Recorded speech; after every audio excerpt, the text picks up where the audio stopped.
Anyway, on KJ.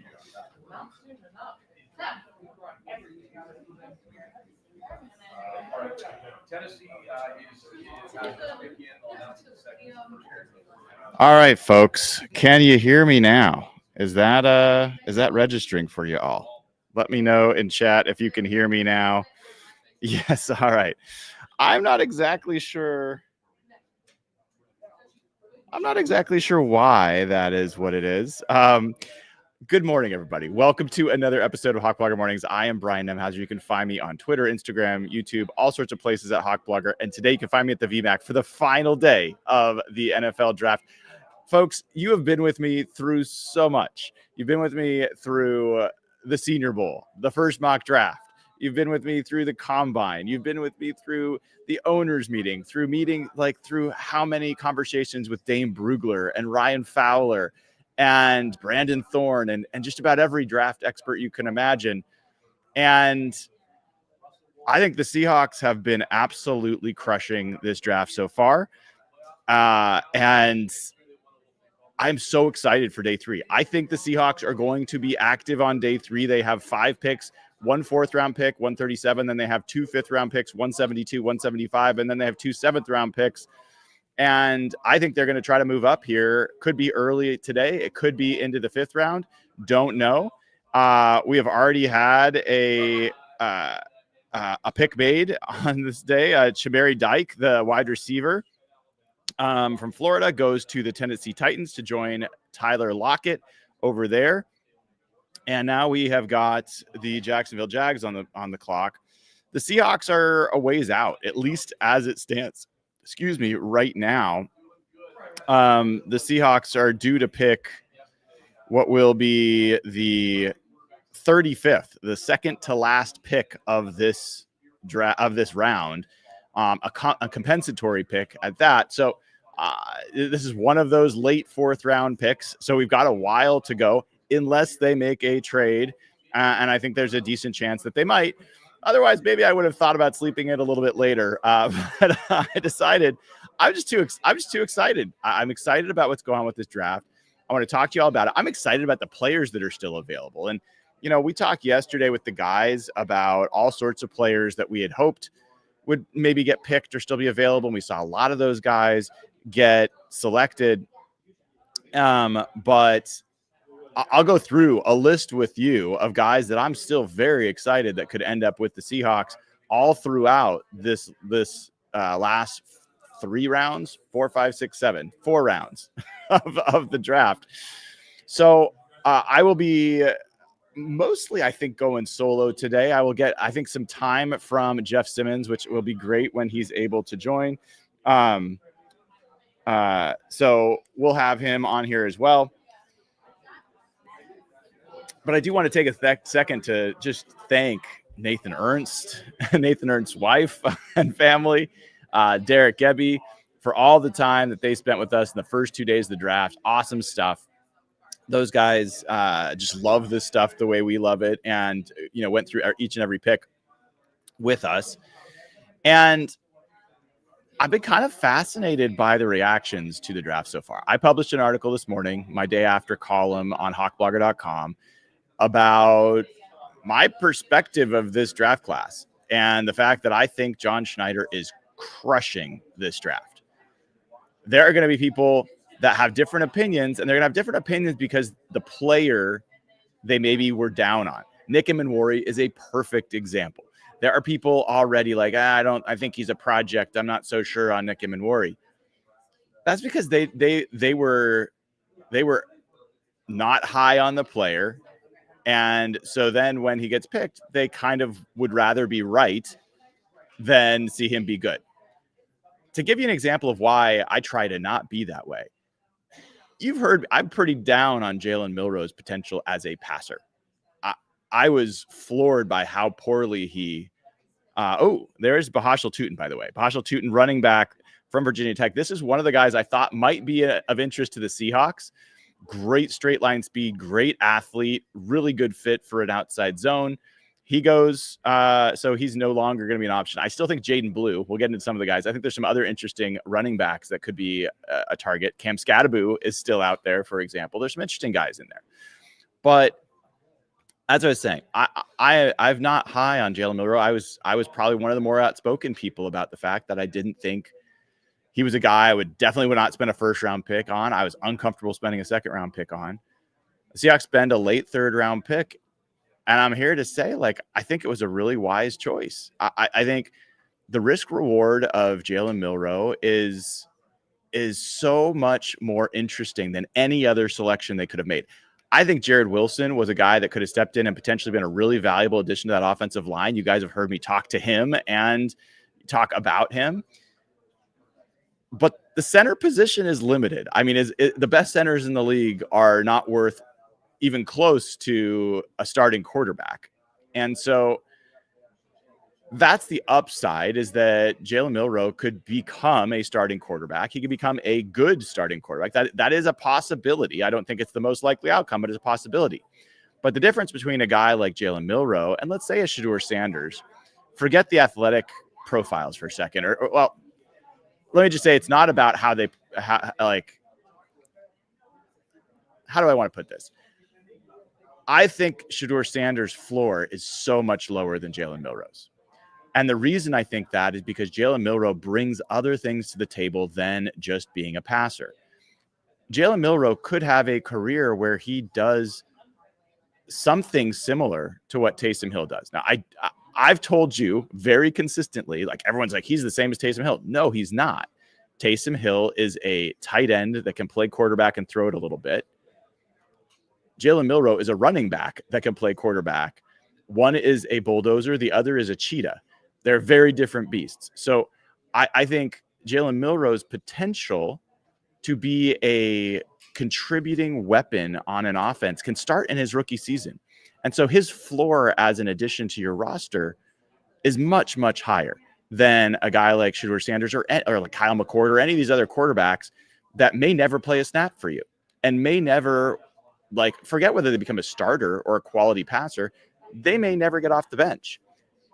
I would be shocked if Jalen Milroe does not see snaps in his rookie season and does not contribute to Seahawks victories in his rookie season.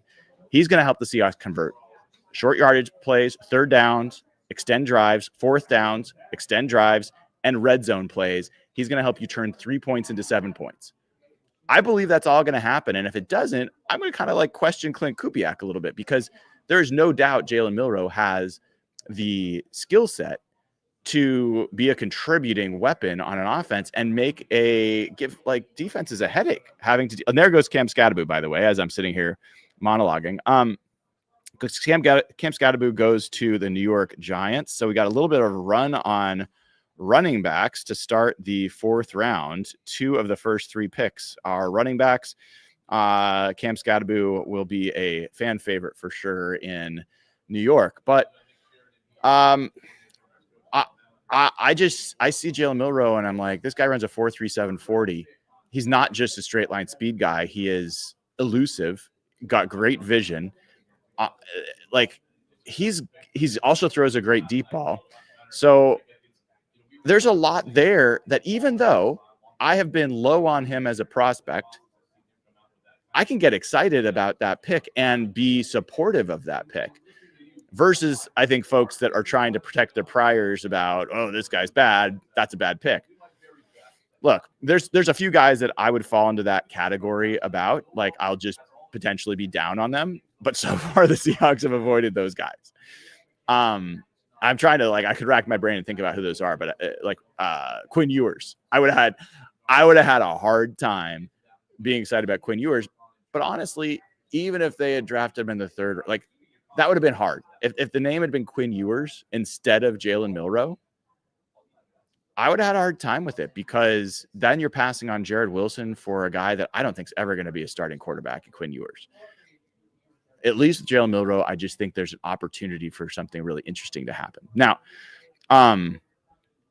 the other piece of this draft class that I think I just have consistently seen differently than some other folks is Nick Emenwari. This is a guy that, as I've said, this draft, what does everyone say? There's not a lot of blue chip players. There's a lot of talent. There's a lot of starters, but not a lot of blue chip players.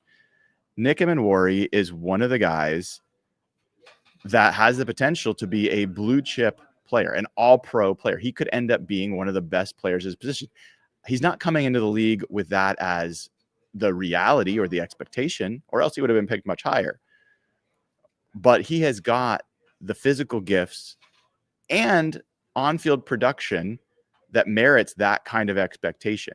And now he's being paired with a coach who has helped Kyle Hamilton become an all-pro safety. He's helped Julian Love and Kobe Bryant realize their potential as safeties. He's helped other middle-of-the-field defenders, whether it's Roquan Smith, Patrick Queen, Ernest Jones, Tyrese Knight. He has an eye for players in the middle of the field, in the middle of a defense. He knows how to utilize them. He has a vision for them. And that's pretty exciting. So I think the Seahawks legitimately, in my opinion, got 2 first-round picks. And the cost of getting 2 first-round picks was a 3rd-round pick. They had to basically trade the 82nd pick, the 3rd-round pick, their first of their 2 third-round picks at 82, in order to get 2 first-round picks. And if someone had told you you could trade pick 82 in the 3rd round to move up to pick 18 and draft Nick Emenwari, or draft pick 19, you would have said, holy crap, of course I would do that.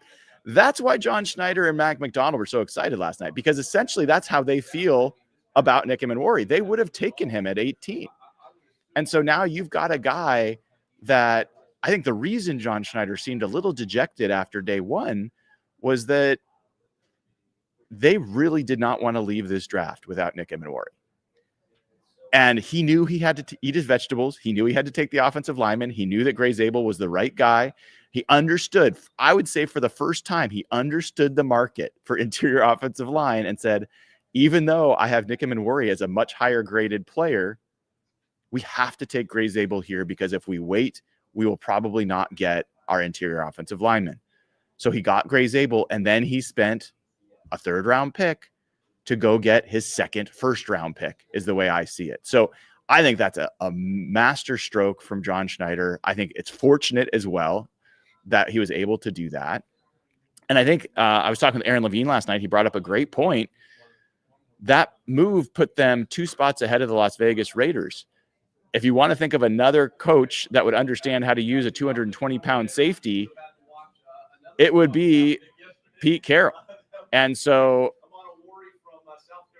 that's a plausible outcome or plausible scenario here that John Schneider's like, we got to jump ahead of Pete Carroll or he's going to take Nick Emenwari. And so then he moves up. Guess what the Raiders do after the Seahawks move up and take Emenwari? they trade out of their spot. So I think that's plausible. I think it's a good call by Aaron Levine that John Schneider might have snaked Pete Carroll's guy by moving up and getting Nick Van Worry. So I'm a big fan. Wait, someone says, please fix the screen. What is fixing the screen? Help me out with that. We can't see the next pick on the previous screen. Oh, you want to see the next pick?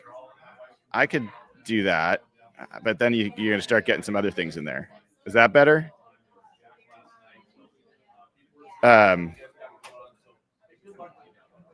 Anyway, so I guess that's better, but honestly, now everything's a little smaller. So hopefully you guys are okay. Here, let me do this. I think as long as it's just me, I can make this a little bit bigger and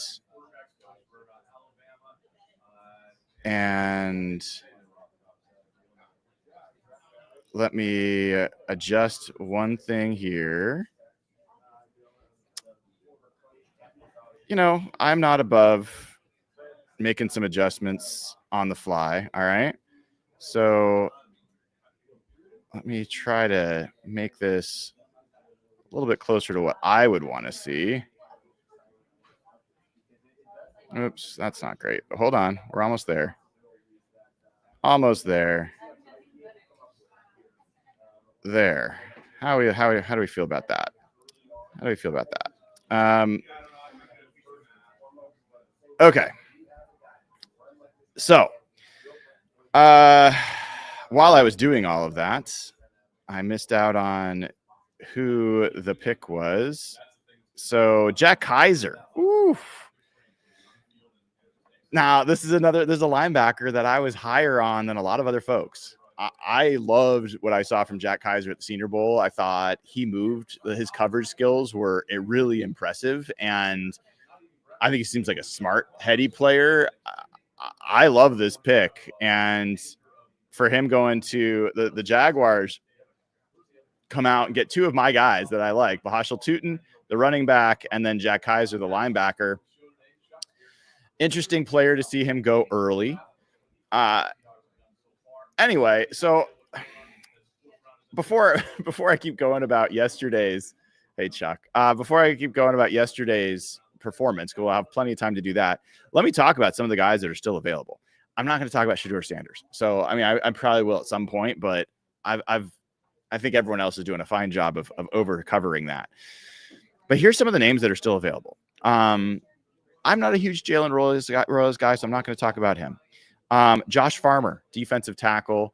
This is a guy that Willie Lampkin told me was the toughest guy for him to block in the ACC. He's a defensive tackle for Florida State. Interesting guy.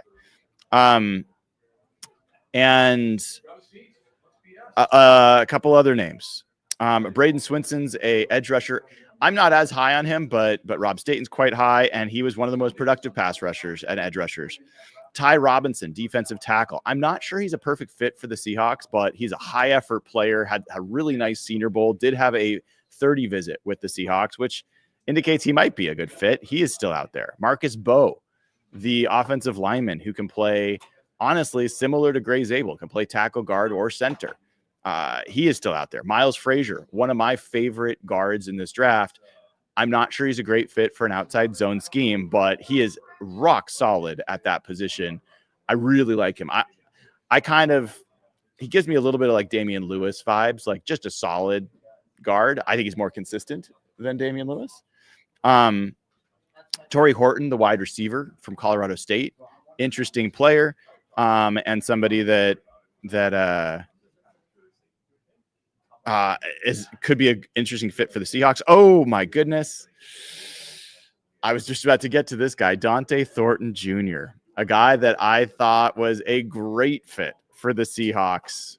And that X receiver, 6'5.5", 4.340, just lightning speed. He's very limited in what his route tree is, but he is Marquez Valdez-Scantling as a rookie. And I thought he was a really interesting fit for Seattle. So a lot of people were very down on him, had him as a 5th round pick or later. He ends up going near the top of the 4th to Pete Carroll, who, if there's somebody who likes tall, fast receivers, it would be Pete Carroll. And so he now gets to catch passes from Geno Smith, one of the best deep ball throwers in the game. I think that's a great pick for the Raiders. I certainly see the vision there. I think I've been way higher on Dante Thornton than most people have. Other players that are still available. Elek Ayumanor, the wide receiver from Stanford, he doesn't do a great job catching the football. He has some drop issues, but is a former tight end, vicious blocker as a receiver, can be a pretty good contested catcher at times. Absolutely destroyed Travis Hunter in one game. There is a trade. A trade is coming down the pike. Let's see what's going to be happening here. It looks like the Bills have traded up. So the Bills traded up. The pick is in. We'll find out who they have selected. Zoff Frazier. So by the way, the Bills traded up from pick 132 to pick 109, and they gave up a 5th round pick to do it, 169. So that indicates the Seahawks, if that's the case, the Seahawks should be able to trade one of their 5th round picks to move up. If there's a guy they want, they've got 2 5th round picks.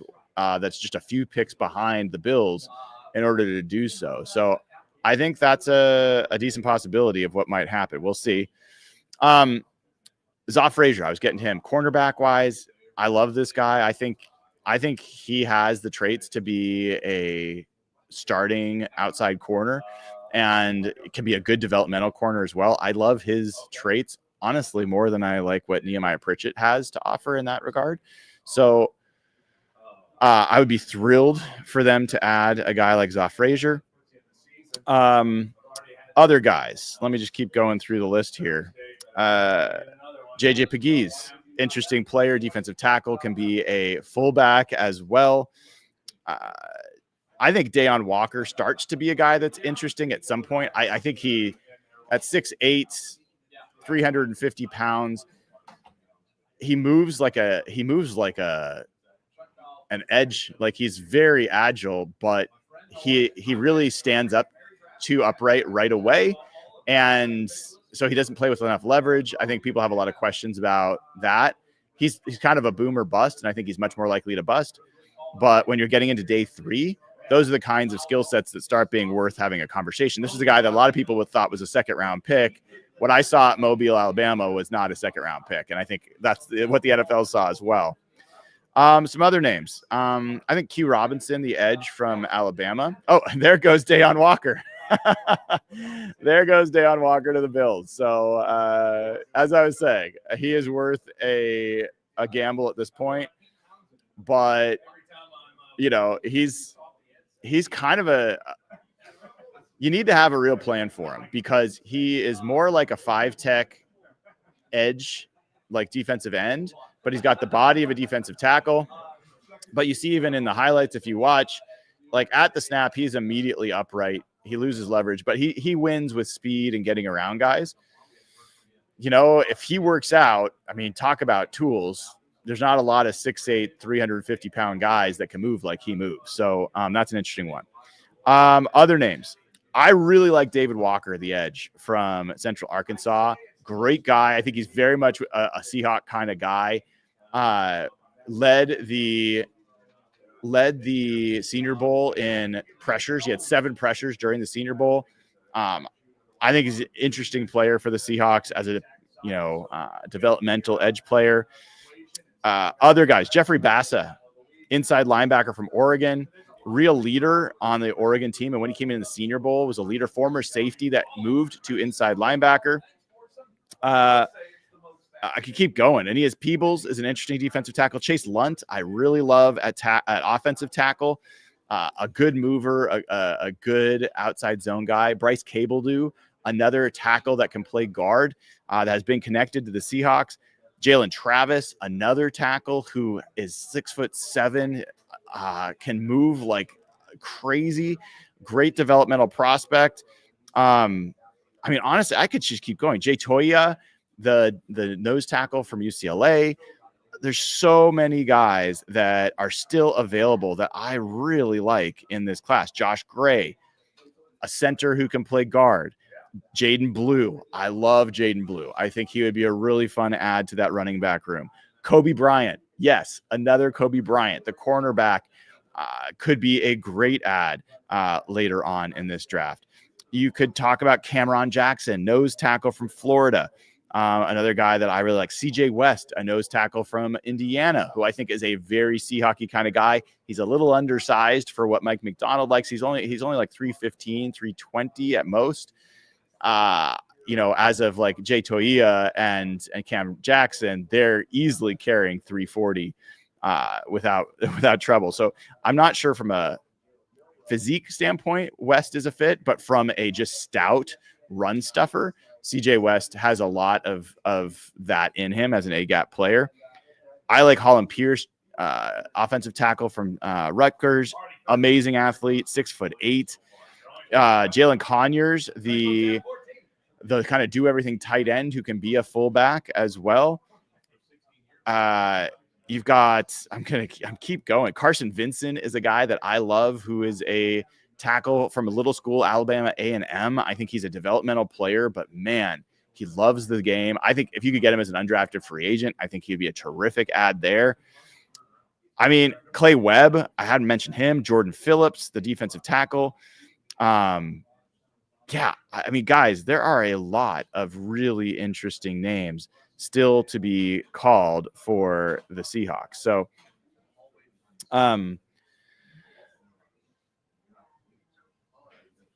sorry, just checking up on chat. And if there's things going on in chat and I'm monologuing, I probably won't see them for a little while, because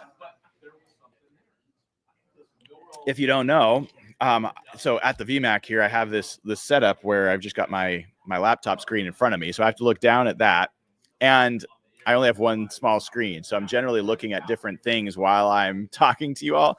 I can't do what I normally do and watch chat while looking at two different screens and talking to you. There's a limit to what I can manage there. I'm hoping at some point today I will have some visitors. I don't know. I'm working it out with Seahawks PR. I'm a little concerned that the mic setup I had to start the day was not working properly. So we may struggle with that a little bit as I try to get that fixed at some point. I also want to just share, hopefully this is obvious. I am crazy enough to be thrilled to be here for every single pick that the Seahawks are going to make today. Unlike sports radio, unlike other places, there's no breaks. I don't have commercial breaks. So I'm going to be talking the whole time. I will be taking some breaks. You will see me swig water for sure to see if my voice can last through all of this. And I will, at times, if Jeff's not here to monologue while I'm gone, I will put up a be right back sign while I go get a drink, use the restroom, whatever else. So this is the pros and cons of being a one-man show. But I appreciate your patience. I appreciate your support. If you haven't already, give the show a like, click subscribe. We just crossed over 18,000 subscribers. And folks, we have had like tens of thousands of people tuning in the last few days. The free agent period was the biggest month I've ever had, well over 4 million views that month. We're blowing that away the last 3 days. Like, we're making that look like an anthill.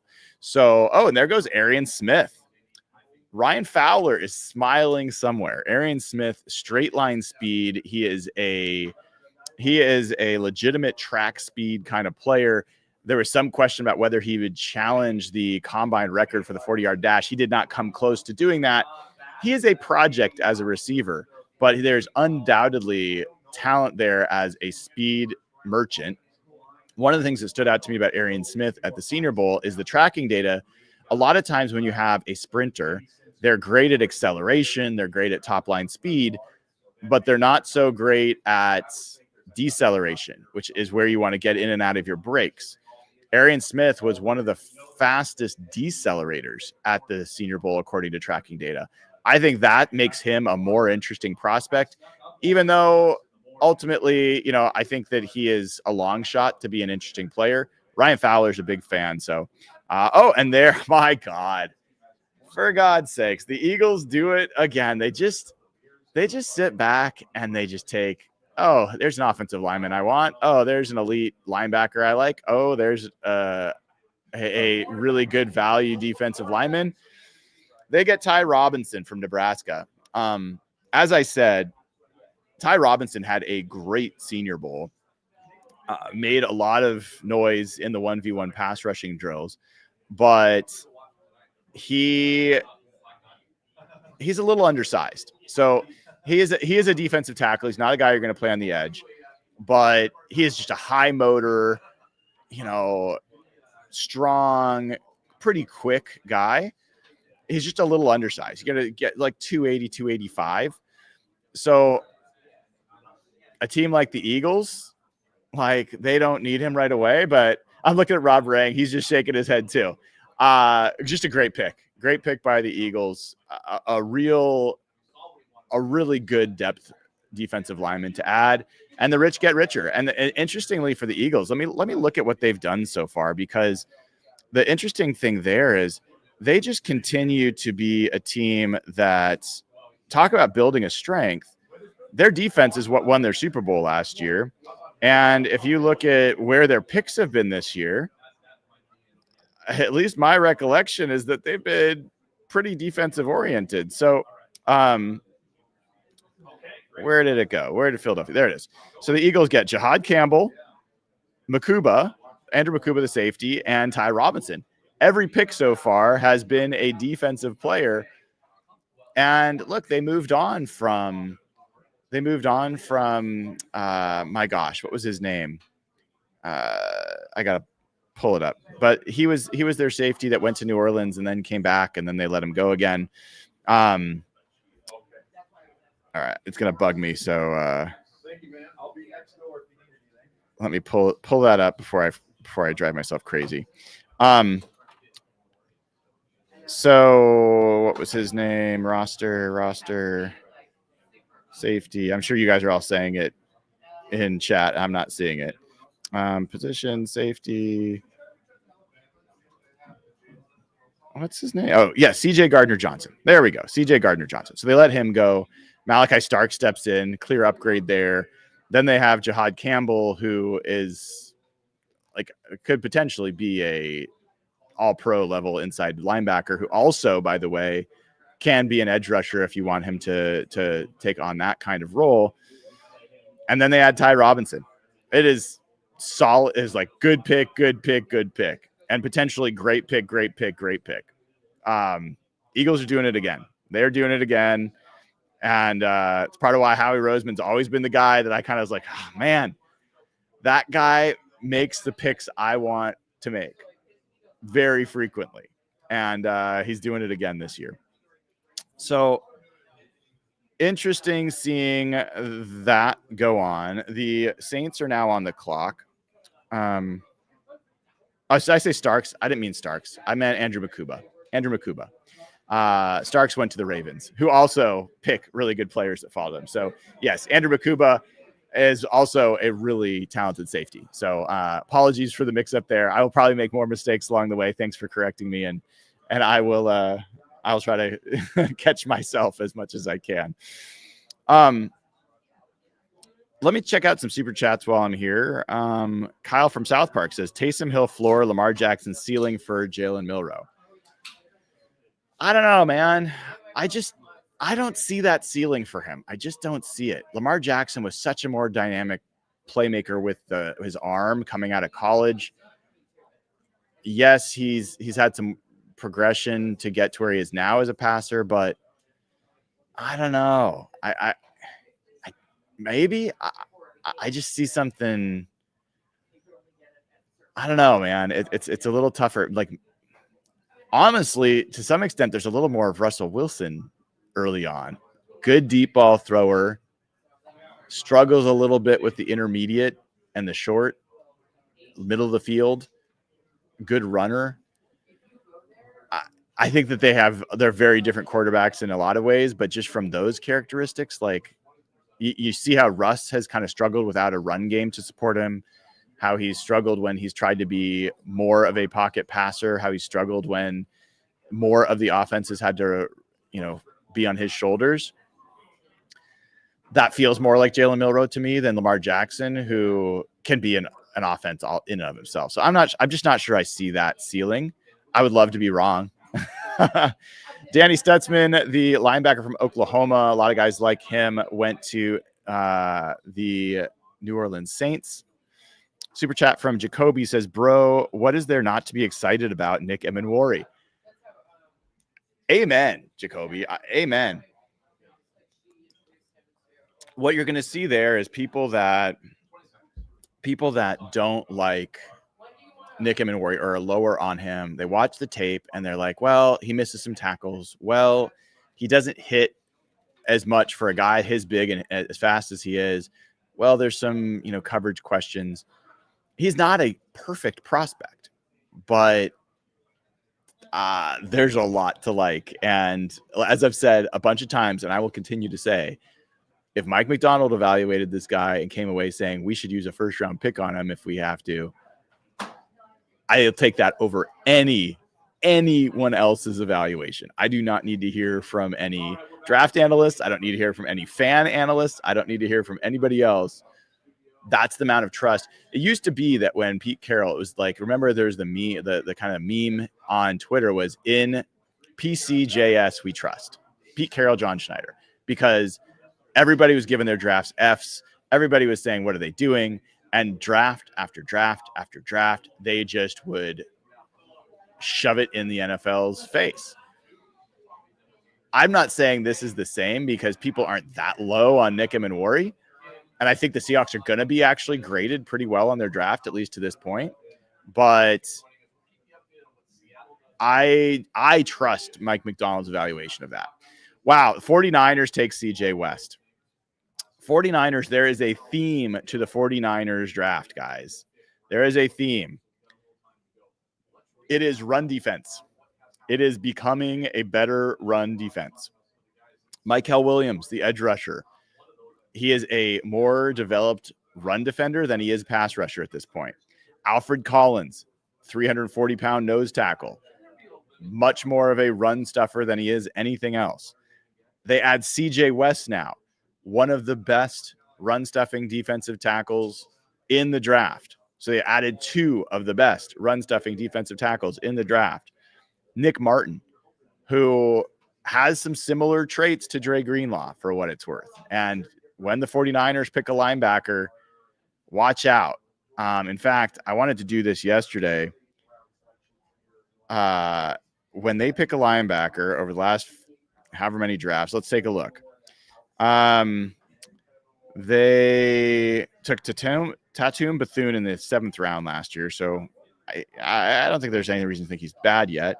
D. Winters was in 2023. He had some interesting moments. He's just starting to get some snaps. They took Dre Greenlaw in the 5th round in 2019. We know how that turned out.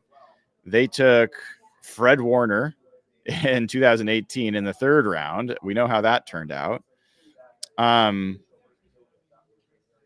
Where did they take Azeez Al-Shaair? Because he obviously turned out to be a good linebacker as well. Now I want to see where Azeez Al-Shaair was drafted. He was... Where was he drafted?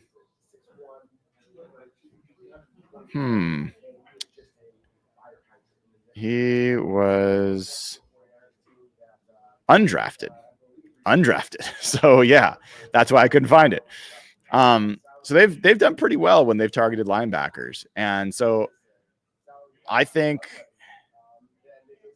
that CJ West is a great pick for them. I think the 49ers are doing smart things. Unfortunately, I think they're addressing, like, this is a very different defensive line than what they were throwing out there last year, where Javon Hargrave, Leonard Floyd, Malik Collins, These guys were all better pass rushers than run defenders, and they weren't even that good at pass rushers. And it made them very vulnerable and much weaker. Now they're getting back to a really thick defensive line that also has some edge rush. Like, you already got Nick Bosa. He by himself is a one-man pass rush. And you're going to keep Fred Warner much more clean to be able to make plays. And then you had Nick Martin. You'll see what he turns out to be. If he ends up being one of these 49er linebackers, then all of a sudden your front seven is back to being really dangerous. So I think the 49ers done really, really well for themselves. Really well. And I think it's not an accident that Robert Saleh is back there. I think I might be one of the only people that respected the job that he did in New York. I think he made that Jets defense one of the best in the NFL, blew the offense, and that matters when you're a head coach. But don't get it mixed up. He is a defensive coordinator now again, and he's everywhere he's gone, he's built really good defenses. So, keep an eye on that team as they seem to continue to make good plays. Trevor Etienne, the running back from Georgia, also an interesting outside zone kind of fit. He goes to the Carolina Panthers to join Bryce Young and see what they can do on that offense. But he's kind of a no nonsense running back. You're not going to get a lot of wiggle from him. He's going to hit a hole, one cut, and get you the yards that are there. So I think he's a starting running back, bottom third of the league kind of starting running back. But in an ideal world, he's just a backup running back that you can count on to get every yard that's blocked for him. And I think that certainly has some value. The Cardinals are up and their pick is in. We'll see what they do. They've had a very good draft as well. Had Walter Nolan, who's really interesting defensive tackle. They had Will Johnson come to them. Let's see who they get next.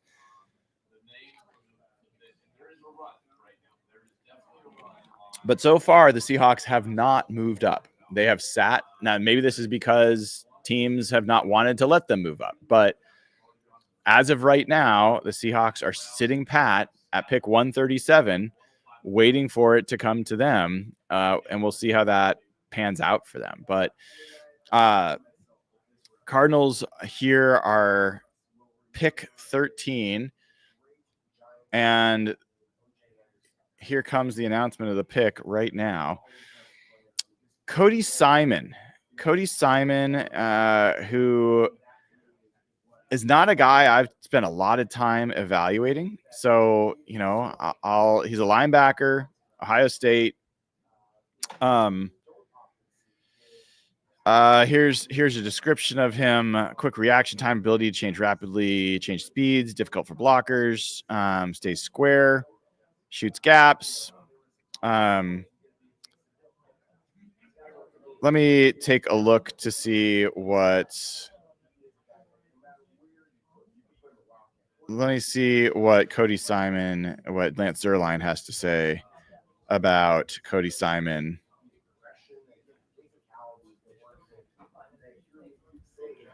So Cody Simon's will eventually be an average starter. It's not a bad grade for a 4th round pick. Expected him to be drafted in the 5th round. Inside linebacker with a stout frame, good toughness, adequate talent. Simon plays with decent instincts and awareness to diagnose the action. Takes decent pass to the ball, is adept at slipping blocks or playing them without losing much gap integrity. He's athletic and average pursuit speed to chase and tackle wide. He's technically sound as a tackler, but has short arms. Positioning will be key to prevent broken tackles. Simon has enough talent for 3-down consideration and should be able to help on special teams until he's proves ready to go from backup to starter. That's interesting. I mean, if you look at the Cardinals depth chart as it currently exists, their starting linebackers right now are Mac Wilson, who's a decent blitzer, but then you've got Akeem Davis-Gaither as a weak side linebacker, Owen Papeo, Michael Walker. Like they've they've got kind of a hole there. So makes sense that the Cardinals are adding to the middle of their defense there. As you look at that team, and as I said, I think they've had a decent draft. I don't know as much about that player, so I can't really speak to him. But Walter Nolan, Will Johnson, and Jordan Birch are all interesting players with potential high ceilings. And the NFC West continues to be a really tough division with a lot of talent. And you get the benefit is if you get through the NFC West, likelihood is you're going to win some games in the playoffs because you've been through it. So the Houston Texans are on the clock and the pick is in. So Noah Berman, who's been a member for 13 months, he says, Brian, all I can say is, wow, your leap of faith has paid huge dividends for us fans, and your growth as a creator and in team success has been amazing. Man, that's really nice of you, Noah. Thanks for saying that. It has been, it's been fun. I'll tell you, the energy level in here this morning is so low compared to the first few days. I am like bubbling, man. I'm like, let's go. It's been a great draft. I think the Seahawks have gotten more interesting, more appealing. I think there's more reason to be hopeful about this team, more reason to be hopeful about the marriage of John Schneider and Mike McDonald. You know, we're going to get to see these players next weekend for rookie minicamp. I can't wait to get my eyes on these guys in the field that's just out there. You know, like, this is a dream, man. I'm certainly loving every second of it, and can't wait to see who they add next. Thank you for the support, Noah. Vince Cho has been a member for 8 months. He says, Brian, your dedication is amazing. Keep grinding. Hey, thanks, guys. Well, even if I wasn't doing the show, I would be watching probably like you guys are. If you're watching me, you're every bit the sicko that I am. I mean, it is pretty damn fun to be here. So this isn't exactly hard work. And I really hope that I do get a chance to talk to some of the Seahawks folks, but we'll see. It's a little tough during the draft for them to be able to break away. So we'll see if that happens. If not, we'll do it another day. I'm also kind of worried if they do come over and I can't get the mic to work, it's going to be very embarrassing. All right. Kelly Martinez with a super chat says, at the end of last season, I liked what you said about Mike McDonald needing to improve his coaching emotional IQ. It shows in his bland press conferences and dry draft phone calls. Honestly, the lack of enthusiasm is disappointing overall. You know, I think I appreciate the super chat, Kelly. I kind of want to separate a couple of things there. So I don't think you can ask someone to be someone they're not. And like, if you're not an effusive person, acting like you're effusive is not like it. That's not going to be it. You've got it. Like, credibility comes from authenticity at its core and integrity at its core. So what are your values? Do you live by them? Are you the same person day in, day out? Oh, we have got a trade. I'll get back to that. The Rams move up 10 spots in the fourth round from 127 to 117, and they give a sixth round pick 190 to the Colts. So let's see, who did the Rams jump ahead of? The Rams were at 127. They moved to 117. I mean, they were already ahead of the Seahawks for what it's worth, so it's not like they jumped the Seahawks, but they jumped ahead of the Falcons. And it'll be interesting to see because the Falcons are coached by Raheem Morris, who Sean McVay and Les Snead know very well. So there might be a player that they think the Falcons were going to take that they wanted to get in front of and snag. That would be my guess of why the Rams just moved up. I'm going to get back to the Mike McDonald thing in a second. The Texans have picked running back Woody Marks from USC, a good player. You know, not going to spend a lot of time on Woody Marks. I think he's just one of the good running backs in this class, but I'm not going to worry about him not being a Seahawk. So about my point on Mike McDonald is you want him to be himself.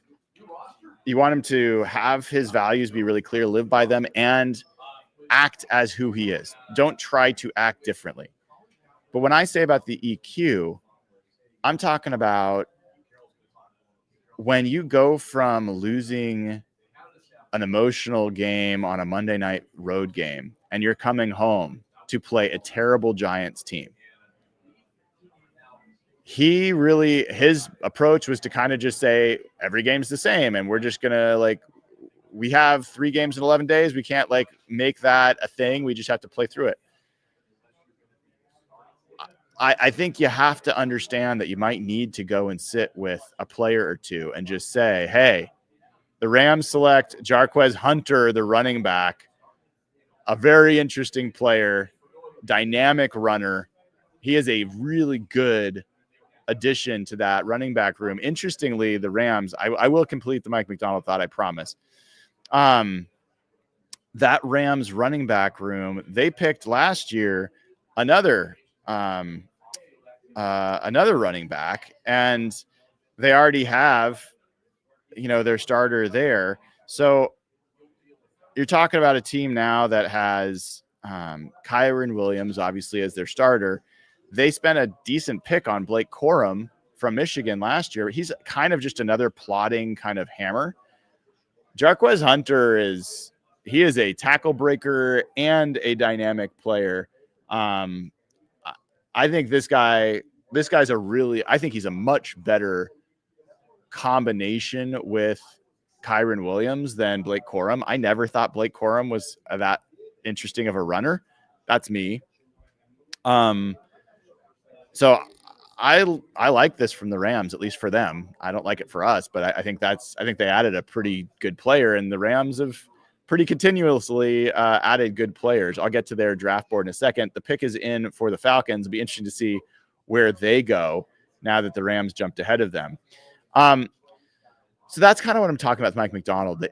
I want him to understand the situation, understand how his team's emotions and how they're rising and falling between games and moments, and individual players, if they have a bad game or if you sit Reek Woolen for an opening series, how that can affect guys, and just spend more one-on-one time. Know who to tap at what time. Know which players in the locker room he should tap at what time to potentially have a conversation with another player, when he should talk to somebody, when someone else. That's what I mean by EQ. So Mike McDonald's never going to be the most dynamic personality on conference calls or in press conferences. That doesn't bother me even a little bit. But you've got to be able to read a room and have the quiet conversations that help reset and keep people in the right mindset throughout a season. The Falcons select safety Billy Bowman. So who knows? Maybe the Rams felt like they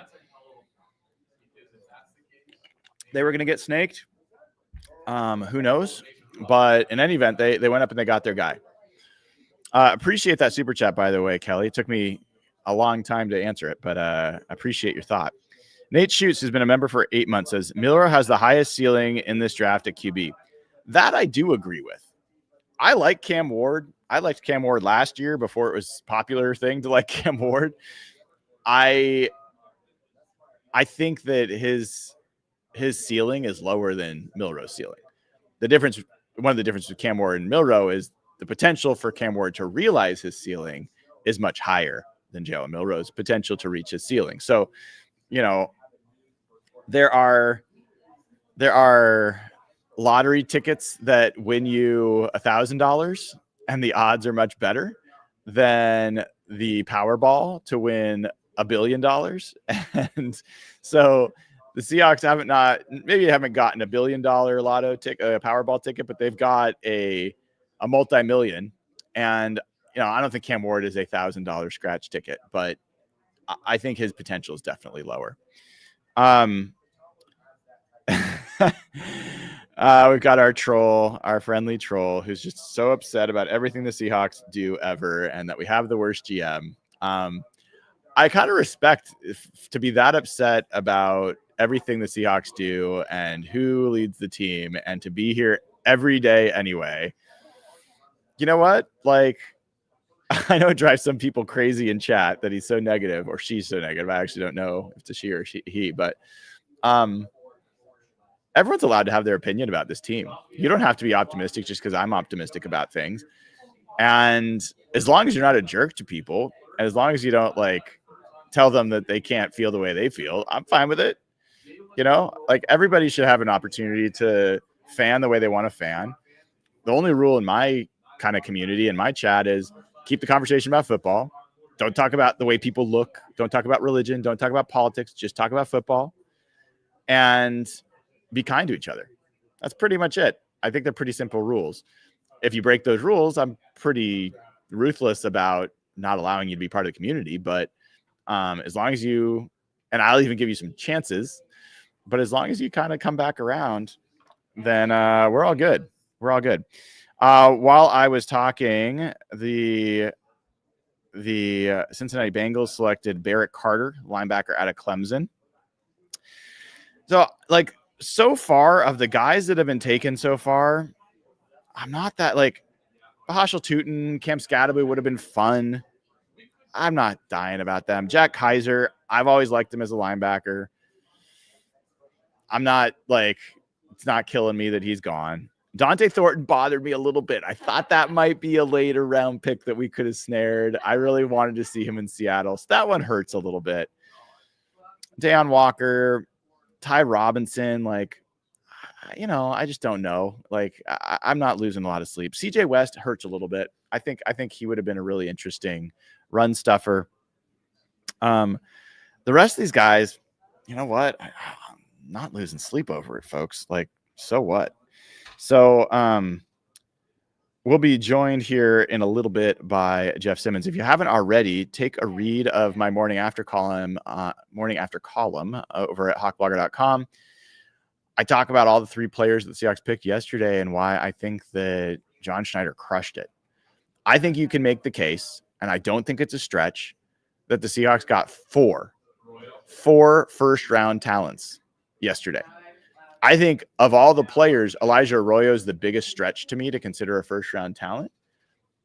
Jalen Milroe, 100%, is a first-round talent that has enough questions that came up in the pre-draft process to push him down. But he was invited to the draft, and there was a chance that someone was going to take him in the first round. So, I can't remember a Seahawks draft where I could make that case and believe the words that I'm saying. But for the Seahawks to take their first four players and for all four of them to have had legitimate chances to potentially be taken in the first round is rare. And for all four players to potentially have blue chip ceilings is very rare. So I think the draft is not just about raising your floor as a team. The draft is about raising your ceiling. The draft is about becoming a dominant team. In order to be a dominant team, you need blue chip players. And to be a blue chip player, you need blue chip attributes. And more times than not, blue chip attributes are athletic attributes. The Seahawks took four dynamic athletes yesterday. They took the best athlete in the history of the sport of safeties. They took a 99th percentile offensive guard. They took Elijah Arroyo didn't do enough testing to get a relative athletic score, but this guy certainly would be in like at least the 80th percentile. I'm comfortable saying that. I wouldn't be surprised if oh no. God dang it. There goes David Walker to the Tampa Bay Bucks. Gosh darn it. That was a guy I was kind of hoping would be a Seahawk. Great pick there by the Bucks. They have had a good eye for edge talent over the years or defensive line talent. I really like David Walker. Like, super likable guy. Just under the radar as a player, obviously at a smaller school, but just brings it regularly. And I think this guy has I think this guy has a chance to be a pretty interesting pass rusher in the NFL. The thing that holds him back is he's 6'1". You know who else is 6'1"? Jalen Walker, 6'1". Josiah Stewart, 6'1". So this is one of another shorter edge rushers. The difference with David Walker is he's 263. Those guys are in the 240s. David Walker, I think that allows him to play, like, set the edge more. He's got more power to his rush game. And I like him as a rotational edge rusher. I don't think he's a guy that's going to become a dominant edge rusher. I wouldn't have made the case to draft him in day one or day two, but he was a guy that I thought maybe could be a steal for the Seahawks a little bit later. Man, the back is not loving these 3 days of sitting here for 7 hours doing draft coverage, but we'll stretch here in a little bit. There goes Luther Ransom to the Carolina Panthers. So the safety out of Ohio State, talented safety, he goes to the Carolina Panthers. I'm not going to be worried about safeties going at this point, guys. We got our safety. We don't need another safety. So those guys can continue to fall off the board. And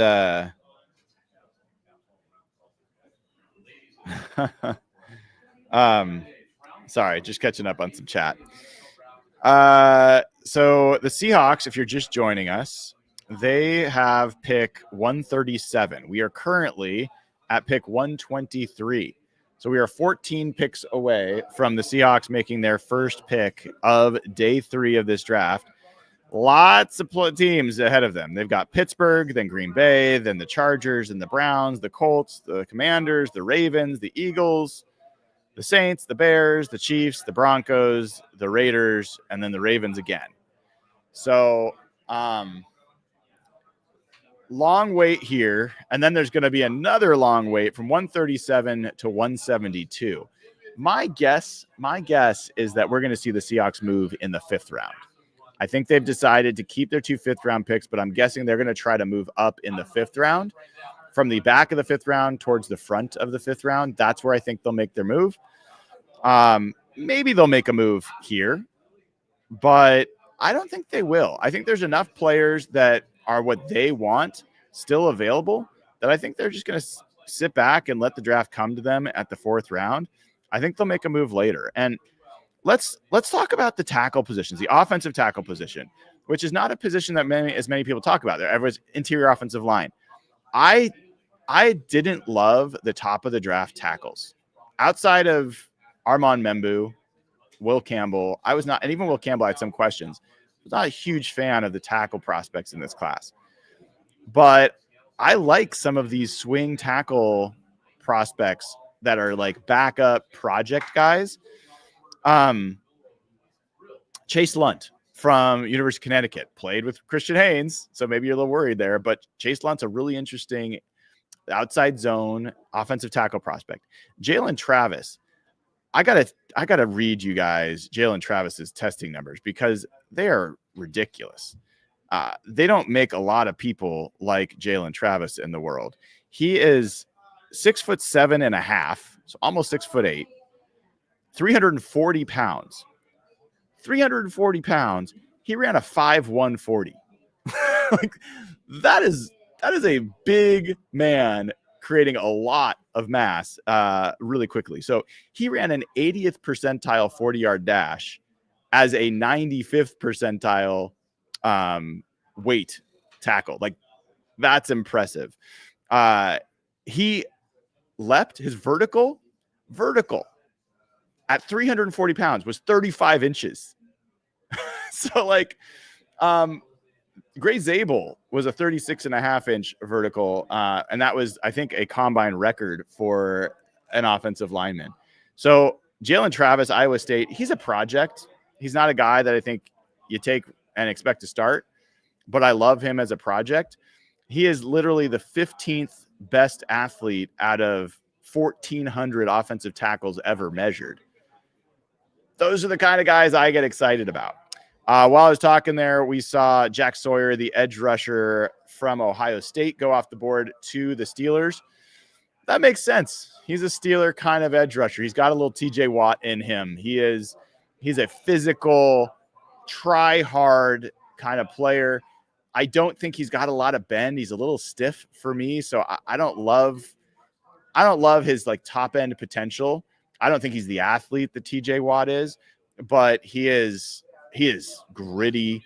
He's going to make some plays for you. His floor, I think, is high enough that he's going to be a contributing player. I think he's going to be a good run defender.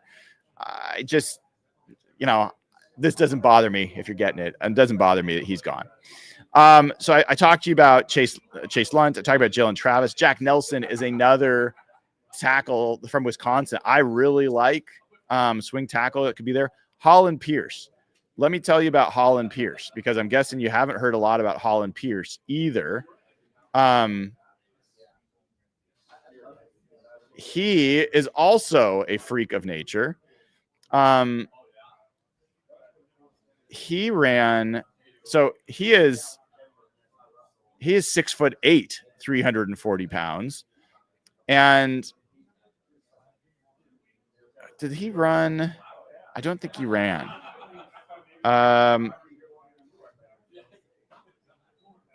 He is like, let me see if they got pro day numbers. So he's 6'8", 341 pounds. He's got 36-inch arms. That is a long, tall man with just massive size to bring to the table. And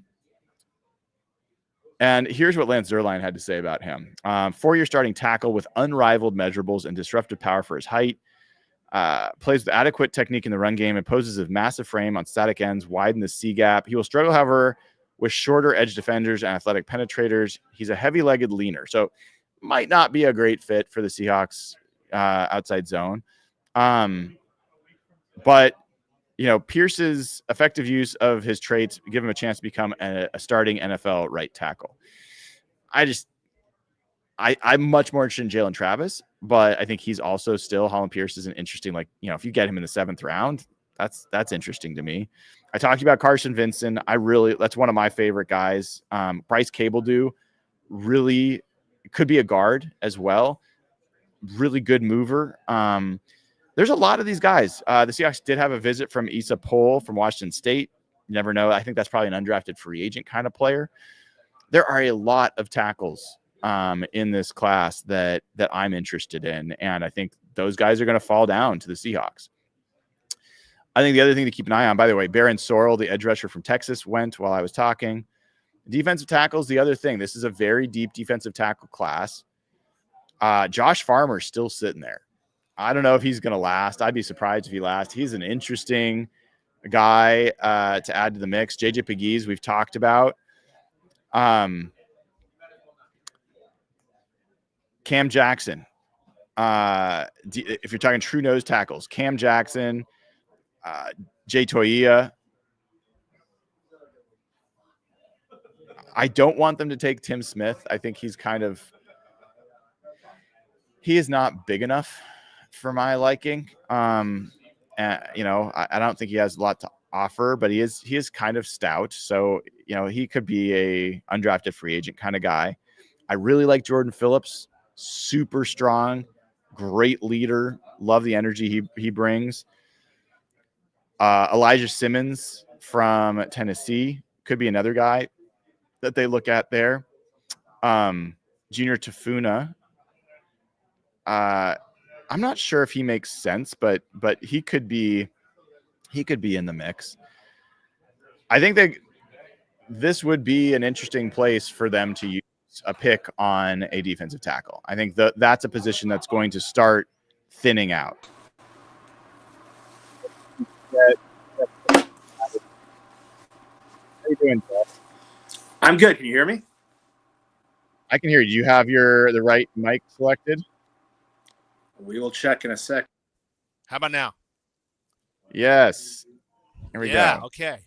I'm blocked by the How you doing, screen. dude? I can't see my face. Well, you know what? That's too bad. Maybe it's a good thing.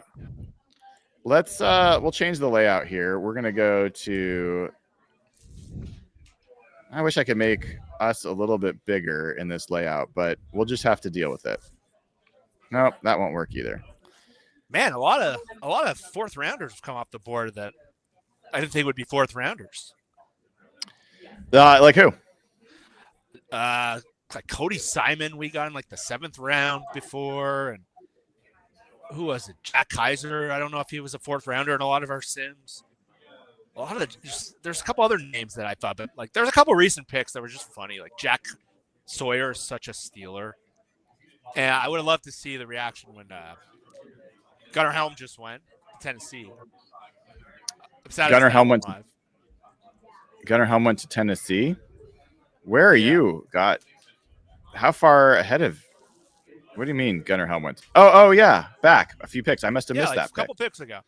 Yeah, I So, missed that. you missed it. So I was I missed it. I was dreading missing your reaction on that. Damn it. So I didn't even see it. I was monologuing about something, so I missed that. So Yeah. where are you at, man? How's everything going?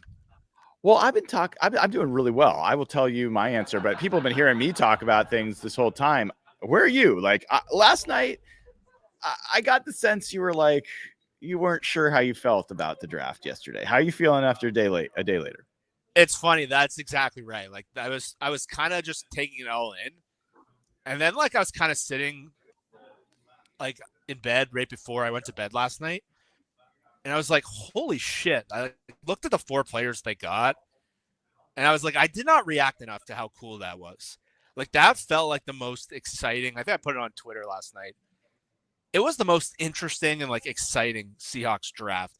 I don't know how good it is necessarily, but like the 4 players they got, and like if you think of like our reactions in day 2, the last couple of years, they've taken a lot of these like high floor players, and this was just like I think it was Greg Rosenthal who put it out. He was like, the Seahawks just took 4 of the best athletes in the entire draft.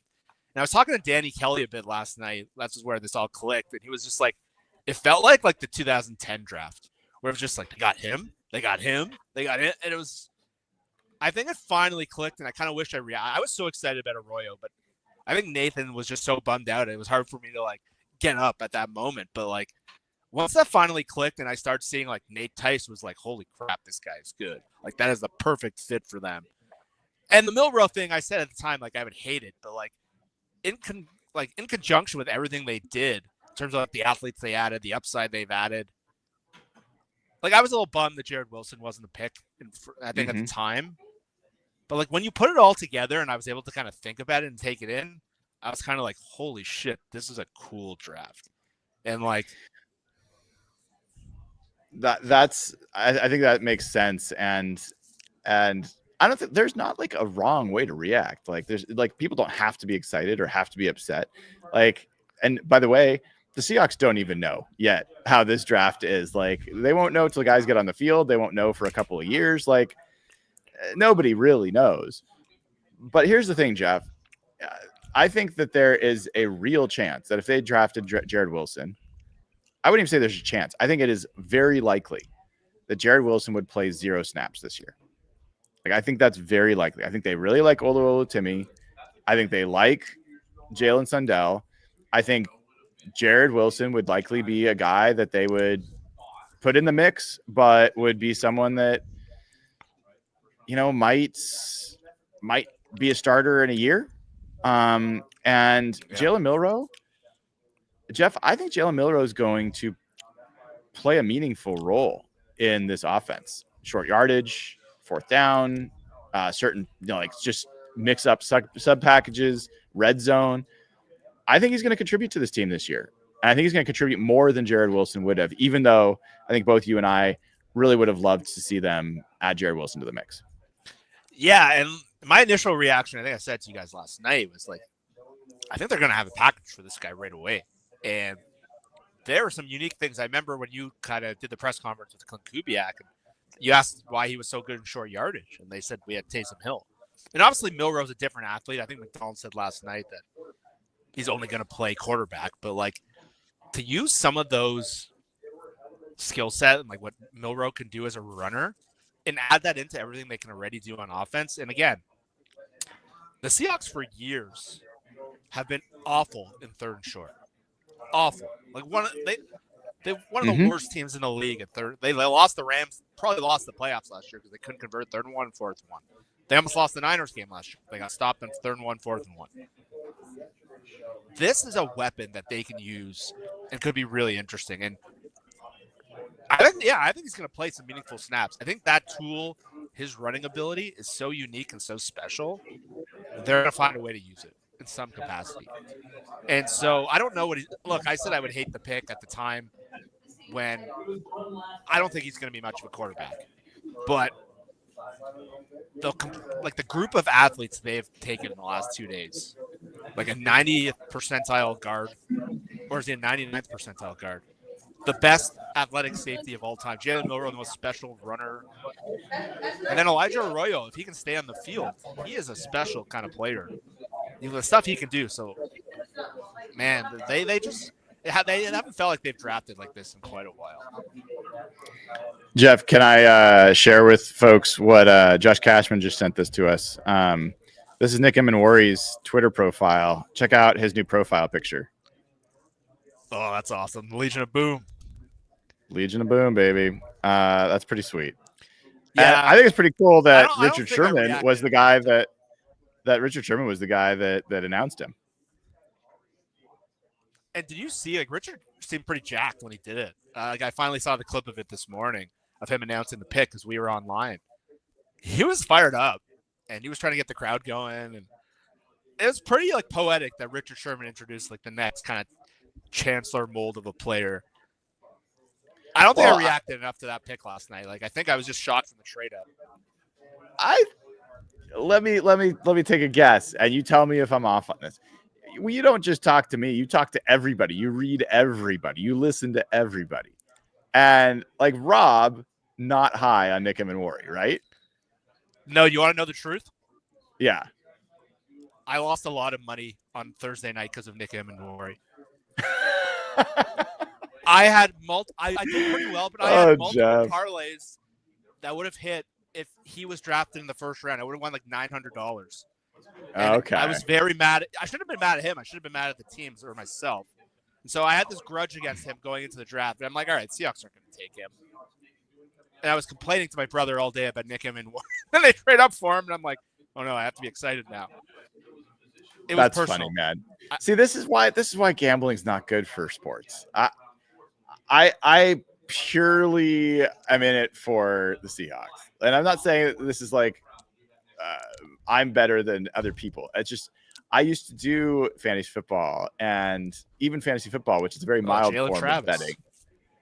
Oh, I just spent a few minutes talking about why I think this guy's a really interesting player. Not as shocked that the Colts, the athletic, loving team that they are, add the 6'8", 340-pound guy that ran a 5'1", 440, and jumped 35 inches. That is crazy athleticism for a guy that big. Anyway, I just don't like how betting mutates the way you feel about your own team. I don't want to cheer 100%. for a guy on fantasy football that's playing my team. I don't want to cheer for a team I don't want the 49ers to win a game that wins me money, but makes the 49ers fans happy. Screw all that. I just want the Seahawks to win and the 49ers to be miserable all the time. Well, I just thought so high. I thought so highly of Emanwari after hearing you talk and after hearing your story of the combine. I'm like, this guy's a lock first round pick, right? And I was like, there's no way that guy's not going to the first round pick. So you're pissed at me, is what it really is. Yeah, a little bit. I just thought his skill set at 6'2" and the way he can run, and I'm like, this guy's got to be a first round pick. And so one of the sites was able to let me combine all of these guys that go in the first round, and I hit every other one of them, like Walter Nolan, Kenneth Grant, Josh Simmons was a late one I was sweating out, and then I'm like, okay. So I was kind of mad at him. Should have been mad at myself for betting. And then they traded him for him, and I don't know what to do. And then it hit me later. I'm like, you blew that one. I like this player enough that I thought he'd be a lock first round pick. So, C-Mac Spin Move, Rob Staten, Griff Sturgeon, Rob Staten, who are on the show a lot. Neither one of them are high on Nick Emanwari. See, I think Rob is. I think Rob saw a lot of the Bob McGinn style things. I talked to Rob a little last night. I think he liked the player. He had him graded in the 30s, and I think he saw a lot of character concerns. And when we remember how Rob did the Jalen Carter thing, I think he takes that very seriously in terms of putting together Seahawks boards. So I think Rob was under the impression this guy's a character concern. He's not. There's no way he's going to be a Seahawk. Griff outright thinks he's a third round pick. Mm-hmm. He gave it a C, which to me is pretty crazy. But his consensus pick was 19 or something. One of the things I love about Griff, I really, really genuinely love about him, is he puts out his grades and they're like completely just his grades, and they almost never match up with what the NFL believes. Like Marcus Bowe, he thinks is a first round player. Marcus Bowe is still on the clock, like he's still available, and that's not me dunking on Griff. I don't think Griff would even care. Like he'd be like, I think they're wrong. I love that about him. Like he watches the film, he grades them the way he grades them. Like he and I don't agree on like Jordan Brooks's value. We don't like there's a bunch of stuff we don't agree on. I think that's really cool. But like so when Griff says I think he's a 3rd round pick, I'm like, okay, like I don't. I'm fine with that. No, like, I think of all the people I DM on Twitter, he is number one because I'm with you. Like I'm fascinated by how he sees things. He sees things very differently than I see things. He is much more like a coach, and I'd say me and you are more like a general manager. We can kind of project out a little better. I think he is really good at evaluating what someone can do now. Right. And that's what I like to hear from him. I don't agree with him all the time, but I'd like to hear, like he was dead on about the linebackers last year. Like we were a little more excited just of their potential. And I think that's where things get lost. But yeah, I'm with you. Like I find the way he looks at things very interesting. Like even though we disagree a lot, like I talk to him probably more than anyone because I do like that side of it. But yeah, like I wonder, they're up in like 8 picks. So like I wonder if that's an option there. Some of the guys we talked about last night, Marcus and Bo, Jalen Royals, are still on the board. Yeah, why don't we talk about that, man? Like of the guys that are available, I mean, I was just going through. I feel like there's a lot of the tackles that are interesting. The Bryce Cable dude, the Chase Luntz. I like even offensive line in general. Marcus Bowe, Miles Frazier, but then like defensive tackle Josh Farmer's still sitting there. Torrey Horton at wide receiver still sitting there. Eric Alika Umanor, wide receivers there. It hurt me, dude, when Dante Thornton Jr. got taken. They went a lot earlier than I expected. Some guy like Arian Smith went in the early fourth. He went really early. I thought he might get undrafted, to be honest. Me too. After like his one thing was the 40, and it was like, and it was just mid. It was like okay. It was okay. Yeah. Linebackers are getting.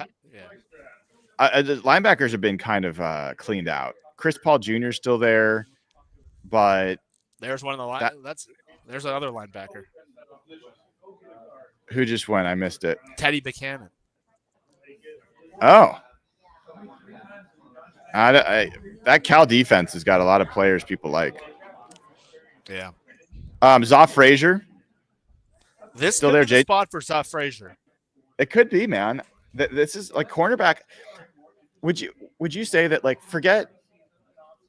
Well, could you make the case that cornerback, if they found a guy that could contribute this year, would be the most valuable pick they could make here in the 4th round?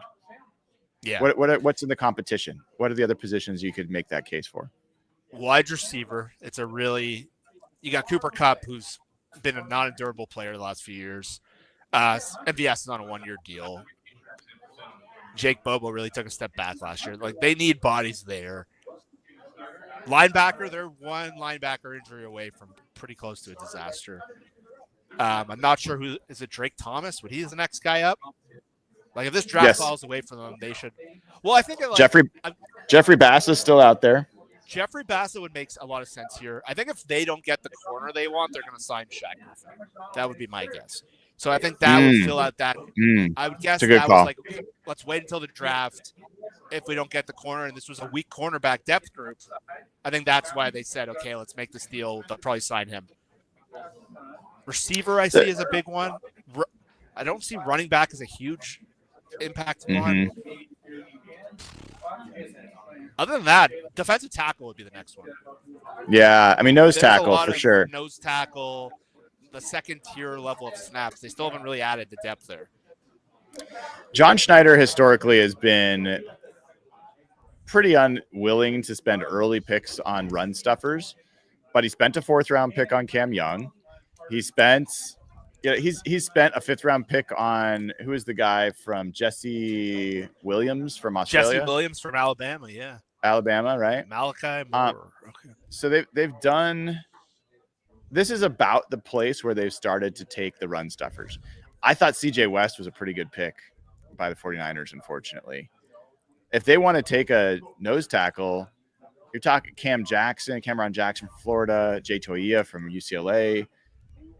There's a couple others that I'm not as high on, like Nazir Stackhouse from, I think, where's he from? He's from Georgia.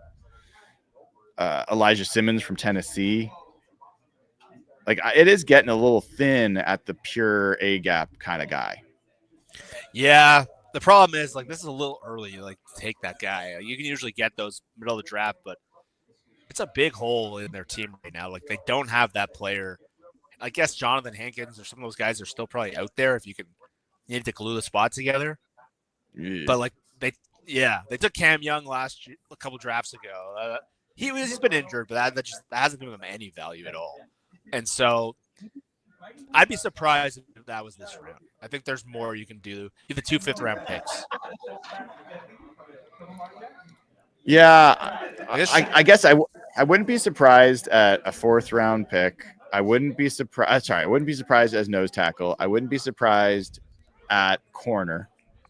Kobe Bryant, maybe. That would be a cool one. So you've been pretty good with the day 3 picks. Any gut feeling? Like, you called. I remember you texted me in the morning of Cam Young. You're like, I think they're going to take Cam Young. I'm like, what are you talking about? And then flashed across. How the hell did you pull that on? And Anthony Bradford, you had a good read on. Mike Morris. Maybe not the best players, but we had not Barner. Always good players. We had AJ Barner in like every mock we did that year. Yeah, but it was in the 6th round. I mean, I think we've talked about some. I thought CJ West would have been on that list. That would hurt. I think he very much feels like. I think he feels like a guy that Schneider would draft. But the thing is, Jeff, is Schneider's with McDonald, they're finally like doing what I would prefer, which is getting the big hefty nose tackles. And CJ West is still like a 315 pounder. So I'm not sure he would have been that's who Schneider would have picked, but I don't know if McDonald would have been like, yeah, that's our guy. Yeah, like Saleh taking him felt very on brand. Like they've had an annoying last couple days. Like I didn't love their start to the draft with Williams, Michael Williams, and Alfred Collins, but they got last few picks are I think Upton Stout,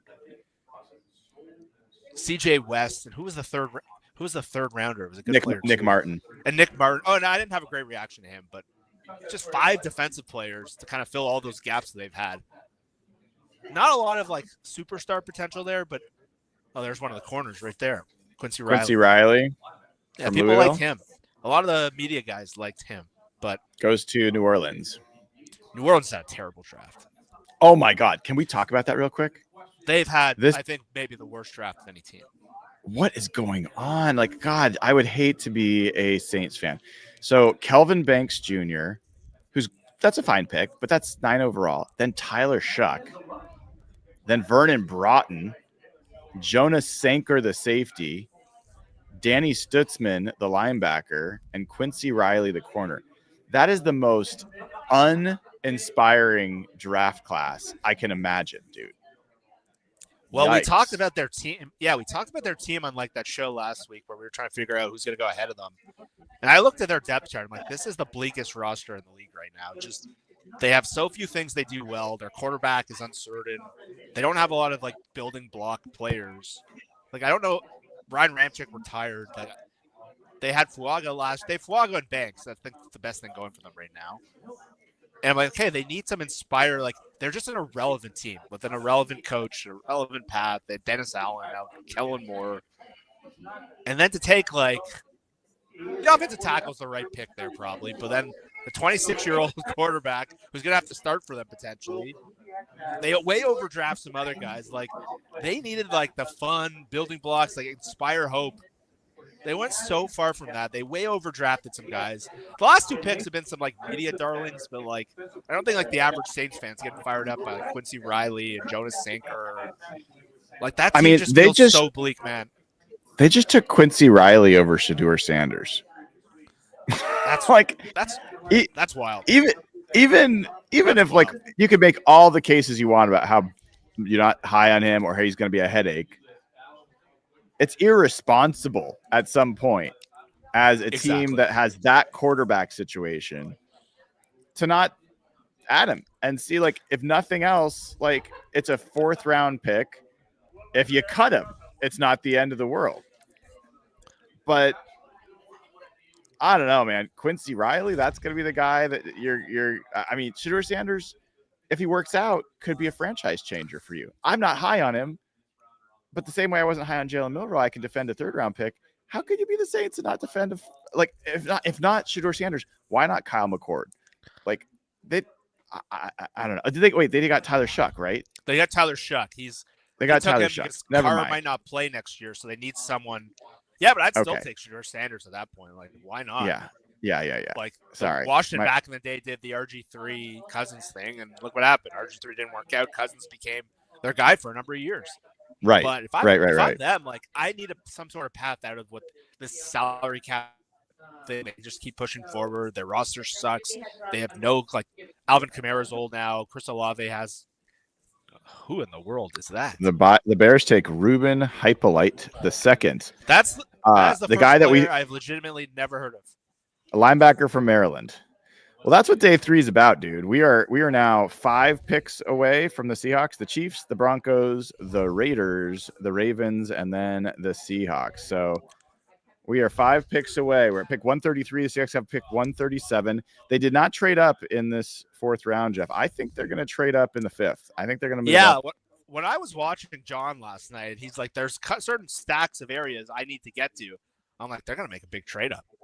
Yeah. And we like I said the other night, I'm like, John's a terrible poker player. Like, it was so obvious when he answered your question. He was kind of laughing about it last night. It's like, oh, it's your question. I had to stop myself. It was so obvious what he was saying there. Yeah. Like, I don't know how he makes it so, but I guess what's the deal? Like, what does it matter? But I thought they were going to trade this pickup. Maybe 5. There's a big gap of guys they want. But I don't know. I wonder I'm curious who they take right now. Like, there's a number of different areas they can go. Yeah.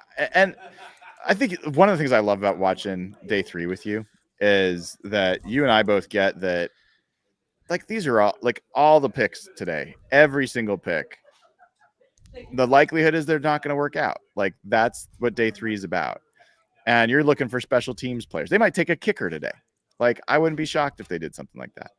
But there's the chance, like, if you really want to make this draft a franchise changer, usually it means that they hit on one of the picks today. Yeah, like last year, we both were cringing at like the Tyrese Knight Barner section. And we were. It was probably the best part of their overall draft last year. In our defense, we liked the Barner pick. We just thought he was going to go later. But there was a run on tight ends, and so we understood why he had to take it. We just felt like we were pretty underwhelmed by. Mm-hmm. Doesn't seem like there's much of a future there. And the funny thing, the guy the media loved was DJ James, who was his tenure with the Seahawks was as close to a disaster as I think he's on his 3rd team already. So sometimes just listening to these like media boards, not always the best way either. But yeah, like we've been saying for years, what the Seahawks have really been lacking.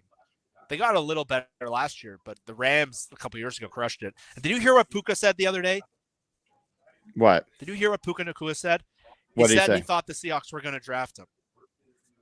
Oh, really? He said that was the team who had like the most communication with him. Like if he said he had to pick one team that was going to draft him, he thought it would be the Seahawks. And I'm like, oh, you asshole. Well, I mean, look, the 49ers, the Rams, the Seahawks have been 3 of the better run organizations and better accumulators of talent in the NFL. And they've had some of the most wins. They've made more Super Bowls. The NFC West has made more Super Bowls than I think any other division in the last probably 10, 15 years, outside of maybe the Patriots and the NFC East or the AFC East. But it's a tough place. If you know, it's a brawl. It's a brawl in there. So yeah, it never gets easy. Never. Just when one team comes down, another team comes up.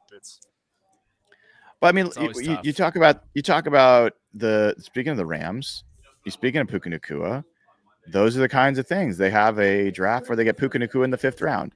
They get Kobe Turner, 3rd round, I think maybe was something like that. They get Byron Young, later on.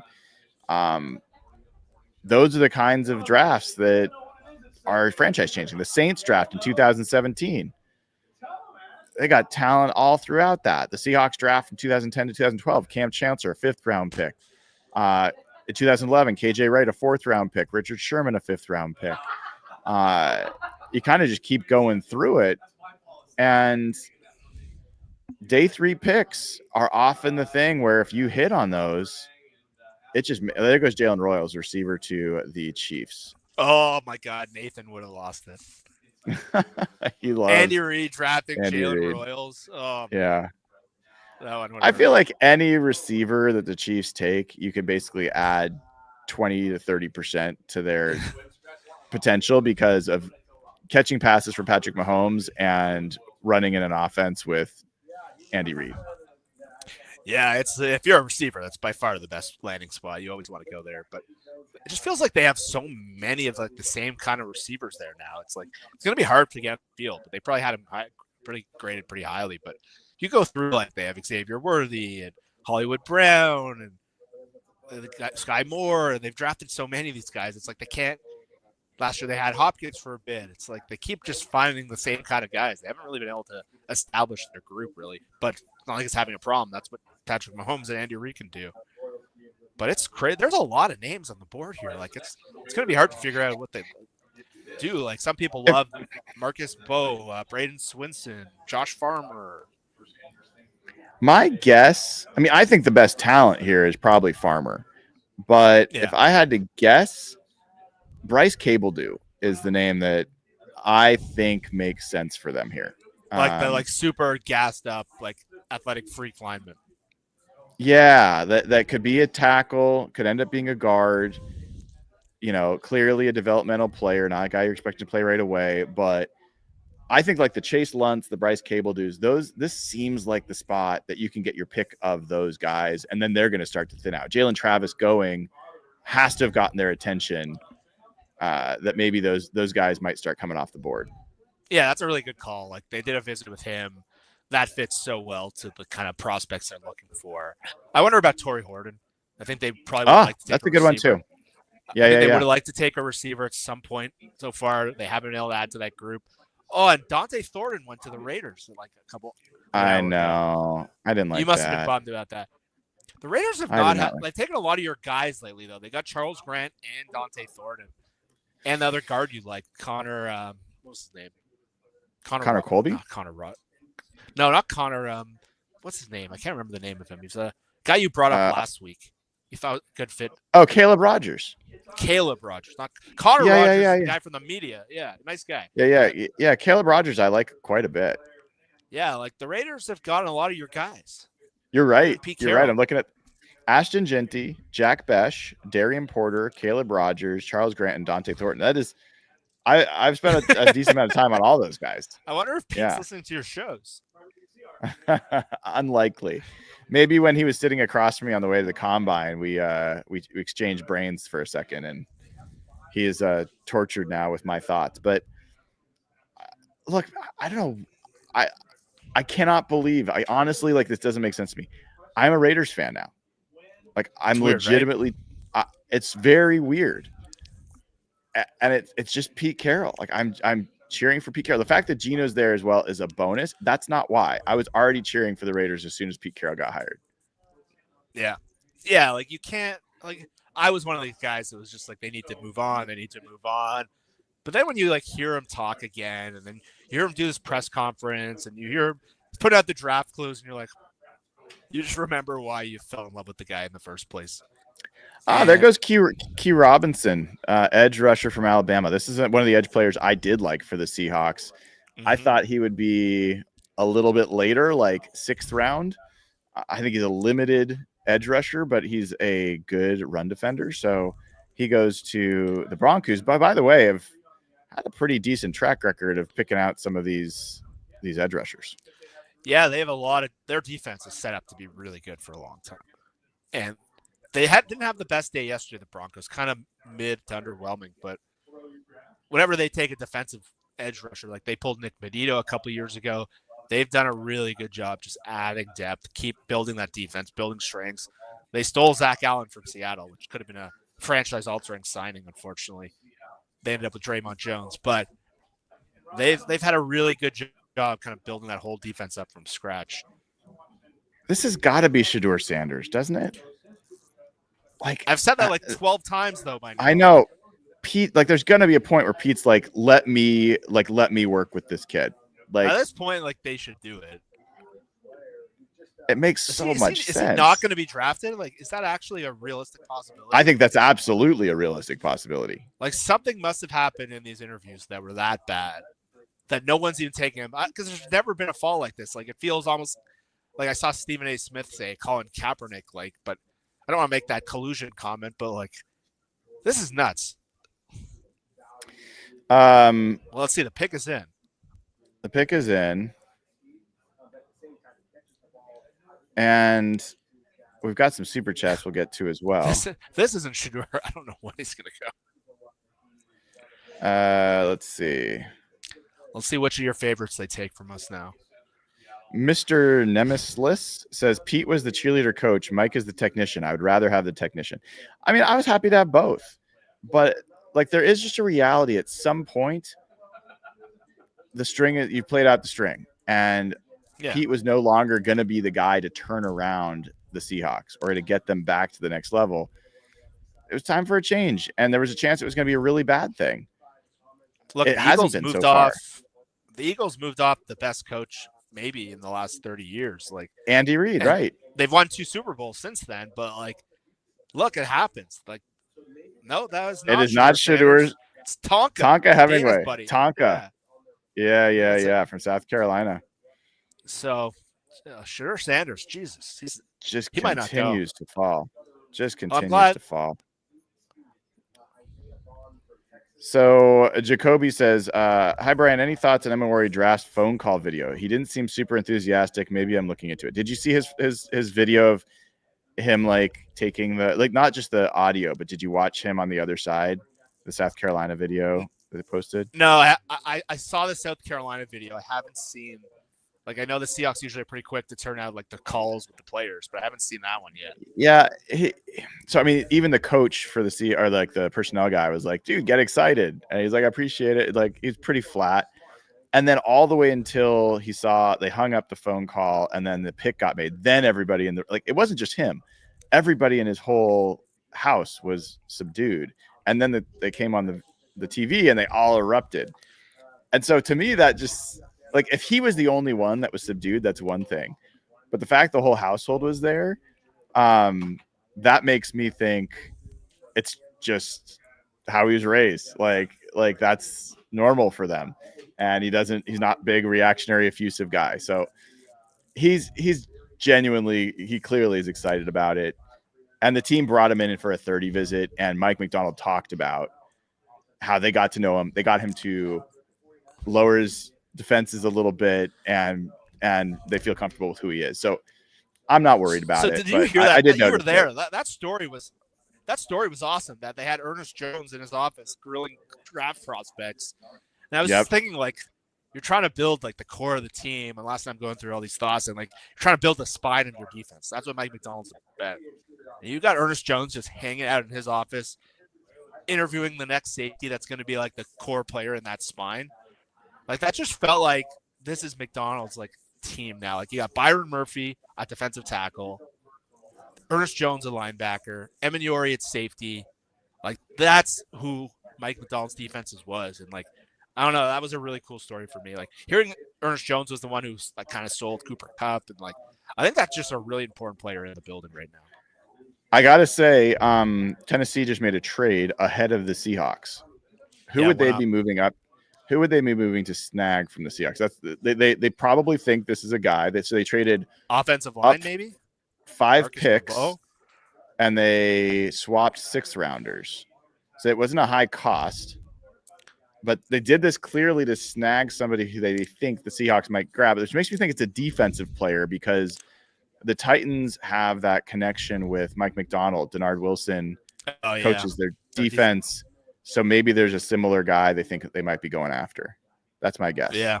Could be a defensive tackle. Could be Josh Farmer. Right. Could be Josh Farmer. Could be one of these nose tackles. Overall. It could have been to the Seahawks as well. Yeah, that's Derek's guy. That might have been a Derek gut punch. So the Seahawks are on the clock. Seahawks are on the clock. All right, so turn off your notifications. Turn off my pause stream. your TV. Let's just watch this together. I wonder if that was who they were going to take. Receiver is a very obvious need for them.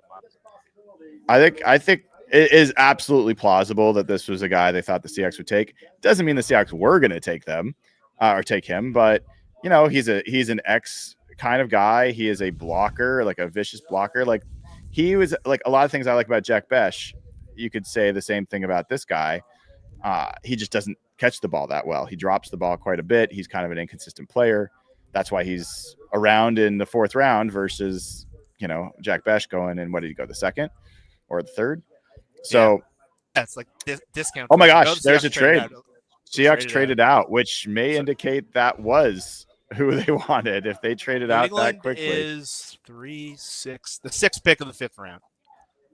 So not a big Seahawks. Well, we assume that's what they moved to. Yeah, that's true. We assume that's what they moved to. I wonder if that's who they were going to take. Yeah. Maybe there's just a lot of names left. If I go, Let's see. I don't see the Seahawks in that pick right now. So no, but I'm not. Let's see. I'll see if I can find a New England writer. Did they trade for a New England next year pick? Like, I wouldn't hate that. No, it flipped on the NFL Network. Seattle's in the spot now. Seattle's in New England pick. Oh yeah, now it is. It did flip. Okay, yeah. So they moved back 7 spots. What do you think they got, a 6th? Yeah, 7 spots. They probably got a 6th, right? Because they're missing a 6th round pick. That would make a lot of sense. Now our show got a lot more interesting. So now they've got 3 5th round picks. I wouldn't be shocked if they end up moving around from the back half of the 5th round. They're very taking pliable. One of their. They're pliable. They could package one of their 7ths to move up maybe in the 5th. So I think they might end up making 3 picks here in the 5th round. Yeah, I wonder what they got. I'm curious. But this, like, if the guys that we're talking about are the guys that we think they like, this makes sense, dude, because they got a 7th round pick. They got a 7th round pick. They got pick 238. Interesting. So not a lot.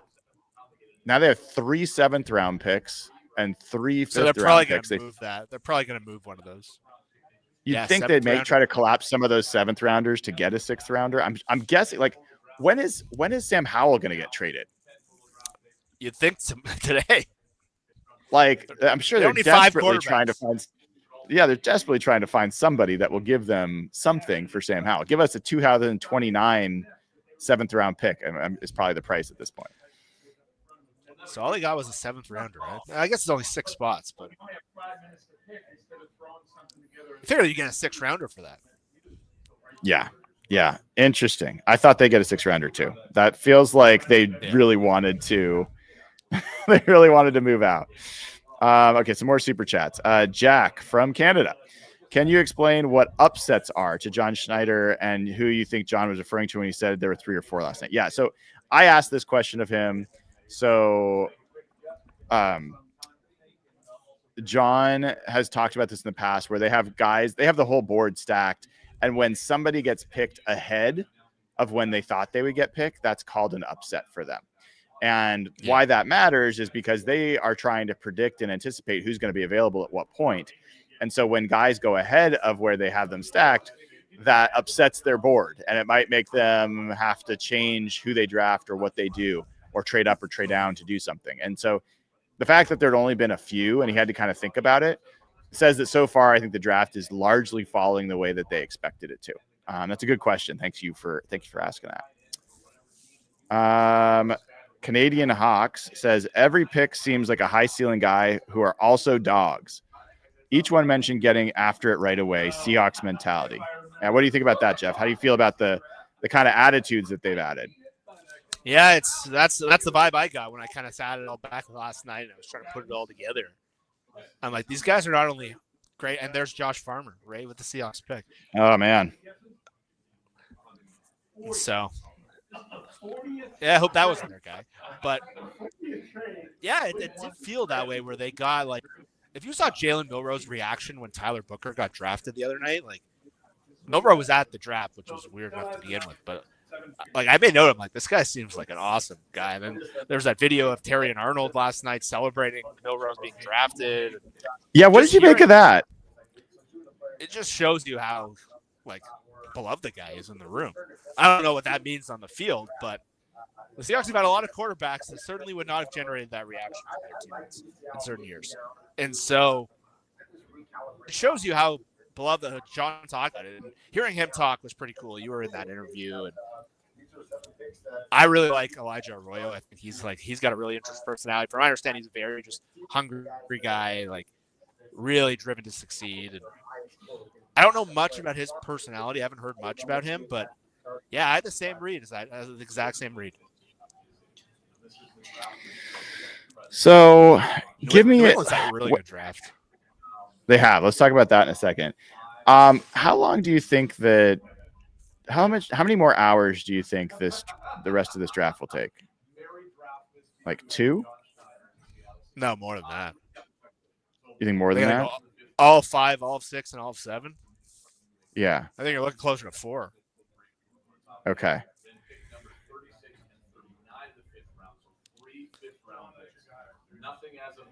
You trying to map out your day?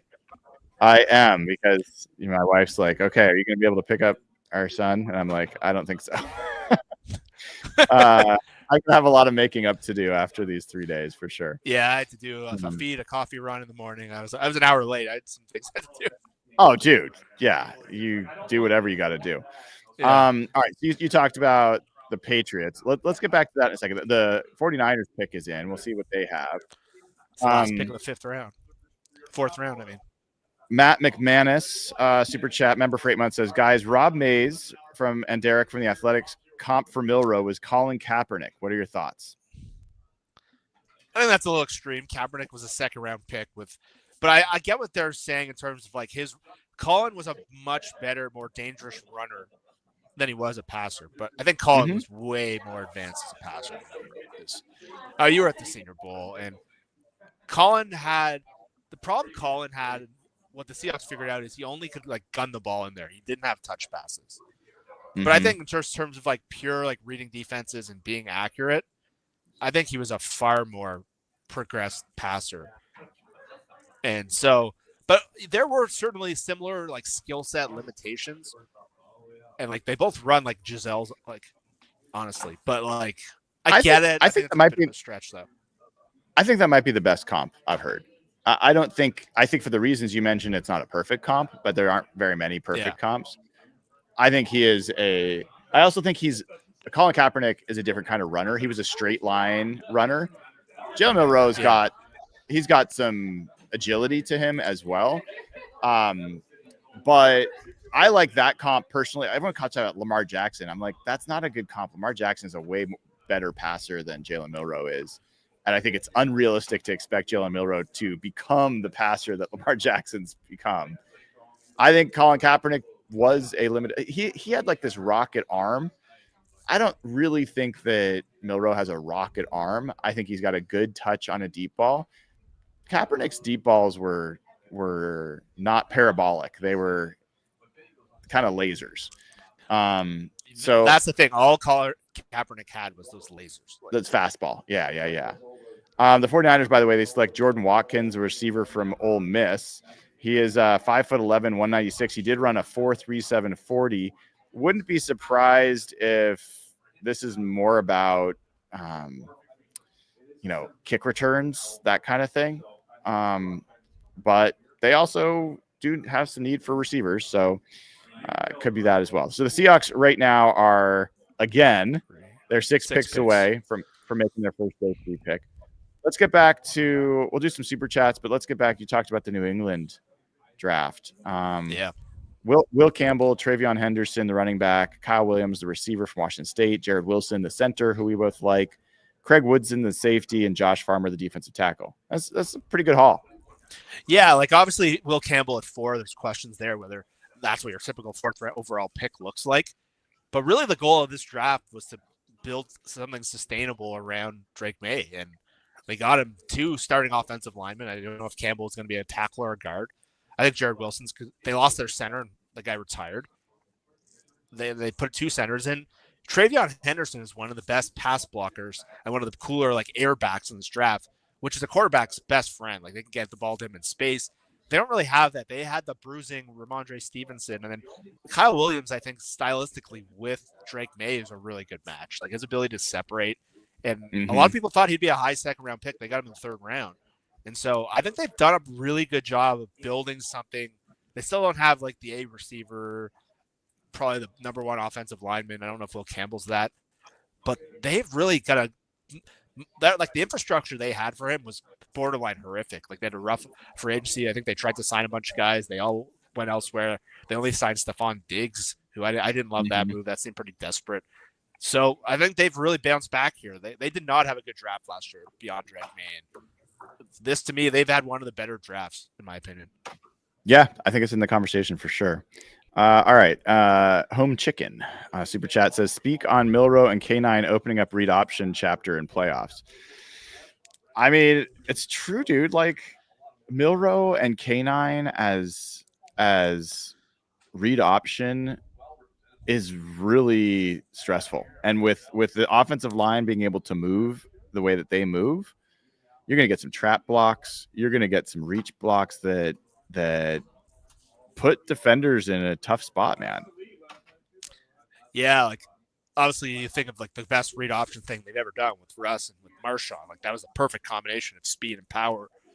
But like their explosion combination here is really interesting. And that's right. I think they can use what Milroe could do and what Walker can do really, really well together. And that's just such, they've been so bad at short yardage at the goal line. Whenever they've gone to like 2nd and 1, 3rd and 1, like when I've watched the game, I'm just like, I was sighing. It was miserable. Like this could make that fun again. And like, obviously it always started with the offensive line, but their short yardage, it feels like 7 years now. It's been abysmal. Yeah. And it's going to be different than what people like the nerds want it to be. It's not going to be always this pretty game, but it's going to be gritty. And I think they're going to be better at getting tough yards. I think they're going to be a more reliable offense, which smart, tough, reliable is what they always talk about. I think I can believe that they're going to be more reliable and tougher than they were before. Tyler Morano says, what's your view on the Boise edge? So this is most likely talking about his name Hussein. It's like I got to pull him up to get the actual name correct. Ahmad Hassanian from Boise State. Sam Howell got traded to the Vikings. All right. I called that. Well, you did call that, dude. Sam Howell has been traded to the Minnesota Vikings. Find my tweet. What did he get?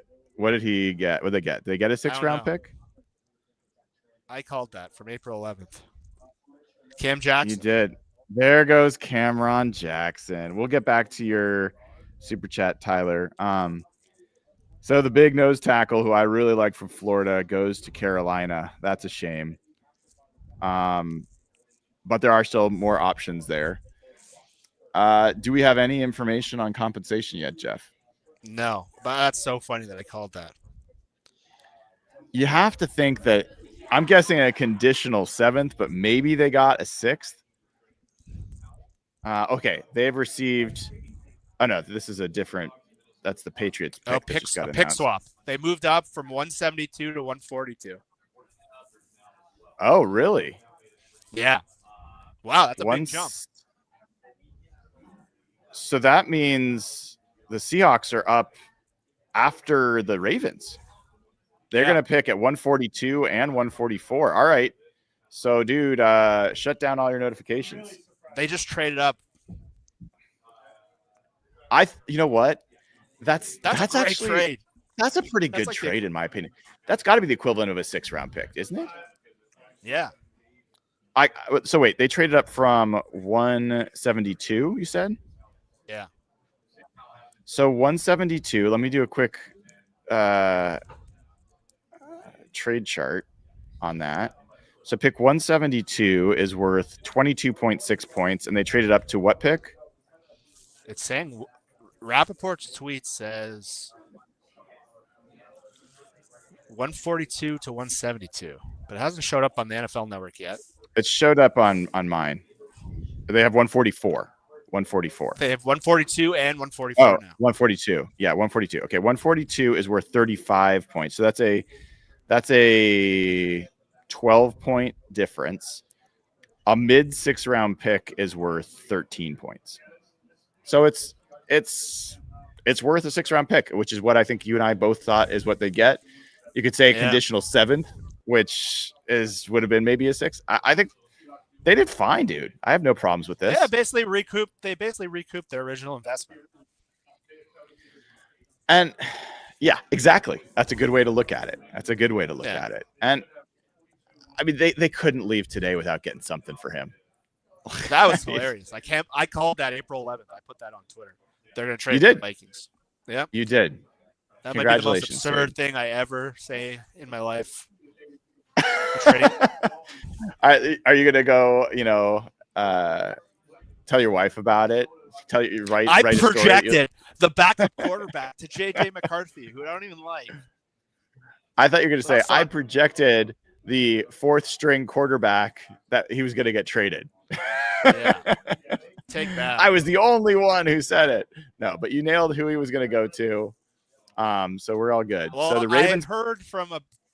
I'd heard that the Viking. There was some article that I was sent that listed a lot of backup options, and Sam Howell was on there in like March. I'm like, why would anyone trade for Sam Howell? And then Seahawks signed Drew Lock. Oh, there's your buddy. Who? Carson Vincent. Oh, good for him, dude. I'm so happy for him. I've really liked that guy, and I think he's going to end up being a good NFL player. He's got a lot of work to do. He's a project, but a really good athlete. Loves football, man. He was like such a Ravens pick.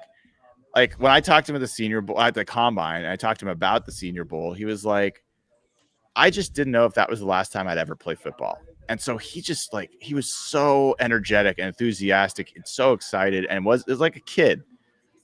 And I just think that that's infectious, and you need more of that. You got so many guys that think they're too cool, and this guy's going to be coachable.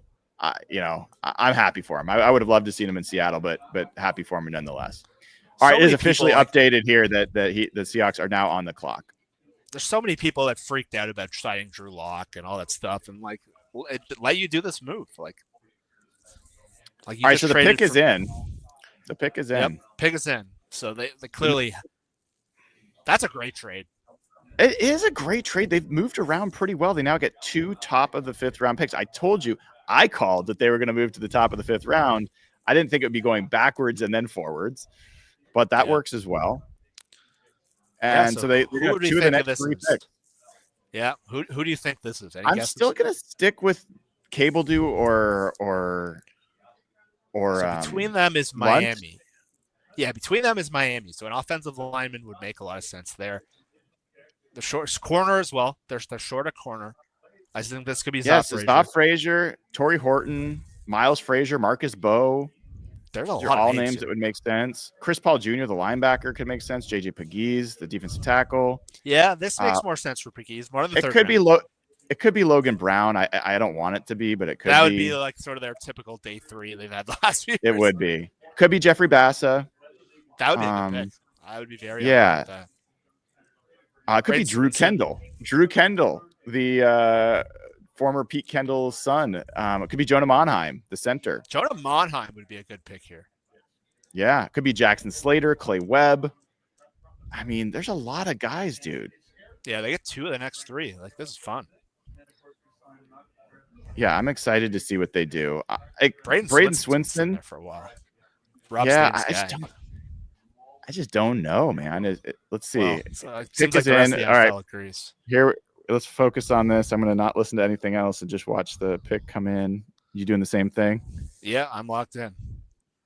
Riley Mills. No idea. Riley Mills. Tackle?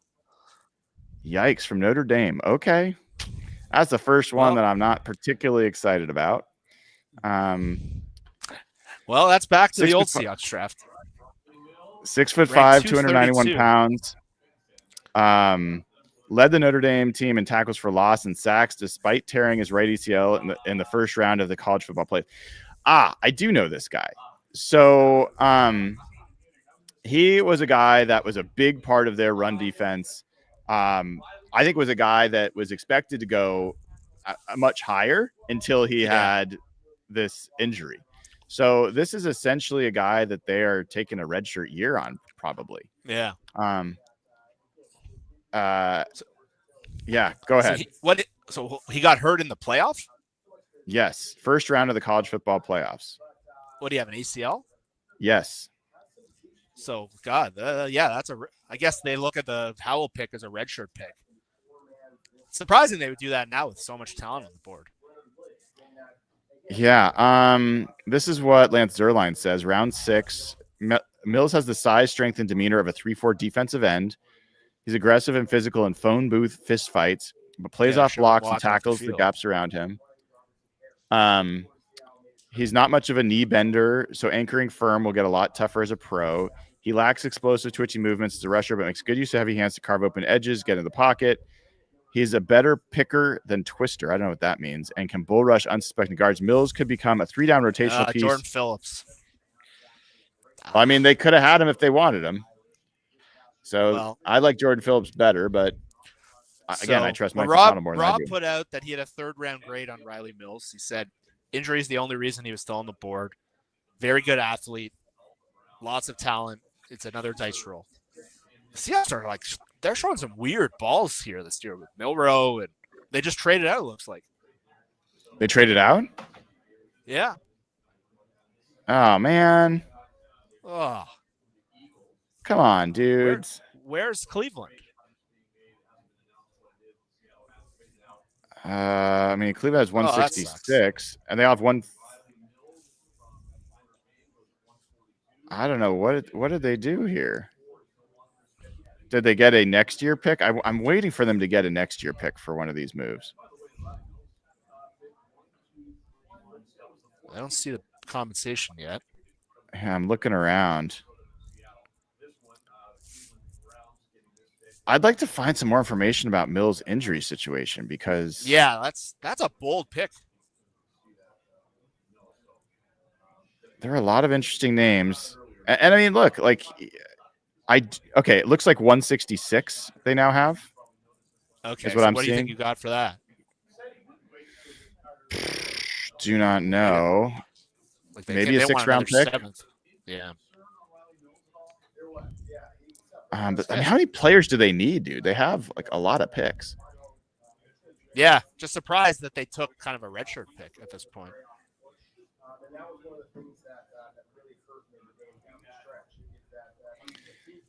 All right. That sucked. I was excited for the 2 and the 3. I know. Me too, dude. Me too. I feel the same way. Now we gotta get it. Trying to see. I'm still looking for. Here's Bleacher Report. Older prospect, 5 years in Notre Dame, be a 24-year-old rookie. Wow.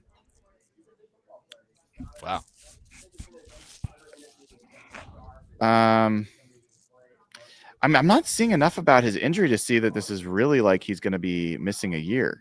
But I saw ACL in one place, so maybe it was just a mild strain and not a tear.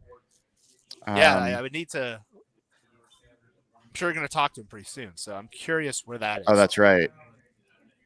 But he had an 88.4 pass rush grade since 2023, 3rd among DTs. Okay, medical test later revealed a tear in Mills' ACL. So is he just out for the year? So hold on. Here's what they got. They got a 6th-rounder. A 6th round to move down. Yeah. I don't know. I mean, what do you think?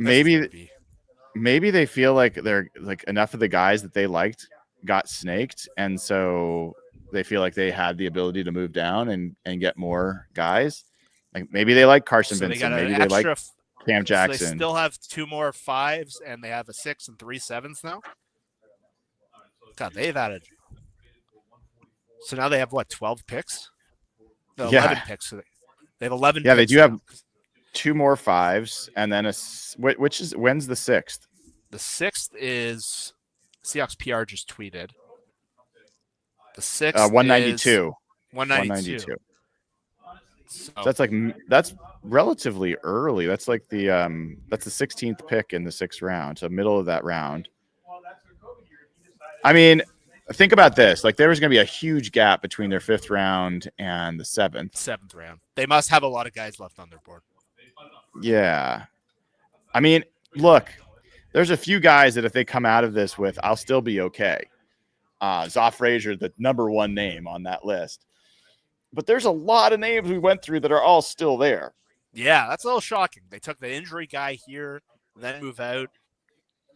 This gives them the chance to take a fullback. They could take a JJ Pegues, if the Jalen Conyers. They could take a Jake Braining-Stool. Like, they could, take a bonus pick on one of these guys. They could take another quarterback if they wanted. They could take Kyle McCord. I don't think they will.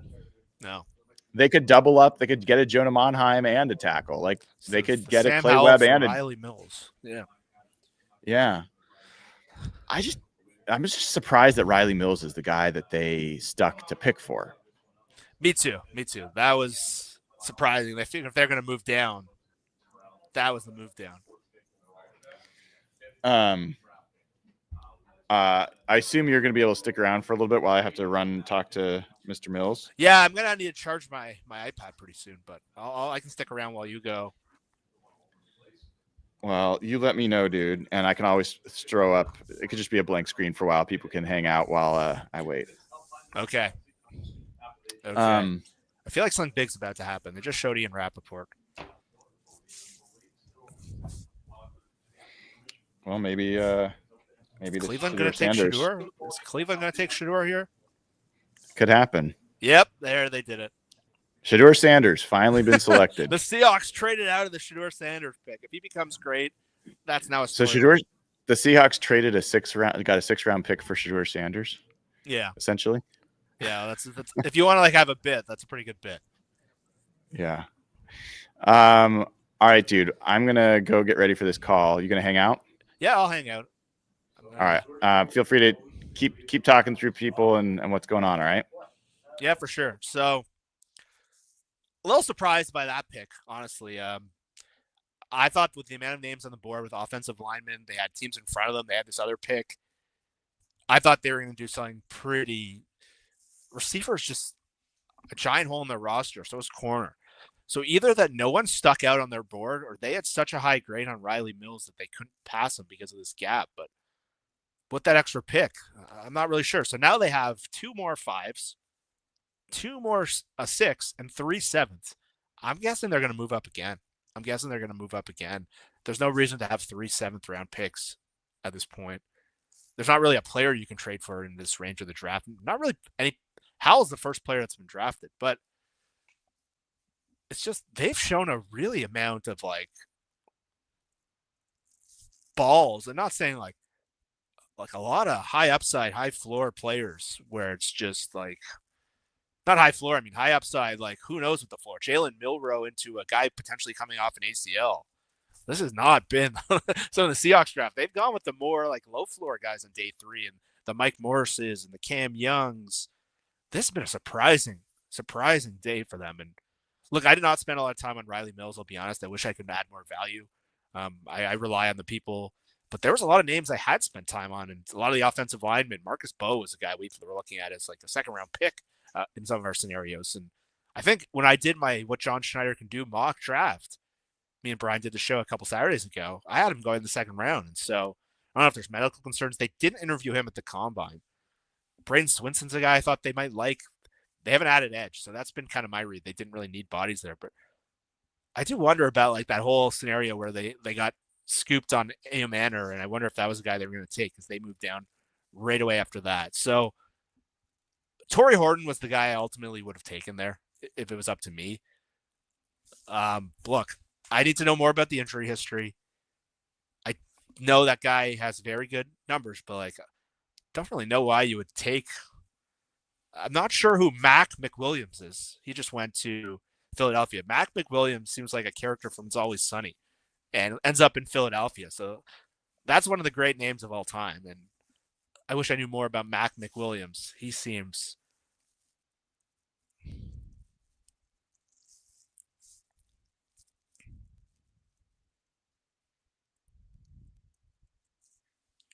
So New England's back on the clock. So Seattle's not up now to like the 160s. They're not even on the screen if you're watching the NFL Network. So there's quite a big gap here for the come ups. Let me pull up the draft tracker and see where we're at. So cool thing, Shedeur Sanders did just go. So if you want to rip the Seahawks and Shedeur Sanders becomes good, they literally traded that pick out for a 6th-round pick, a pick swap. If that's good, that's going to be just a funny bit for the future. But the Browns now have the weirdest QB room in the history of sports.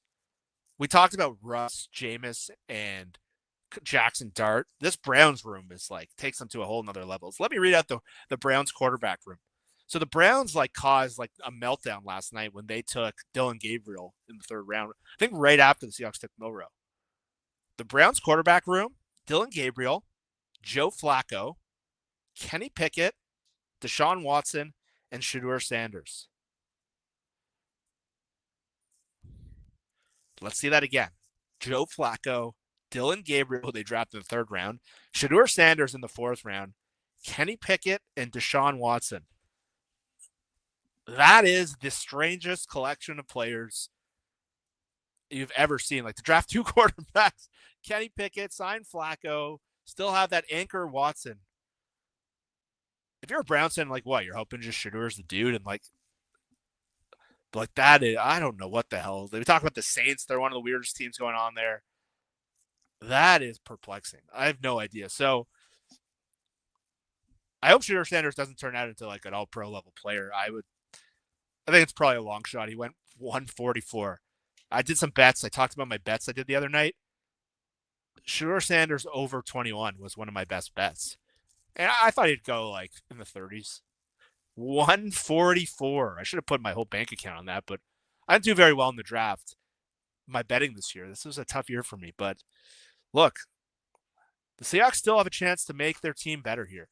They have offensive guard / center. They should add to that. A swing tackle would make a lot of sense.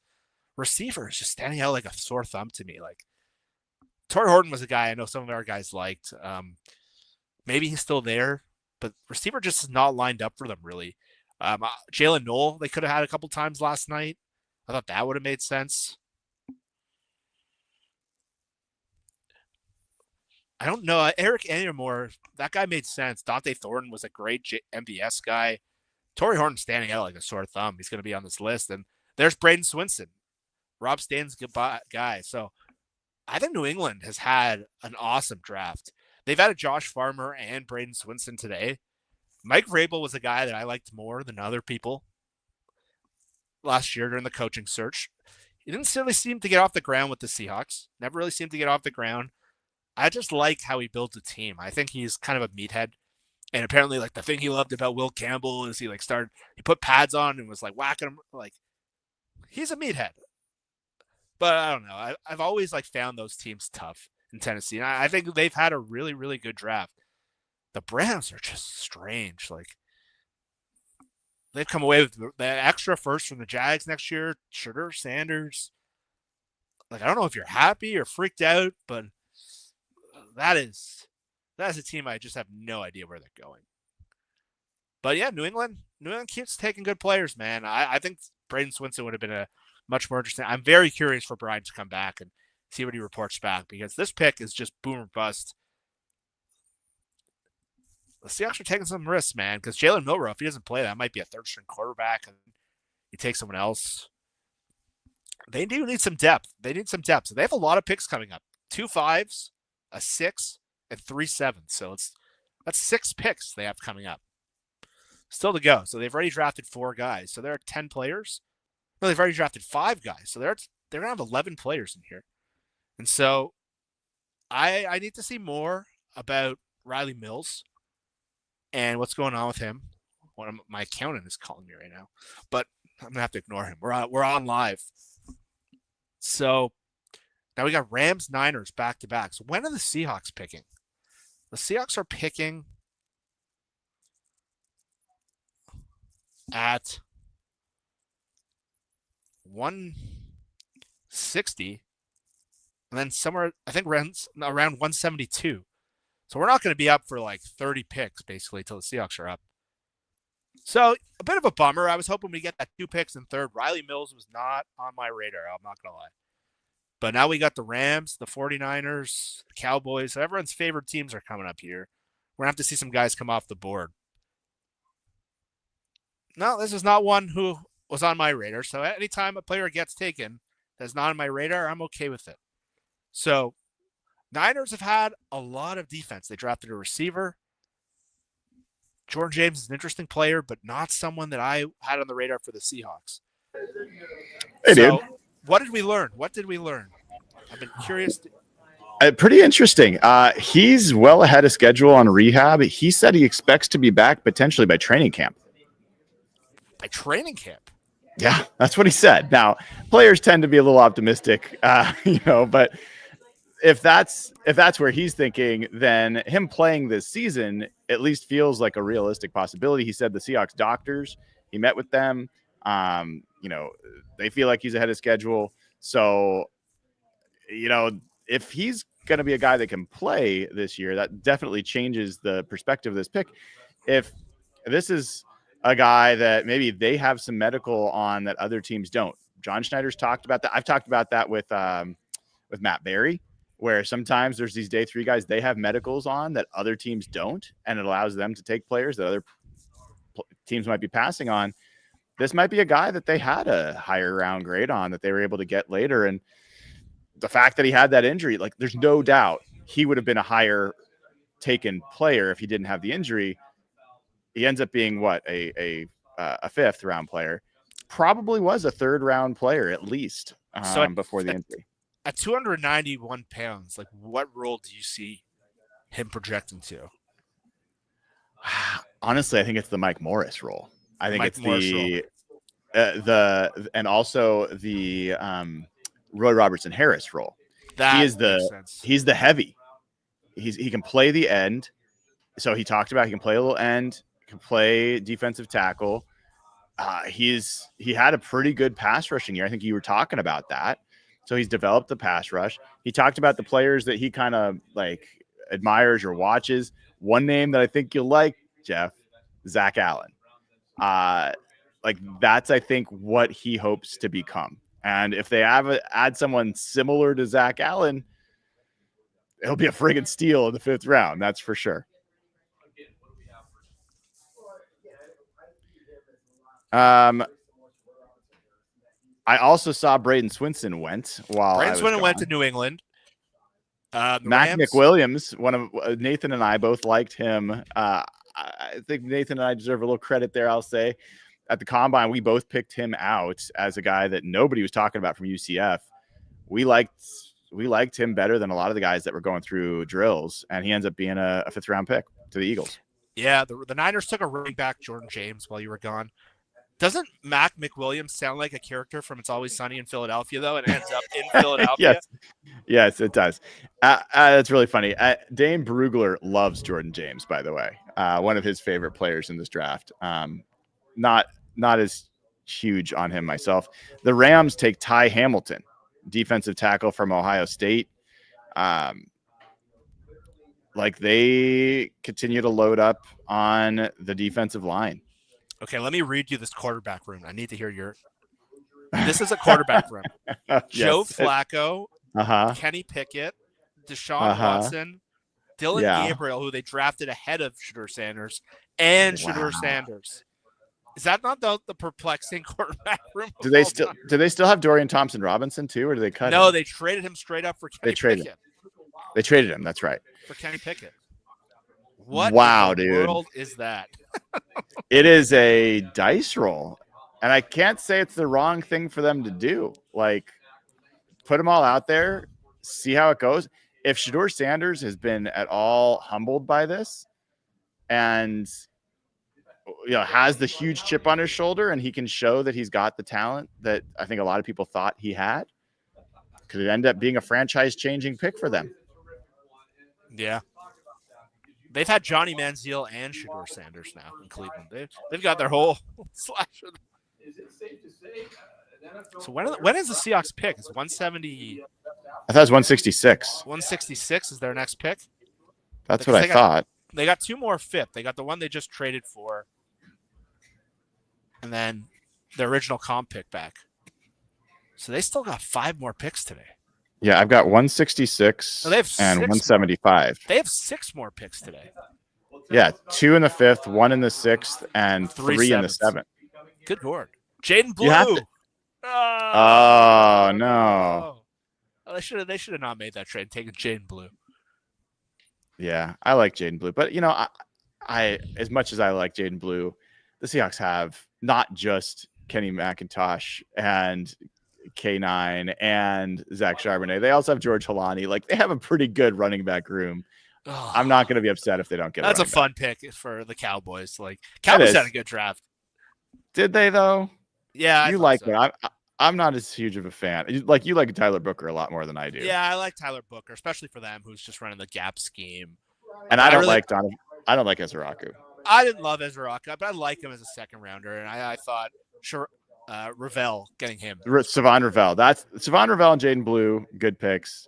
I think it's very rich for Booker, but that was shocking. That was the most I yelled on Thursday night when Booker went 12th overall. That was not on my radar in any scenario. So what was the vibe around about the Notre Dame pick? Yeah. I don't know. No one here has vibes. They're all just, reporting. So, I mean, I don't think anyone's going to react one way or the other. But I think the fact that his medicals are that much more positive than I think have been reported, that's probably the biggest news. And I mean, he's super excited. He's from Florida. So it was his first time coming to Seattle. And he said, I didn't think it was going to be that green. So he got a little Seattle welcome there. And he said he's like walking 6 miles a day, and he seems very excited. And the team had a formal meeting with him at the combine, and then they also had him on a 30 visit. So the team did their work on him. And by the way, once again, it does matter who they visit with. It is an indicator of interest. And if they visit with someone twice, it's a pretty good indicator. Should we talk about who is left that we have known visits with? I think you have to at this point, because Mills, 3 of the 5 picks, I think, are 30 visit guys. Okay. Amenori. Yep. So Bryce Cabledew, Chase Lunt, Nash Jones, offensive lineman, Asa Poole, offensive lineman. Jackson Slater, they met with at the Senior Bowl and he would make a 30 visit. Sense. Yep. Zoff Frazier was a 30 visit. Jeez. Marshall. Let's see. Other guys. Kobe Bryant was a combine visit. Jalen Conyers, a combine visit. Brandon Crenshaw Dixon, offensive lineman. I hope they don't take him. He's athletically not interesting to me. Combine visit. Jalen Rivers, the guard, combine visit. Cam Williams, tackle guard, combine visit. Clay Webb, they met at the combine and the Senior Bowl. Logan Brown, combine. A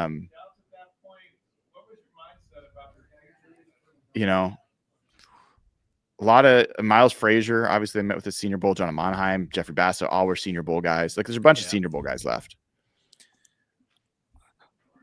There's a lot of interesting names there. I'm just curious if that Eric Ayumanor, I wonder if that was the guy they were going to take. I'm so curious. That seems possible, right? Like they trade down right after he went? Mm-hmm. Unless they were just trying, because they only got the 7th at that point. And then they moved that pick. Yeah. They should have picked already twice by now. They moved that pick twice now. The only pick they made was the Howell pick. Let's keep going through some of these super chats. So we were talking about this guy a long time ago. The short answer is I don't have a point of view. Is honestly the answer. So I don't have either. I generally don't like a lot of the edges. Oh, is someone doing? I gotta go. I'll be right back. Something's happening. Yep. All right, the Colts are on the clock now. They're picks in. The Colts have had the classic draft. Yeah, so Jordan Schultz put out a tweet that we both alluded to before. Eric Ayomanor, who went with the pick right before Tennessee moved up ahead of them, Schultz alluded that he wonders if they were going to take him. They moved back. Because that was the trade the Seahawks moved back to the first New England trade where they ended up moving down again here, but before the Shedeur Sanders trade. There's been a bunch of move up. Dallas just moved up. New England just moved up. I mean, Indianapolis is on. Dallas moved up again after just taking Jaden Blue.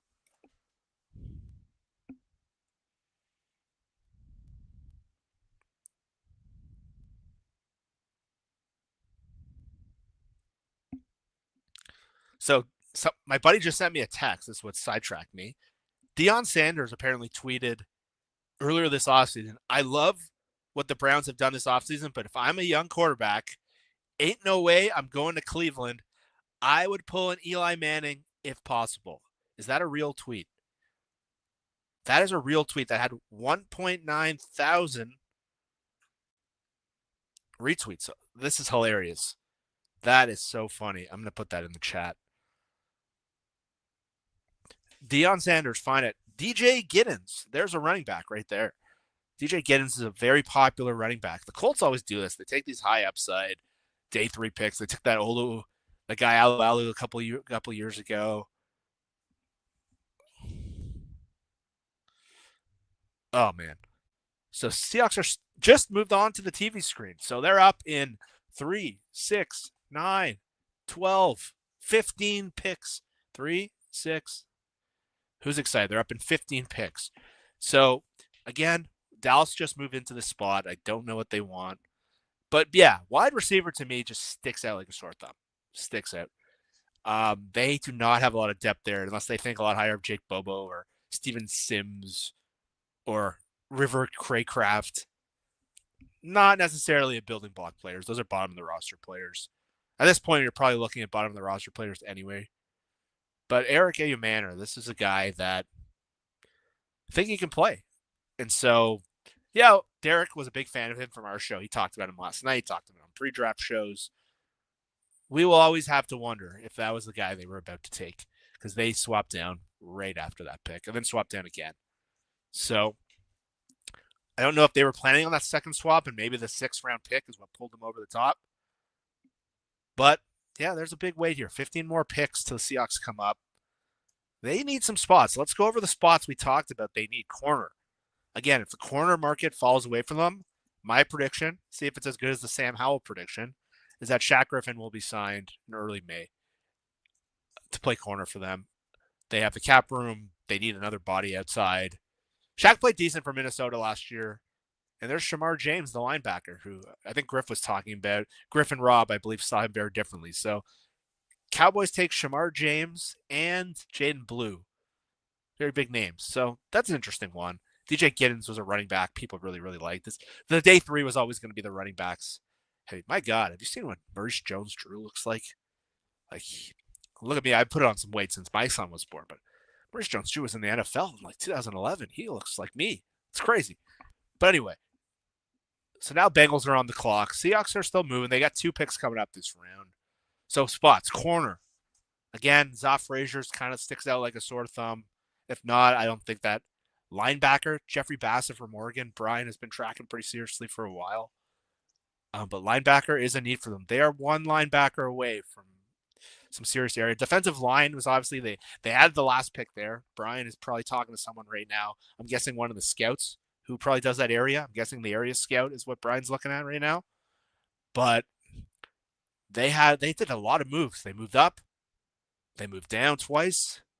They got a 6th and a 7th round pick. Linebacker, defensive tackle, they need what's called an A-gap player. So that's someone who eats space. So guys like Leonard Williams, Byron Murphy, they're linebackers. They can get off free. I just got a funny text from Evan, who is very excited that Sam Howell is no longer on the team. And let's talk about that for a little bit. So once they signed Drew Lock, my initial reaction was like all of yours, I imagine. What are they thinking? Like, why would they possibly do that? Then I kind of calmed down. I looked at the depth chart, and all I could think of was Sam Howell's but his performance against Green Bay, and all the reports from Brian and all the guys who cover the team were like, this guy, it was awful. And so Sam Howell, to me, I didn't see a future. This is the last year of his deal. I personally wasn't super high on him. That was a trade. I'm usually pretty high in the Seahawks moves. That was a trade I didn't particularly love last year. I just thought the Geno Howell, I didn't see a future there. I thought if you were going to take a shot, you could have gone with a young player. I would have taken probably Rattler or something. But more or less, they end up back with Drew Lock, who they initially wanted to sign anyway. So when they get Howell, I'm like, I thought they were going to add a quarterback at one point. And by the way, Quinn Ewers still on the board. Brian's biggest fear was Quinn Ewers being drafted to the Seahawks. Brian's analysis was he's just not an NFL player. We're now at pick 153. Dylan Gabriel's gone. There hasn't been many quarterbacks today other than Shedeur. And it will always be funny. So there's Jalen Rivers, the offensive tackle as well. He's being listed as a guard on TV, but all the offensive linemen still coming off. But the guy from Kansas, or Brian's talking about, Marcus Bowe, still a lot of the same guys we've talked about. The zone blocking guys. Clay Webb is someone I've taken a lot of mock drafts. But Sam Howell, sorry, I keep getting offline here for these picks. Sam Howell, to me, did not really fit particularly well in the Clint Kubiak timing-based offense. I think they wanted a different kind of vibe as the backup quarterback. I think Drew Lock and Howell are going to get along. I think Milroe fits really, really well. And so Sam Howell, to me, just doesn't do it. Sam Howell, to me, there's no reason to keep him around. I think they got really good value. We'll see if Mills from Notre Dame could turn out to be a player. But to me, I thought they'd get less than they got. That was a surprising return. I called it the ham sandwich pick.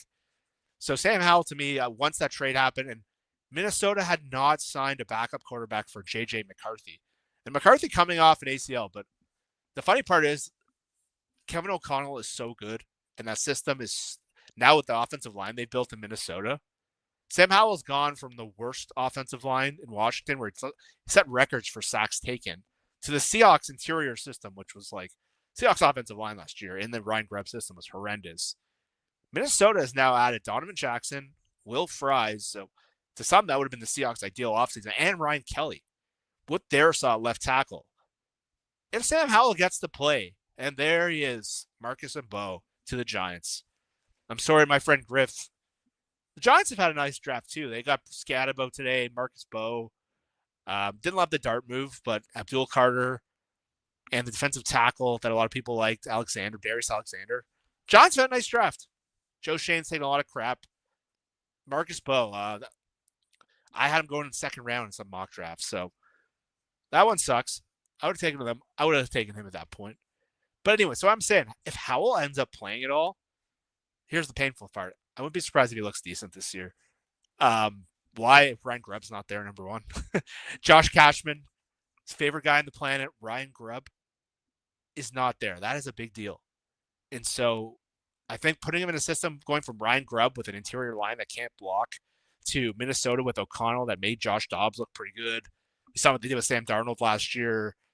They've gotten way better up front. Like Darnold's probably looking at their O-line being like, what the hell? Like they literally added Will Fries, who the Seahawks really wanted badly. Seahawks were going to make him a big offer.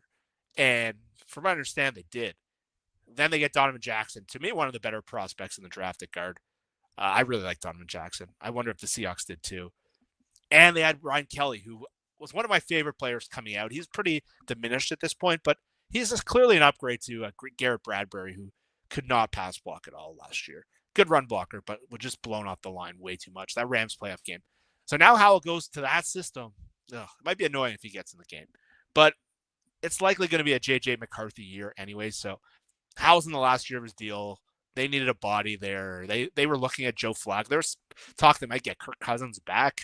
I always thought Howell made sense because there was just that opening and didn't think he would cost very much. I thought it'd be a 7th round pick, maybe even a next year 7th round pick. So the Seahawks did well, and now it just determines they've gotten a lot of picks this year. They traded Geno, Howell. How often do you trade your first and second quarterback in 1 year? Seahawks are pretty wild, and their number one receiver. Pretty wild offseason. But again, been a really fun draft for the Seattle Seahawks. Even if you've been skeptical about like the moves they've made, the players they've added, they added a lot of cool athletes yesterday. Like, not the most traditional positions: tight end, safety, guard, backup quarterback, but still some ways to go. They just had a defensive lineman, so I think Brian's right. His size, his body type, not the run wall player that Joe Class talked about for Mike McDonald. He is a Mike Morris, and Brian did a show last year after the Niners game where, if you remember, their backup running back, Garendo, broke up for a big run against them to seal the game, but it was one of those games that was just so painful to watch them play defense. And Brian had isolated a few snaps, and Brian was one of the brave souls that showed they actually played pretty good run defense, except when Mike Morris and Cam Young were in the game. And Mike Morris was with Mike McDonald in Michigan. And when he got hired, I think, the Davis press conference, Mike Morris was hugging the coach. And Mike Morris, if you ever hear him on a radio interview, just seems like an awesome dude. But Brian unfortunately identified when Mike Morris and Young were in the game, they had a big drop-off in their rushing defense productivity-wise. And so they make the trade for Roy Robertson-Harris last year, which I thought they'd re-sign him initially for like just a lower deal. He got a pretty good deal from the Giants, so maybe he just wanted the money. I don't know. He had a couple guaranteed years left in his deal, so I knew they were going to cut him. But that made a big difference in terms of just like rounding out their defense. And so they don't have Roy Robertson-Harris back. They don't have Hankins back. There's a lot of snaps there. And Brian has showed you it's like 10 snaps a game. But again, Jaron Reed had a pretty good year last year. Here is someone named Dante Trader Jr. Not on my radar, so I'm okay with that. Marcus Bowe, that one hurt. But some of the guys we still talked about, most of the guys we talked about still on the board. Seattle's up in 3, 6. So, Brian, I've been going on a good rant here. What's going on, dude? You just talked to Nolan Teasley, the assistant GM. Did we lose you, Jeff? Jeff froze, at least for me. Good conversation with Nolan Teasley. No, I'm still here. You're still here? Okay. Yeah, I was doing a solo show for a bit. Yeah. Yeah, maybe I talk so much my computer or iPad didn't know what to do. Marcus Bowe is gone. Yeah, Marcus Bowe just went to the Giants. Okay. Other than that, I can handle it. Jalen Rivers from Miami went. I was never a fan. Yeah, so Seahawks are up in 3, 6, 10 picks. And they're going to pick twice pretty quick here. Wait, they're up in 10 picks? Yep. Oh, you're right. Yeah. Okay. So what was your rant? I was just talking about how weird it is that a team traded their number 1 and number 2 quarterbacks in the same year. And I think the annoying part. So funny. I said it's funny that Sam Howell has gone from like the worst offensive lines and the worst offensive system to like maybe the best one, where they've just added Will Fries and Donovan Jackson to their offensive line and Ryan Kelly. And I said if he actually gets to play this year, where Josh Dobbs has looked good and Darnold looked good, I'm like, he actually might look pretty good, and people are going to be like, what the hell? And so Josh Cashman's probably pretty sure that like going anywhere that doesn't have Ryan Grubb in the Seahawks interior line is probably a win. But like, if Howell actually has to play and JJ McCarthy's not 100%, like I said, I wouldn't be surprised if he actually looks pretty competent. Jeffrey Bassa, the Chiefs. Oh man, that is a Chiefs linebacker. Oh my God. Well, you know, who knows? Cost them him. Yeah. Who knows if they wanted him or not? Like, so I asked Nolan Teasley, like, hey, did the other teams trading up have any effect on your willingness to trade down? And like, were there any upsets essentially? And he said no. Decide whether he's being truthful or not, but he just said we thought the value was there. There's a lot of guys we like, and so we wanted to add some more picks. My spidey sense did not go off. I thought he was being truthful, for what that's worth, and he did not talk about medicals with Riley Mills, but you know, I did not talk about medicals with Elijah Arroyo, but you know, someone asked him about, hey, how do you feel about Elijah Arroyo? Even though he didn't do his testing because of some injuries, it's like, we don't talk about that, but you feel comfortable with where he is. I asked him, Jeff, like, look, you guys have done a million simulations of how this draft's going to go. Tell me a couple things that have gone better than you expected, and maybe a few things that have not. And he said Nick Immanwori being available was not something they expected. Like they just did not think that was going to happen. So that was pretty good. They also did not expect Elijah Arroyo to be sitting there at 50. So those are the two things that he said have gone better than expected. He also said, Jalen Milroe was the best player on their board. He didn't say quarterback. He said the best player on their board at 92 when they picked. So I think that's why they feel really good at the first 2 days. This day 3, like the Riley Mills pick, he's not like, I don't know enough about him as an athlete to speak to like his true upside. Yeah. But as a football player, he was a critical part to what was, a team that was heading towards like a college football championship, at least playing in one. And when he went out, it was a crippling blow for them. So a guy that kind of heart of the team was going to be an earlier round, definitely a day 2 pick. You get on day 3, and if the medical ends up working out, that's pretty good value, dude. Yeah, Brian, I'm at very low battery. I need to charge, and I'm going to be back in a couple picks. Yeah, all right. Take your time, dude. No, we're up in like 9 picks. I got to get. Got to get your charger. Yeah. All right. Give me a minute. So that's Jeff Simmons. He'll be back. So yeah, I think that the Riley Mills pick, while it's not a guy I've spent a lot of time on, I could see the vision. And they did talk, Nolan Teasley talked about, the assistant general manager of the Seahawks we just spoke to, did talk about the positional flexibility. That he can play end, he can play inside. They like that about him.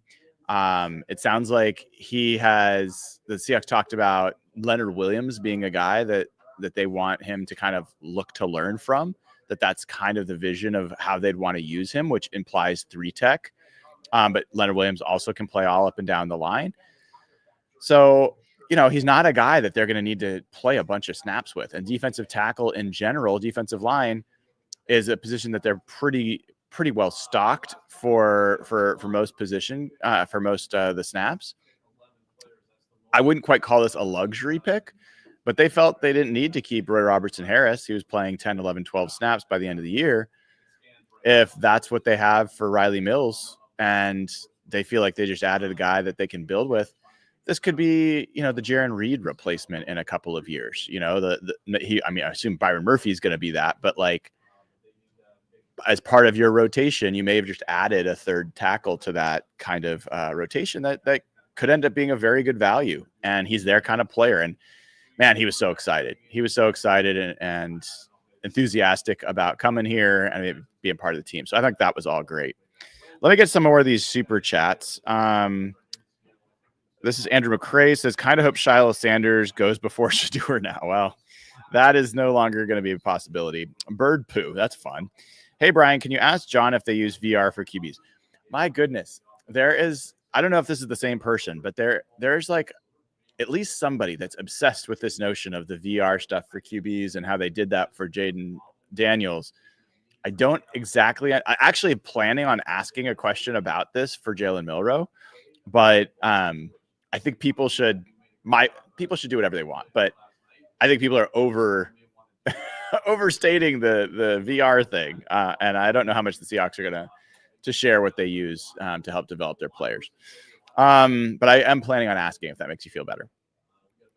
Dave Esp has given away 10 Hawk Blogger memberships. Thank you, man. I really appreciate that. Appreciate the generosity. If you want one of the free Hawk Blogger memberships, first thing you got to do, like the show, give it a like, subscribe to the channel. We're over 18,000 subscribers. Let's get up to 20. And then make sure you have gifting turned on. If you don't know how to turn gifting on for your YouTube account, just do a quick search on Google. How do I turn on gifting for my YouTube account? Follow the instructions and you'll be good to go. You could get one of these free memberships that Dave just gifted. Joker says, I feel like a good comp athletically and play style could be RG3 for Jalen Milroe. Military kids, unique talents, entering a Shanahan offense. I like him. I think RG3 is a much better passer than Jalen Milroe. But I think as a runner, he is more like RG3. Jalen Milroe is more like RG3 than he is like Colin Kaepernick. So I think there's some validity to that. But again, Jalen Milrow's got a lot of work to do when it comes to the passing part of the game. Super Sauce says, please take Bo. Well, Mr. Bo is gone. So unfortunately, they cannot do that. PSP Dice says he is Zach Sealer 2.0. Well, if he's Zach Sealer, that would be amazing. If he's Zach Allen, Zach Sealer, any of those Zachs, we'd be very, very excited with Riley Mills. Scott Wallace has been a member for 4 months. He says this screams Haslam interfered again. Confusing. This is relative to the Shadur Sanders thing. I mean, you own a team, you get to do what you want to do. The Cats in the Hats.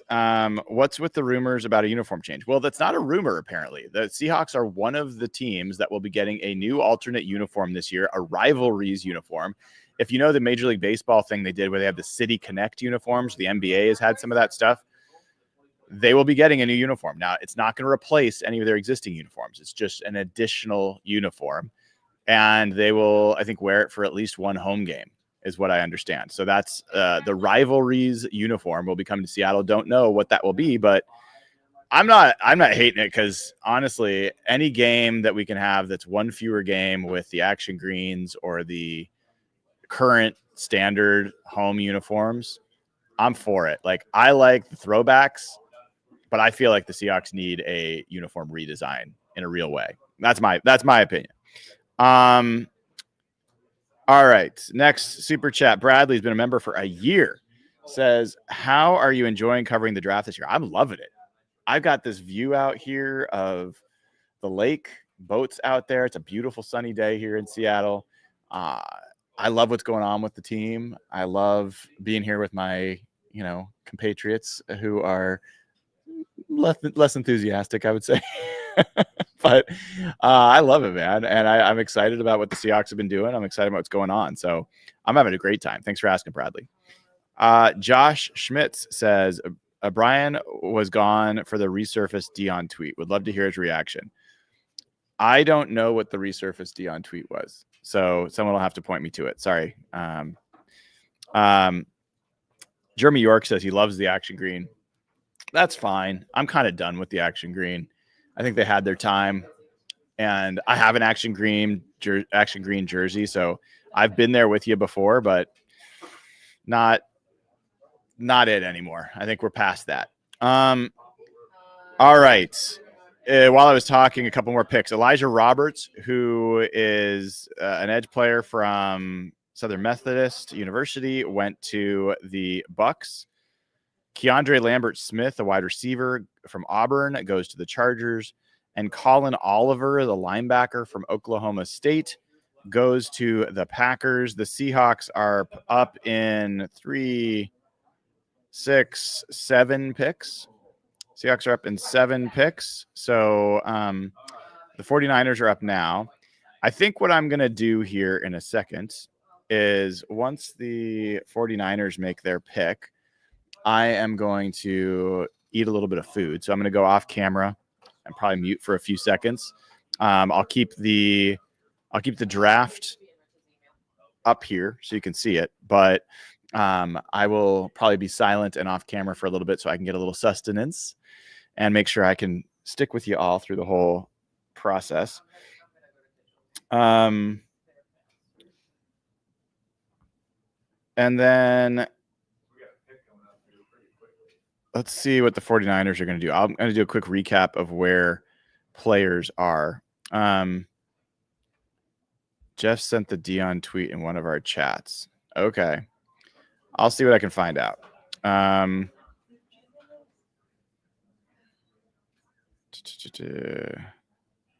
Okay. It says, I love what the Browns have done this offseason, but if I'm a young QB, ain't no way I'm going to Cleveland. I would pull an Eli Manning if possible. That's funny. That's funny. You know what? Life will humble you. As soon as you feel like you are in control and you are the one that's deciding what happens, life usually shows you that's not the case. So, I don't wish I don't wish ill on Shedeur or Dion or any of that. I just I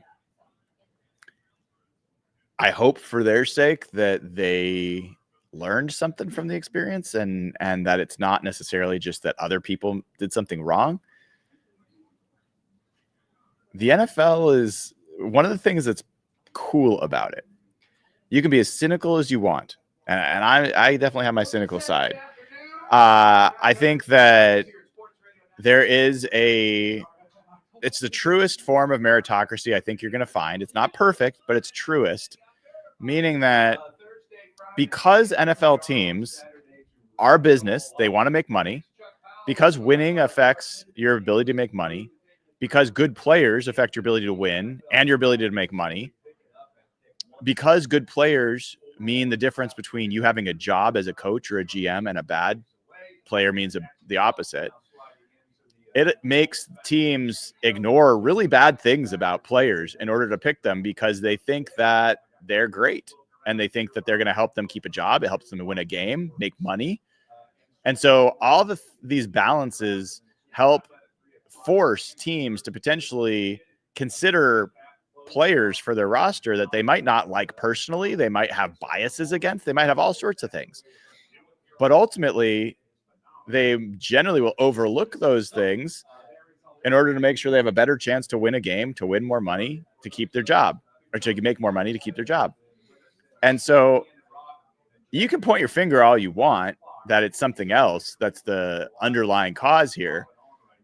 But there's a lot of players that have been picked, and a number of those players have some meaningful questions about their character, about how they're fitting in a locker room, about their medical history, about all sorts of things. But teams pick them anyway.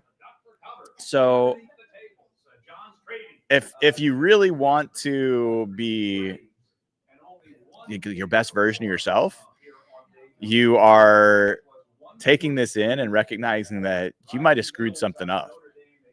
To go from a potential number 1 overall player back in December to a 5th round pick that was traded for a 6th round pick, that's a reflection on you more than it's a reflection on the NFL, at least in my opinion.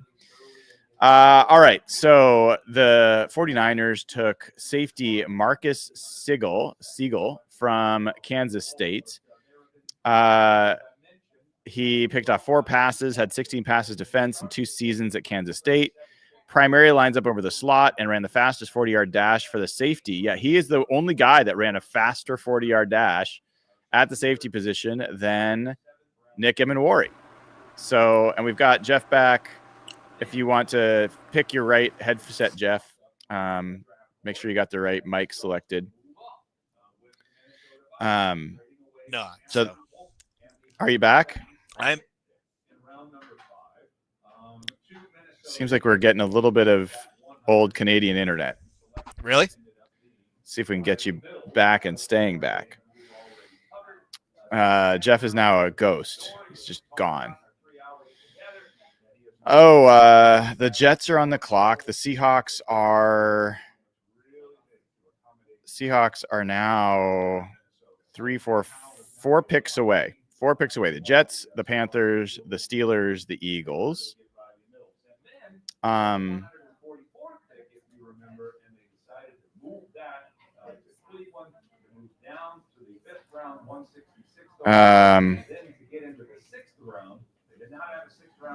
Brian, why I thought you would keep the Sanders out of your mouth. Nothing they did was wrong, but your take, bro. That could be your opinion. I will tell you, I know a lot more about that situation than you do. I'm not going to tell you what I know, but I know players. I know people in front offices. I know agents, and they definitely did some things that were not great. So you can make it about me, but I'm just telling you, there's no situation in the NFL where you fall this far and it's only a thing about the NFL, and that every NFL team and every NFL front office has the same issues in a shared way. It's a statement about you. And so I honestly don't really care. I don't think Shedeur Sanders is that great of a player. I never did. I don't think he's a 5th round player. I think that's crazy. But he had to do some work. He had to do some work to fall this far. And I think he did. All right. Let's see if we can get Jeff back in there. Are you back in here, man? My internet working? I think so. Say something else. Well, the Seahawks are up in 4 picks. Yeah, you're hanging in there. I think we're getting a little bit, but it's pretty good. Yeah, Seahawks are almost back up again. Yeah, 3 picks, and then they're on the clock. And they're going to be 2 picks in the next. So they pick again at 175. So 166, and then there'll be 9 picks till they pick again at 175. Smail London, the linebacker, goes to the Anyone Eagles. interested come off there? Marcus Siegel, the safety that ran a faster 40 than Nick Emanwari. That's I like know. the 49ers. Nathan was very high on Siegel. 49ers have done it. Draft, not like the franchise altering draft, but they added a lot of depth. Yeah, we're still getting a little bit of. Okay, I think you're back now. You still are getting a little laggy. I don't know, but I think you're back. Yeah, no, you're good now. Mitchell Evans, the tight end. We heard some people that really liked him. Yeah, they've invested a lot of money at tight end with Tommy Tremble, and they drafted a guy last year in the 2nd round, Jatavian Sanders. I remember you had someone on. I can't remember if it was Brugler or not. You're like, why aren't they taking Tyler Warren or Loveland? They're like, they really like Jatavian Sanders. I was surprised to hear that. I can't remember who told you that, but sorry, say that again. Oh, they like who? Sorry, I got distracted by the chat. Jatavian Sanders was their 2nd round pick last year from Texas, or the 3rd round pick. And you asked one of the insiders that you had on your show, like, why aren't they taking Warren or Loveland? They're like, they really like Jatavian Sanders. And so interesting. I remember that. I was like, really? That seems strange, but that was Mitchell Carolina, Evans, right? Yeah, Carolina. Mitchell Evans is their 3rd tight end now, so that makes sense. Yeah, that was Ryan. Was that Ryan Fowler? It might have been Dane Brugler. It was either Fowler or Brugler. I remember hearing it. I was like, that is a bit perplexing, but yeah, that's kind of wild.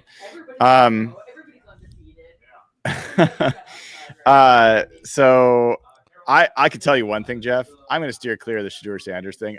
I don't care. I don't give a shit. So like, I was honestly expressing an opinion of like what I hope helps that kid live his best life.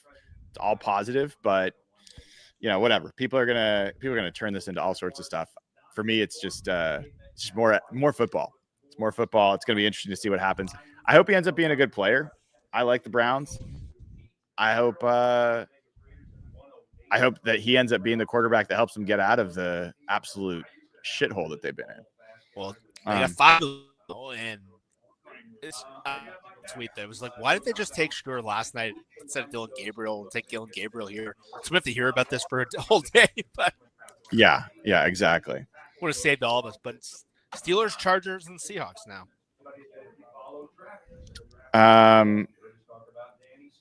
So the Steelers pick is in. I still think it's going to be. I still am going to go with Bryce Cable-Dew. Yeah. I'm going to turn off my. I'm going to take a couple bites. I'm going to turn off my. I'll talk.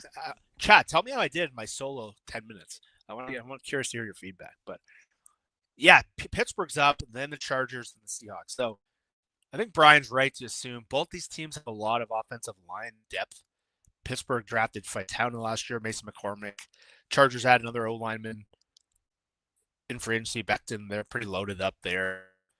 And those two teams, Pittsburgh and Chargers, are really power gap scheme teams.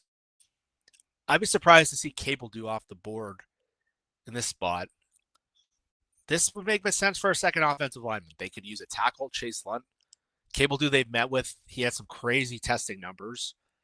Some people think he's got crazy upside. I think it's going to be a receiver still. I don't see Pittsburgh. Pittsburgh never ended up dealing George Pickens, by the way. That was leaked. I didn't really understand that one. Chargers took a receiver a couple picks ago. They've taken 2 receivers now. So I think it's going to be a receiver. But offensive line, I don't think only taking the guard is how I would have handled it. But they got a lot of guard. They got I don't see Anthony Bradford on the roster.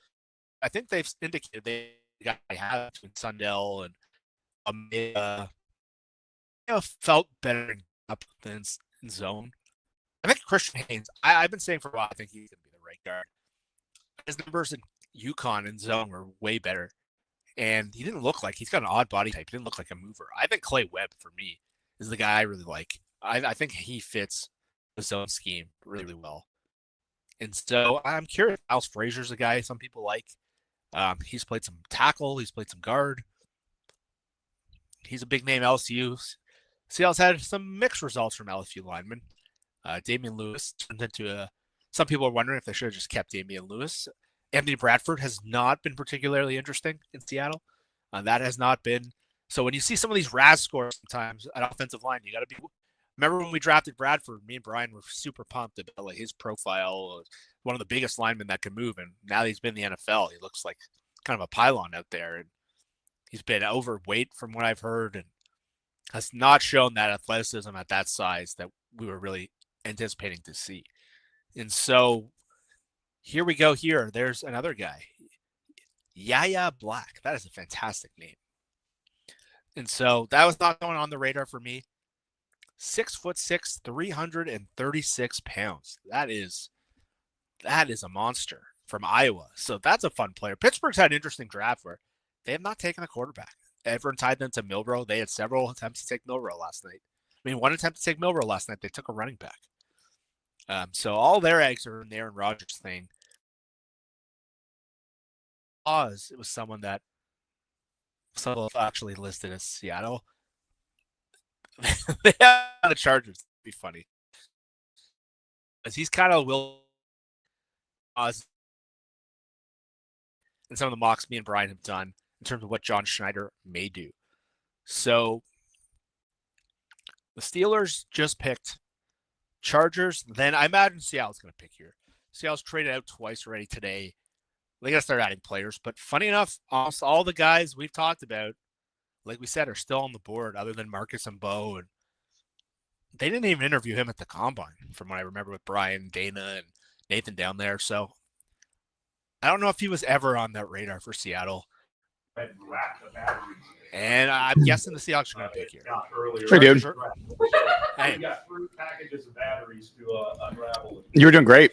I was listening. I was enjoying it while I was eating my lunch. Yeah. Black just got taken out. 330-pound defensive tackle. Yeah, he's a big boy. That is an animal. That is such a Steelers. Steelers took Jack Sawyer before, which is like the perfect. Very Steelers. They've added such Steelers, Derek Carman, but like the still not quarterback. Someone traded ahead of Seattle again. Oh, is it the Chargers? It's saying trade. I don't know if it's the Chargers pick is in.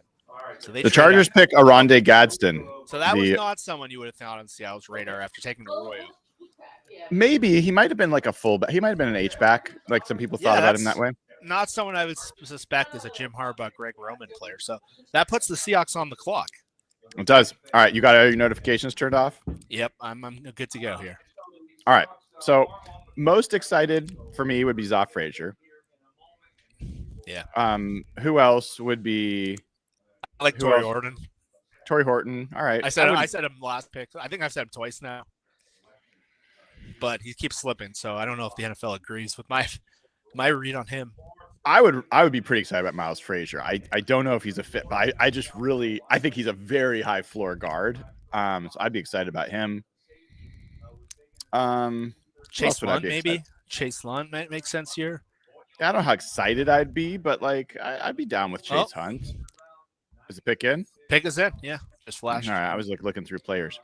All right. Who do we think? Could be a running back? I mean, if we're really looking X receiver, now that Dante Thornton's like Andrew Armstrong, but I think it's a little early for him. It is a little early for him. D-line, any D-line left that you would? Well, I like Jay Toya. Chris Paul, maybe? Torrey Horton. There you go. Let's go. There you go. Okay. Yeah. This is it. Yeah, talk about him, Jeff. I wanted him when they first came on the clock in the 4th round. I think he's got some unique speed and unique down the field that they just don't have in their group right now. And so if you watch some of his highlights, he's got some fun highlights. They have a lot of these good intermediate route runners. They're separators, but they don't have a lot of like outside speed that can operate. I think he was one of the guys, Colorado State, really fun player. And so I know some of our listeners have sent in some clips of like, watch this guy's highlight pack. It's fun. 6'2", Yeah. 196 pounds, Ran a 4.4. 37.5-inch vert, 85th percentile vertical, 4.4640, so 84. Yes.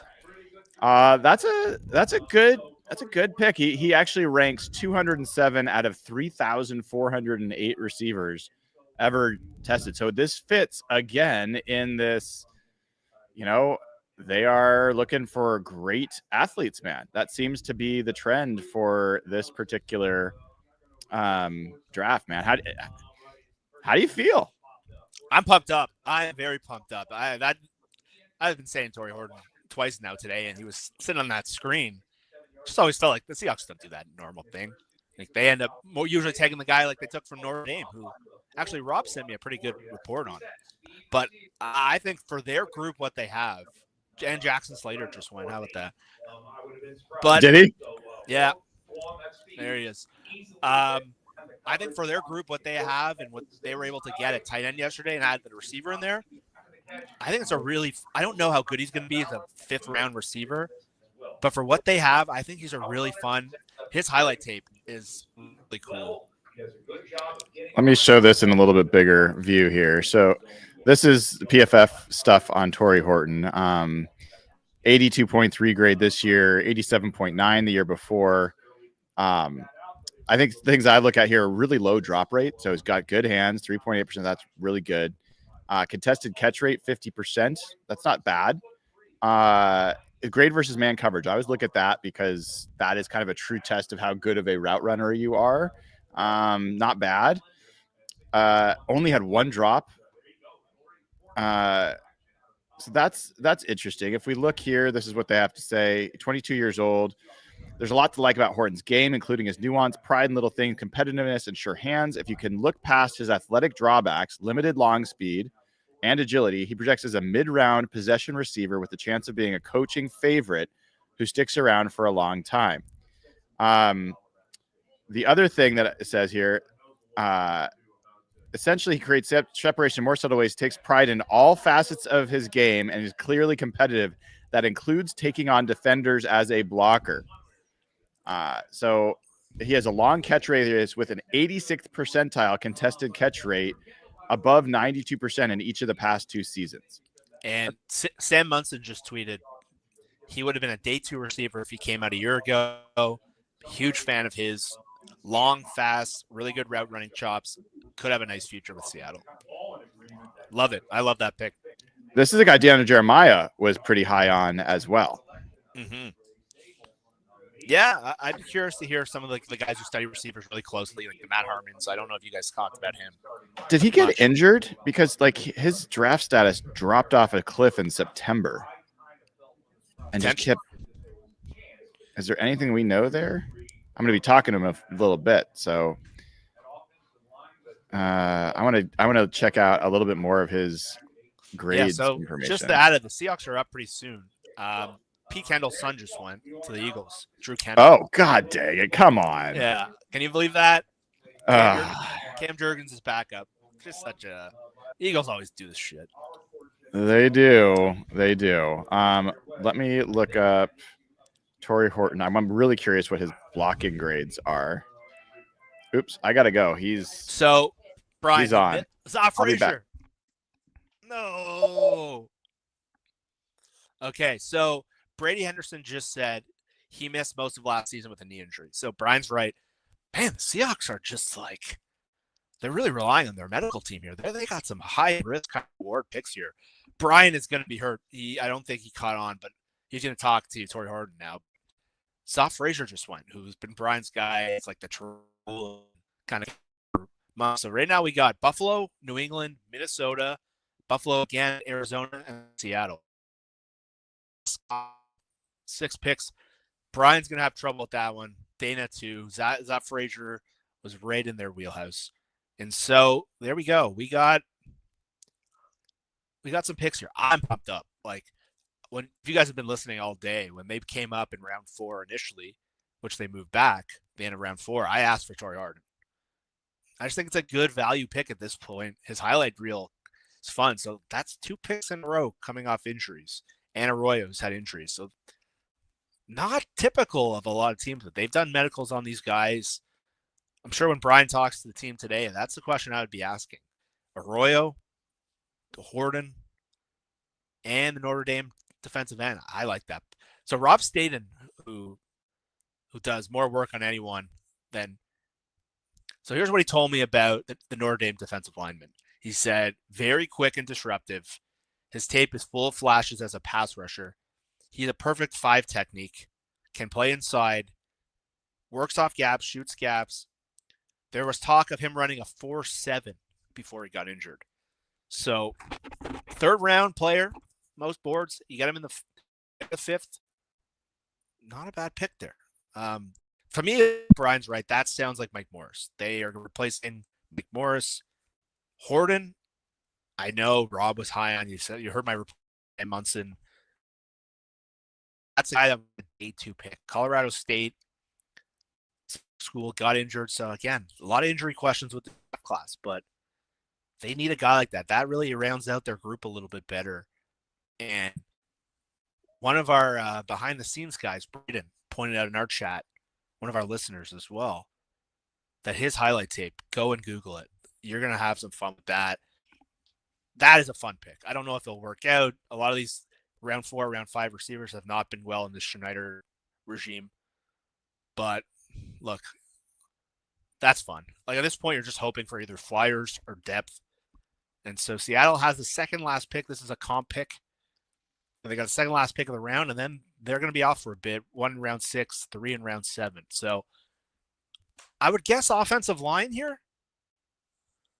But again, so let's talk about the receiver group now. That's the pick that they needed to do. It rounds them out a little bit better.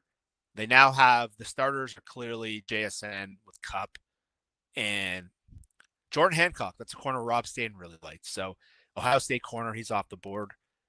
That's good. Zah Frazier's a tough one, man. Brian's gonna have a hard time with that. He loved him as like the Tariq Woolen potential shadow, or I think they're gonna sign Shaq Griffin, guys. That's my early prediction. Let's call it out now. They're gonna sign Shaq Griffin. I'm calling it right now. The corner group, I didn't like the day 3 corners. I thought that's why they brought Griffin in. I think if one of those guys slipped to them in the second round, interesting info that they never thought Arroyo and Emiori would have been there in 2. Their projections would have wouldn't have likely taken another tight end. And there wouldn't have been another safety, I'm guessing. Maybe Makuba. But I'm guessing their day 2 would have looked a lot different. And Detroit just traded in ahead of someone. So Detroit is in. It's Detroit, Minnesota, Buffalo, Arizona, and then Seattle. So they're up in 5. So again, let's go through this receiver group. JSN. You got JSN. He's the number 1 receiver now. We know what he does really well. I think he could be better on the outside. Cooper Kupp, who's been apparently just in the building. Like he was at the draft party the other night. He's been in the building apparently. If you want some good content to like get you giddy, go find the Fitz and Wit podcast with Andrew Whitworth and Ryan Fitzpatrick. And they were talking about like Cooper Kupp's like last meeting with some of the Rams players that he works out with. Puka and Whitworth showed up, and they were just saying like Kupp was there with his family, and you can see like how he impacted Puka and what he meant to that team. And like he said, Mike McDonald, that guy's going to make such a difference for the kind of culture he wants to build. There's no better like leader and teammate. And again, if he can stay in the field, that's the biggest question. But I think his impact on JSN is going to be impactful.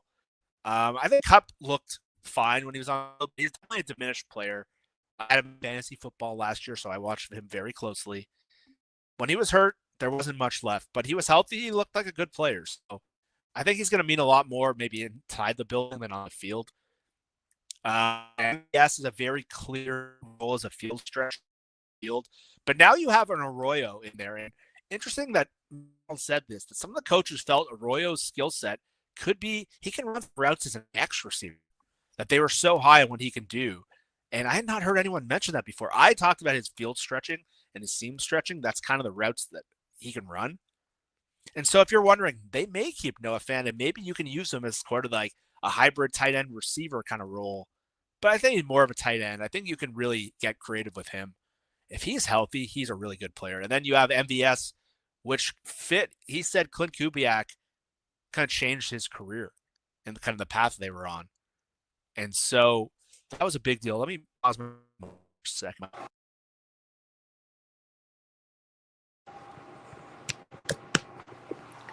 And so, yeah, so all of a sudden you have a really, really interesting group. You have a really interesting group.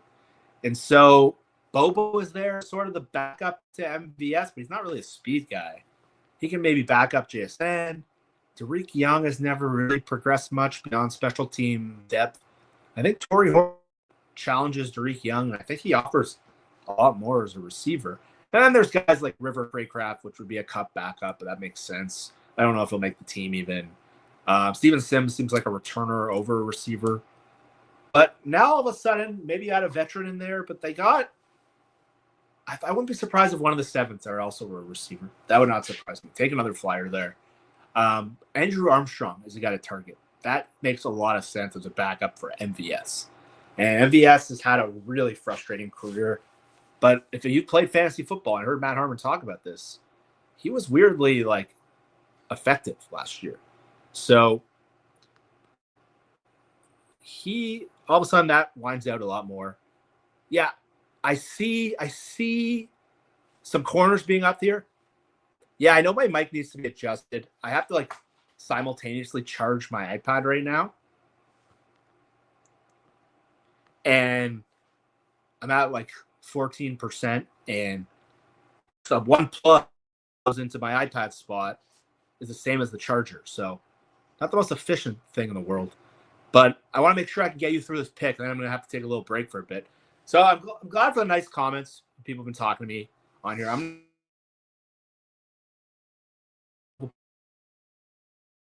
Let's see what you guys are talking about. The mic's fine. So who do I want here? That's the question. So AZ Hawker said turnovers doesn't make much sense to me. Yeah, I understand that perspective. If you think corner is a need, I thought receiver to me was a bigger organizational need than corner, and corner is a big need. So don't get me wrong. I think everyone's just making the connection between Zob Frazier, and if you've heard me on other shows, I've never loved the day 3 offensive line. Who do I want here? That's a good question. Let me think position by position. I don't want a quarterback. Will Howard, Quinn Ewers, McCord are still out there. I liked Will Howard as a draft prospect. And there's Miles Frazier. Oh, man, that's tough. Brian's going to be devastated. That's Miles Frazier and Tate Ravledge. And Tyleik Williams. That's funny. I wonder if that was the guy they were going to take. Seattle. The Rams are now on the clock. So I think the Rams just moved up as well. And so the Vikings were supposed to be there. The Rams just has moved up. And so, again, Seattle's up in 4 picks. The Rams have moved into this spot. I wonder if this is a quarterback. Ewers or – I liked Will Howard as a backup quarterback. I thought he was interesting, but Brian told me I was nuts. I think Nathan told me I was nuts. I saw him on with John Gruden. He seemed pretty cool. We're now almost end of round 5. And so I thought the 4 games he showed in the college playoff were just worth taking a shot on. I wonder if the Rams are going to take one of these quarterbacks. Makes sense. They need a backup. I think Howard would be a very logical backup to Stafford down the road. But I don't know how many years Stafford even has left. And they got Jimmy G there for a year. Quinn Ewers at this point, take a flyer, I guess. Not the Seahawks. I don't want the Seahawks to take. I wouldn't be surprised if the Seahawks take a running back here. This is a special running back class, and they have some guys. And look, they think Will Howard's the best fit, so they agree with me.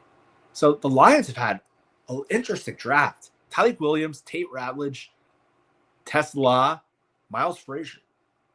That is Brian was going to struggle. The Lions are the Lions now. Dan Campbell, they're so on brand. It's crazy.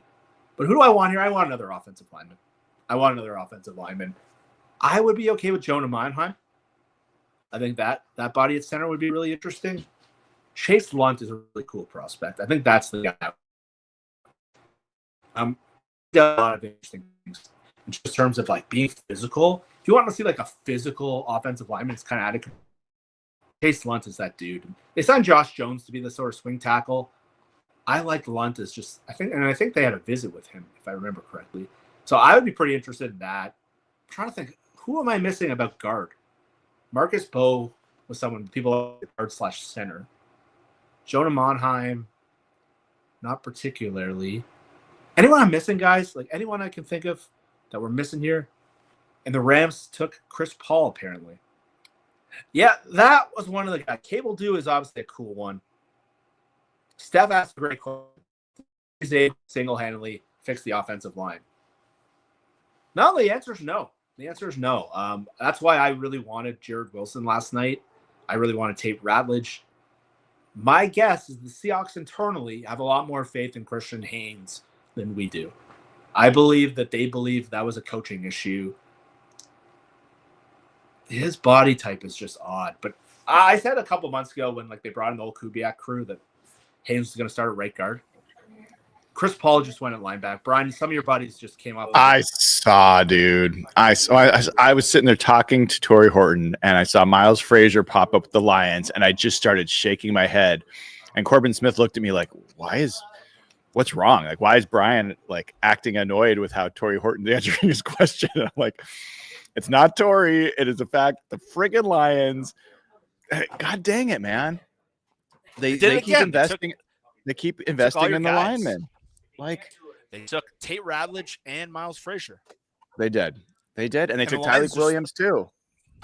And the Rams just traded ahead of the Seahawks and took Chris Paul. Don't know if that's tied together. It could be. Chris Paul met with the Seahawks at the Hula Bowl or the Shrine Bowl. Yeah, a lot of the commenters were asking me who I wanted. I was trying to figure out who the guards left.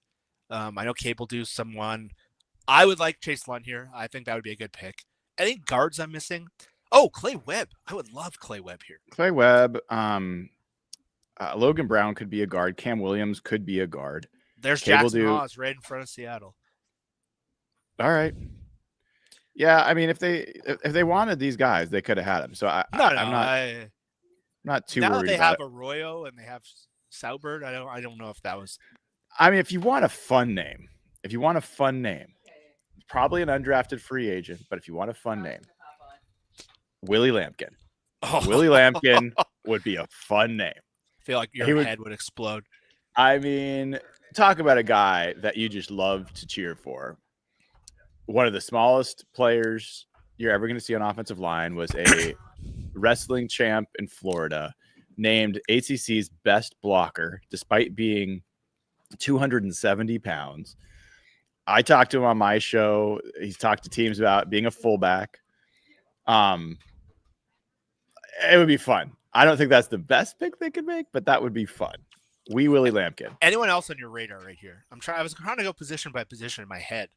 Like offensive line, defensive lineman, anyone in here? Well, I mean, JJ Pegues. Yeah, that would be pretty cool. I think Jay Toia is, to me, like the last nose tackle that I would like them to potentially draft. There's other nose tackles out there. There's Cam Horsley from Boston College. I mean, Aeneas Peebles was had a really good lead up, but he's 281, so he's not a nose tackle. I don't think they're going to be in the position for him. Junior Tafuna from Utah, he's only 308, but he is, a stout player. I just don't think that's the right fit. Elijah Simmons from Tennessee is a 334-pound, nose tackle. I don't know, man. They have not. They've taken a lot of injury guys, haven't they? Like Torrey Horton. He did have the knee injury, but he ran a 4.35 after the injury. Jesus. So that guy's got some interesting measurables, man. They're really putting a lot of stock in their medical group between Arroyo, Horton, and the Notre Dame defensive lineman. That's a lot of injury they're taking on there. So I don't know if they're going to take another guy who's got that kind of injury risk here. But I'm trying to look at best available lists. I'm not seeing a lot of super. Damian Martinez would be the running back I like. Yeah, I do like Damian Martinez. He's like a wrecking ball. Devin Neal's not bad. Devin Neal's a fun, like, he's kind of like Kenny McIntosh, though. I'm trying to think of, like, what am I missing here? Denzel Burke just went. He's the corner from Ohio State. I liked Denzel Burke. I didn't love Denzel Burke, but he's fine. Yeah, they've taken him and Will Johnson, so the Seahawks are on the clock.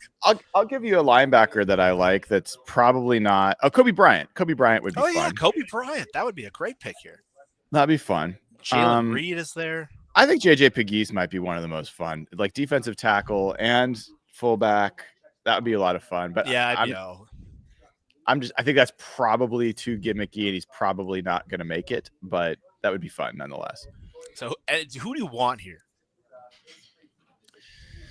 Well, now that Zoff Frazier's gone, it's a little harder. I would say, who would I want? Who would I be most excited about? I think Kobe Bryant would be pretty fun. I think I like Cable do quite a bit, or Chase Lunt. I'd like to get one of the tackles. That would be the way I'd want to go. So pretty interesting, Brian. Will Howard and Quinn Ewers, two of your least favorite quarterbacks, are still on the board. So add some credibility to your evaluation that those guys are kind of nothing prospects. I mean, I, like everybody else, will get way, way, way more wrong than I get right. But every once in a while, blind squirrel finds a nut. So, I'm looking at wide receivers who are still there, just that they doubled up. Tez Johnson's still there. Guy's really fallen off the map. I think he's going to be undrafted or a 7th rounder. I mean, 155 that ran slow at the combine. I just don't see it. Yeah, him and Restrepo, they've fallen off the map. Ricky Webb's still there. I always like that guy. I'm trying to think of what other positions that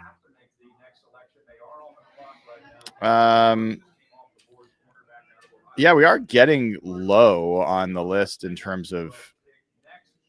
I mean, there's some guys that I like that are in positions that they're not going to draft Jalen Reed, the safety. They already got a safety. The edge group cleaned out. It's really a tackle group. Jack Nelson, I like. There's a lot of good guys there. Yeah. Yes, the group is really thinned out quick. Any corners I'm missing? Corners. I will tell you in a second. Zy Alexander, Kobe Bryant, Dorian Strong. Yeah, Robert. You and Rob liked Robert Longerbeam. No, I never had it. I just like his name. Oh, I like Jabbar Muhammad. I'm on the. So they're getting late here in the outside. clock. They're working on another trade. I hope not. I mean, come on. Like at some point, just pick a guy. They're not going to take 2 quarterbacks, are they? I mean, honestly, Cam Williams would be a pretty damn good pick here. At this point, like he was. Some people had him as a 2nd round pick. Yeah, at this point, why not? I mean, he is a massive project, has a lot of issues, but if you're not in a rush, that guy could end up being a steal. He's pretty talented. He's just they're gonna take another freak athlete. Oh, the pick is in. The pick is in. Like Ollie Gordon is another freak athlete at running back. But yeah, it's funny, Jeff, because there's a lot of names left, but they're starting to bunch up, and some of them are in positions that the Seahawks either don't need. Yeah, quarterback, running back. Right. Tight end even, right? Like, we'll see. You could add another blocking tight end. I don't know if that's what I'm doing here. Yeah, I mean, with the Saubert signing, they could, but they have 2 young tight ends, and then they have 2 older tight ends. I have no idea what they're going to do here. I think it's going to be a tackle. That would be my guess, but who knows, man? Defensive tackle is another possibility. Yeah, JJ Pegues, this would be the spot for him. Or Jay Toia. It's probably early for him, but I'm the highest on him as a nose tackle. Robbie Oosts. Okay. That's a new one. He is a tight end from Alabama that's 274 pounds. Well, a lot of people. I mean, maybe know who that is. Maybe did say that's they might- Jackson Haas. Maybe that's the Bills snaked Jackson Yeah, I Haas. wonder if that. I get that to happen. Hey, They must have wanted a blocking tight end. Yeah, that's. If they really wanted Jackson Haas, they should have moved up. They have 3 7th round. yeah, Robbie Oots. His career high was 100 yards in 2024. That seems like a wasted pick. I don't know what that pick is. 6'3", 274 pounds, 31-inch arms. Maybe he's a special teams guy. Maybe that's what it is. He ran a 4.9 140, 34-inch vert. The expected to be an undrafted free agent. Yeah, This is what Zerline says. He is built like an iron worker who has a squat rack in the garage. He's built like an iron worker who has a squat rack in a garage. He's compact and muscular, but surprisingly athletic. That's a good call, Jeff. Surprisingly athletic in routes and on move blocks. He can line as a wing and fits up blocks with good technique and balance, but he gets discarded by longer opponents. As a lead blocker, he sees the run like a running back. I wonder and if that's adjusts the fullback. well, strike moving targets. He can run routes if needed and should play on kick return, punt cover. A move to fullback will give him a chance to compete for a roster spot. Jeff Simmons, well done, my friend. I think you called it. That's what he's going to do. That's what I'm going to ask him on the phone. I think he's going to be a fullback. Guessing that's a fullback. Okay.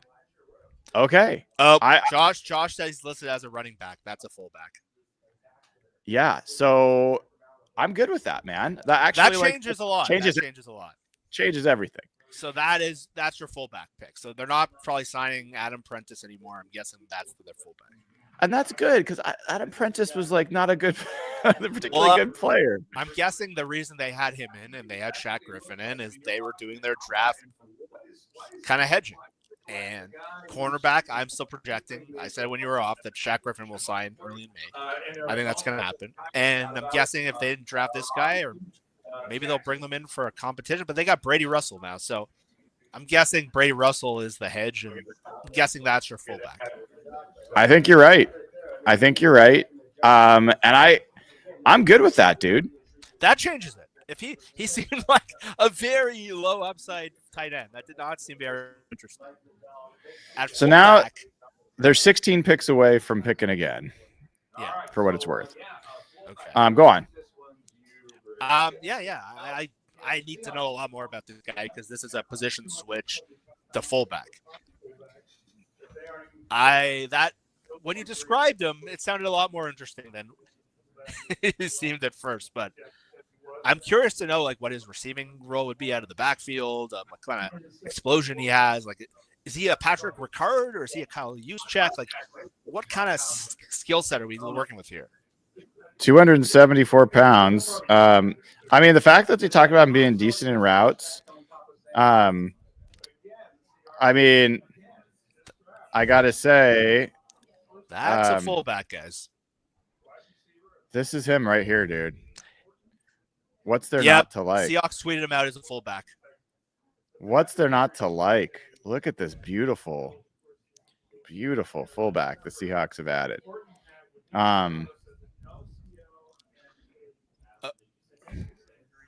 Yes. I'm impressed that we called that just from the description. You did. I did not. It took me a while to get there. I was out on him for very quickly as a tight end. Dana sent us a little thing here. Said she interviewed him at the combine. Oh, good. She told her that he much prefers to hit people than to catch a touchdown. He is a blocker. He's not a tight end. He's super serious and mean as hell. Thank you, Dana. Look at the crack Hawk Blogger crew and our turf crew. I'm loving this, dude. Yeah, that's a game changer for them. They needed a guy like that. They hadn't signed one. Robbie Oots. Can you imagine it at Lumen? Oots. It's gonna be he's gonna just crush. crushed Nick Bosa on a block. Is and the end of the just fifth crumple him. round the right spot to take a fullback? We were saying Sure. JJ McGee's there, so Hell yeah, dude! Like, it's an important part of the offense. So I'm gonna have to jet here and go talk to him in a second. But the Oots, it's gonna be amazing. I think people are gonna love this guy. So, yeah, fullback. He seemed like a super low floor tight end. So I'm glad we got that right. Apparently ran a pretty good short shuttle. I think I saw that quickly. So that maybe you can catch some things on. I got it run. Okay, so Brian's going to have the most interesting conversation you can imagine talking to that dude. Dana, who was at the combine for us, not with us, but for her show, is super jazzed about this pick. And Dana just gave us that really good scouting report. He just sounds like a fullback. So I thought the fifth round was probably a little earlier than I would have taken a fullback, but I thought Patrick Ricard should have been a free agent target of theirs. I had heard that he was not. Maybe Mike McDonald was around him. We called on air that. So someone I know pretty well just sent me a DM that he looks like one of the guys who would be on Pat McAfee's show. Like, he has got that personality. So if you've ever watched that show, you know exactly what we're talking about. But he was 4.45 shuttle at 275. So more of an athlete, maybe. If he was like a tight end competing with Eric Spurt, I would have given that pick a hard thumbs down. And I think me and Brian thought the Jackson Austin thing, I think this is who they want. I wondered about Scatabo. He went pretty early today. So there's your fullback. And if you want the Seahawks to become the gritty, tough Baltimore Ravens old school style offense, they've done some things in the draft that have made them a lot grittier. I'm guessing Mike McDonald was not happy about like the finesse kind of deal they had in offense. Cooper Kupp, one of the best blockers as a receiver when he's on the field. They added a fullback who can play now. Brady Russell's moving to fullback. I would guess our buddy Oots here is the fullback. Brady Russell, when you watched him run some of those goal line plays in the fullback spot, his blocking last year was all over the place. Brady Russell's got like the John Ryan personality, and not just because he looks like him. They just have a similar shtick. But Oots is just, I don't know. When I hear Dana and some of the people just send me DMs of that guy, it's like, look, it's probably not who I would have taken there. Probably would have think you could have got him in the 6th round, but you're up in 3, 6, 9, 12, 15 picks again. I should learn when you're at the last part of the NFL Network screen. It's 15 picks. And so, yeah, like how many of us were jacked up when Kubiak did his press conference? He's like, we want a fullback. They go through free agency. Brian did a show. Brian's not here, so we can talk about it. Brian did a show on fullback free agents. That's how like jacked up he was. Thought it was a little out there, but they're from fullbacks that are difference-making players. Like, I love Patrick Ricard as a free agent option because I thought if you want to be this big, tough team you talk about, and there's Dorian Strong, so that was one of the corners Brian mentioned. But I thought my offseason plan would have been for this team, I would have done everything I could offensively to build an infrastructure to run the ball. I think, which is why I would have been a more aggressive in free agency on linemen. Fullback, I would have liked Patrick Ricard, but this is if you're in personnel, you're not trying to look at what someone did in the past. You're trying to find the next guy. And that's what this guy hopefully is. And so I don't know enough about him to tell you it's a good or bad pick, but I see what they're doing.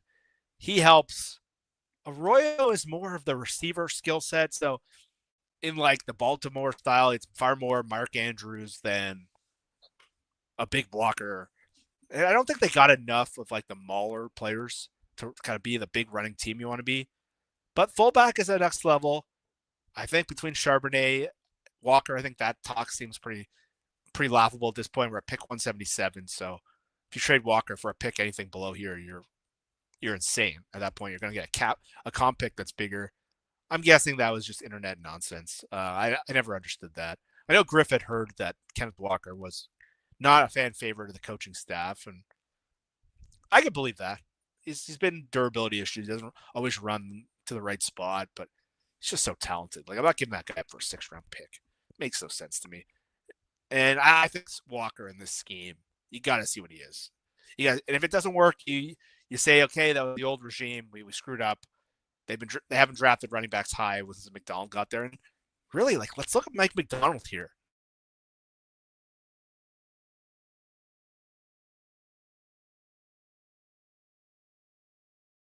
Defensive tackle.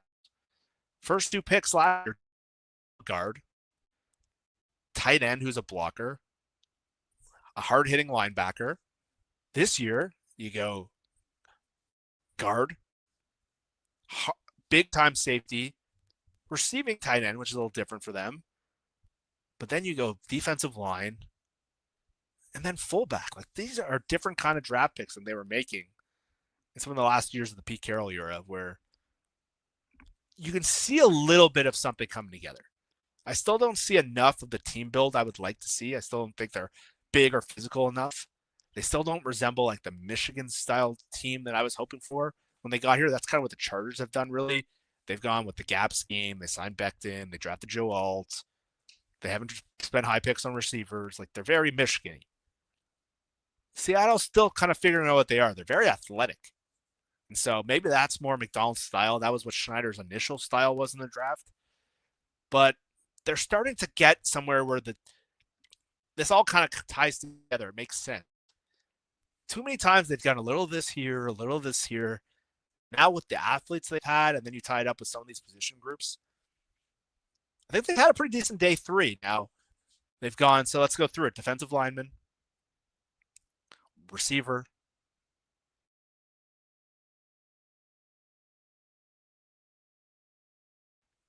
that's 3 of the last 4 picks. Maybe there's a running back. But now we're getting into round 6 now, and Quinn Ewers, Will Howard have not gone. So a lot of people were stressed, including us, that Quinn Ewers was going to be a pick on day 2 for the Seahawks. We've now gone through 2 full rounds on day 3 where he hasn't gone. So for all the Shedeur Sanders talk and all that stuff, not a lot of talk about Quinn Ewers and Will Howard, who were in the playoff last year. Will Howard won the national championship. Just shows it's not about what you did last year. It's a projecting forward. That's what this is all about. So those guys will probably go somewhere today. And then today we're going to get the list of UDFAs. So I'm going to have to take a little break in a bit. My family's getting home soon, and I'm going to have to. Hey, dude. You got to take off? I have to take off for a bit. Totally fine. I just got to talk to that guy. It was good, dude. It was fun. And I just got to say this. You and I, how long have we talked about be a physical team? Don't just talk about it. Be a physical team. Yeah, that's what I just said. And this guy, if you didn't hear it, he said the guy he patterned his game after, Jeff, you're going to want to hear this, Patrick Ricard. And yeah, I thought you'd like that. And he just, I asked the question because Dana kind of set us up with it. I was like, hey, you pick a touchdown or a block. Which do you want? He's like, a block every time. I like setting up my teammates. I love watching them succeed. And there's only a few teams interested in him because he's either a blocking tight end or a fullback. Not every team needs one, but he said that he talked to Kennedy Polamalu, running back coach for the Seahawks, and that part of what he loved, what Kennedy loved about him is that they're making a transition to being a physical football team, and that they think that Robbie Utes can be a big part of that. So you called this 100% credit to you. You called this early in free agency that fullback could be a position where they really help to make this conversion. It's not just offensive line. And you talked about Patrick Ricard. This is all the way through, Jeff. And I think your vision is starting to come to life. Yeah. And I said, what I like about what they're doing here is that it felt like in the last couple of drafts, they've accumulated a lot of talent, but they never really had a vision of what kind of team they're building.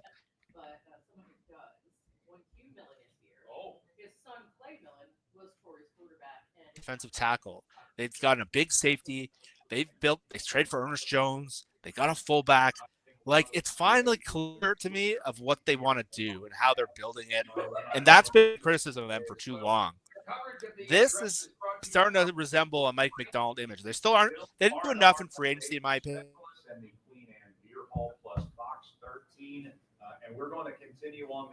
Yeah, Jeff. You watch. Your internet is really cutting out, so I'm going to let you go. Why don't you go hang out with your family, and we will catch up with Jeff maybe later, maybe not. We'll see if he ends up coming back. But yeah, I think, I would have loved to see the Seahawks take another offensive lineman earlier. Like, that's something I would have liked to see them do. But if we recap what the Seahawks have done, let's do that real quick for all of you that are just tuning in now. So the Seahawks drafted Gray Zabel, number 1 interior offensive lineman on their board with their first pick. They drafted Nick Emanwari, a absolute killer at the safety position, the number 1, the most athletic safety ever to play, ever be measured at the position with their first second round pick. They take Elijah Arroyo, a movement tight end who can also play X receiver a little bit for them with their other second round pick. They take Jalen Milroe, the most athletic quarterback in this draft. Then on day 3, they take Riley Mills, Notre Dame defensive tackle, who could also play defensive end, who is coming off an ACL injury that happened pretty late in the college football season, but he said he is already running, and his hope is that he can play by training camp, which would be remarkable, but we will see about that. And then from there, they get another 5th round pick, Torrey Horton, wide receiver, who also is coming off of a knee injury and a hamstring injury. And he has recovered so much to the point that he ran the 40 at the combine, and he ran a 4.35 in preparation for the combine. He ended up, I think, posting a 4.41 officially. This is a guy that has a 36.5-inch vert that he posted there. He's 6'2", 6'3". He has a great contested catcher. So you add him in the 5th round, it's a pretty appealing talent. And then Robbie Oots, a fullback, 274-pound tight end in college, will be a fullback for the Seahawks. And if you kind of just step back, and what's the kind of the connective tissue there? This is a workman-like group of players with a few splashes of speed, of explosiveness, and some really interesting athletes almost all along the way. And one of the cool things with Robbie Oots as well, he has played for Alabama. He talked in the conference call we just did with him about Jalen Milroe. He said Jalen Milroe is the hardest worker you're going to have in the building. He's going to get there before everybody. He's going to leave after everybody. And it's interesting because, like, right, you get that about people will say that that's who they are, how they want to be. For people to talk about their teammates that way says a lot. He said, we already have great chemistry. Looking forward to building with him up here. So where are the Seahawks picking these guys from? North Dakota State, South Carolina, Alabama, Notre Dame, Alabama.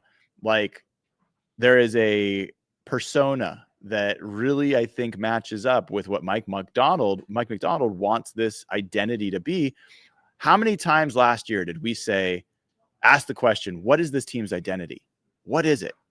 It does some things good, but it seems all over the place. It is really coming into crystal clear focus. This team is going to be gritty. It's going to be tough. It's going to be physical. And I've been a Seahawks fan long enough to know that this town rallies around toughness. Like, you go all the way back down to the national champion Huskies in the 90s and Steve Entman and that defense that just wrecked teams, like wrecked teams' weekends. You talk about even the mid-'80s Seahawks when you're talking about Kenny Easley and you're talking about Joe Nash and Jacob Green. Those guys were ass kickers. Get into Rufus Porter, Cortez Kennedy. Like, when this town has been most aligned with this franchise, it has been when the defense leads the way. And they're already in that situation. The way that the Seahawks finished with a top 10 defense last year, despite all the ups and downs during the season. And that was after they actually made their different personnel changes, like Ernest Jones, like getting Roy Robertson Harris, like putting Josh Jobe in at corner, like playing Kobe Bryant at safety, like making some scheme adjustments after the bye week. This was a top 5 defense. That's without any of these additional changes. Now you're talking about Byron Murphy, his second season. He will be a different and better player and better utilized player. You're talking about continued evolution of Boye Mafe and Derek Hall. You were talking about, another year in this scheme where the guys aren't going to be learning the scheme. They will already know the scheme. And you've got Mike McDonald, who's had his mad scientist, outfit on all offseason. He's talked about the special projects that he and the defensive staff have been doing to research different schemes, different things that they can do. And they're going to start unveiling that. The guys showed up Tuesday of this past week to start the offseason program, and they're in the classroom learning from Aden Dirty and learning from these coaches about what they're going to do differently. And now you add into that, one of the most physical, most athletic safeties to ever play the sport. You add into that a guy that played for a national championship caliber Notre Dame football team who, when he left, really hurt their chances because of the grit and the run support, the run defense that he provided, and just the heart that he played with. And I think you got to start being excited about what that looks like, because the more that this defense steps forward, the lower the bar is for the offense. Yes, you moved on from Geno Smith. Yes, you moved on from DK Metcalf. Yes, you've got a first year with a new offensive coordinator and offensive staff. Yes, you've got a young offensive line.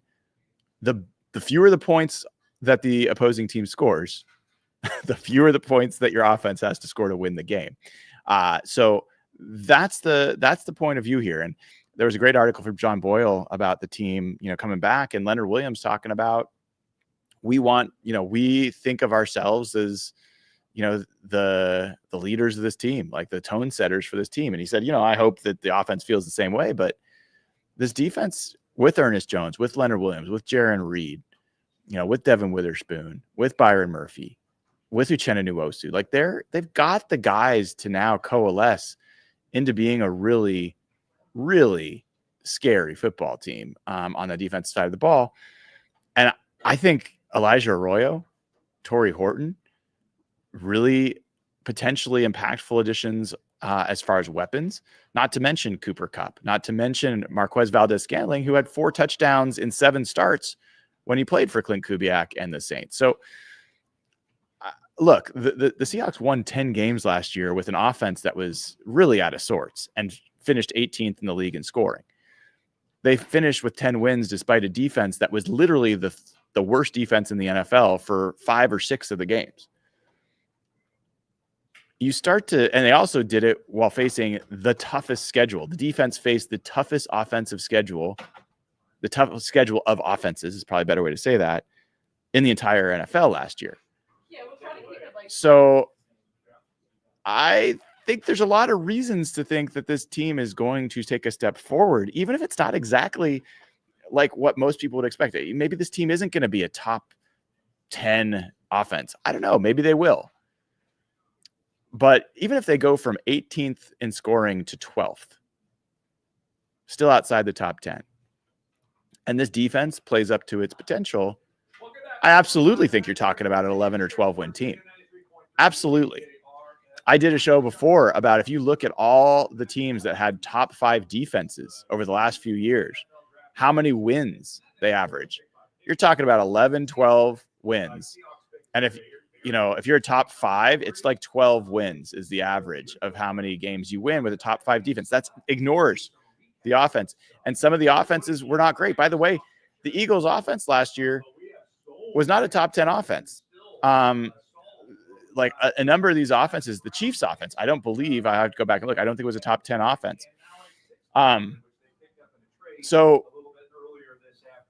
being really, really good defensively and good enough offensively can really help you take a jump. And so I'm pretty interested in what the team's done so far, and curious what your thoughts are. So tell me what your grades are so far for the Seahawks draft. In a little bit, I will give you my grades for each pick. The Seahawks, we're at pick 184 right now. The Seahawks are up at pick 192 next. While I was talking, JJ Pegues goes to Pete Carroll in Las Vegas. So good for JJ Pegues. Kyle McCord, the quarterback from Syracuse, goes to Philadelphia. Andres Borregales, the kicker from Miami, who I thought might be a Seahawks target, ends up going to the Patriots. And then Marcus Harris, the cornerback from Cal, goes to the Titans. So JJ Pegues will not be a Seahawk, but part of the reason I like JJ Pegues is the potential as a fullback. The Seahawks just got their fullback, so I'm not quite as concerned. I am really – the nose tackle position is one more really key A-gap responsibility thing that they have not really nailed. I would love to see them nail that, and I wouldn't be surprised if the Seahawks are planning on maybe making that a undrafted free agent kind of move. But, you know, I would feel better. I'd feel better if they found a nose tackle that they liked enough to draft, to be honest. You know, so right now they've already got some undrafted free agent kind of guys. What is it? Brandon Peely. I'll pull this up here in a second here. So if I pull up their depth chart, the Seahawks, they have Quentin Bohanna, we know. Then they have Brandon Peely, who I mentioned before. I would like them to add. I'd like to add. Jay Toia is probably my number one choice. My number one choice would have been, you know, Tyleek Williams. But that was the first round pick, and that wasn't going to happen apparently. So now it's, you know, okay, let's see who else we can get along that line. So I talked about grades. My grades right now for the Seahawks, and let's go pick by pick. My grade for the Gray Zabel pick is A. It's an A. No notes for that pick. I think the right player, the right fit in the scheme, the right person. I think the value of it, you could maybe grade it a little lower because of the value, but I think and it was also the responsible pick to make. I think that John Schneider finally read the market correctly at the interior offensive line, that if he wanted one of those level of interior offensive linemen, a starter level player, doesn't have to be an all pro, but a starter level player, you got to draft him there and not later. Nick Emenwari, I give that an A+. I think that is maybe, like, I would say it's the best pick of the draft. Well, it might be like, if I'm giving it A+, I got to say it's my favorite pick of the draft. I think that's a second first round pick. Not only do I love the player and the potential and the fit with Mike McDonald, but I love that they essentially traded a third round pick to get a first round player. Love every part of that. Elijah Arroyo. For me, that's a B, maybe a B-, somewhere around there. I am not as high on Elijah Arroyo as some folks are. I think he's a really interesting player. I definitely drafted him in like dozens of my mock drafts, so I'm not down on him. But of the 5 tight ends that went, he was either 4th or 5th for me out of that list. I would have been, if that was Mason Taylor, we're talking A+. Elijah Arroyo, he's a different kind of player, has the potential to be one of the better players at that position, but there's question marks there. So for me, a little bit less on that, but they needed a tight end. They needed someone that they could build around.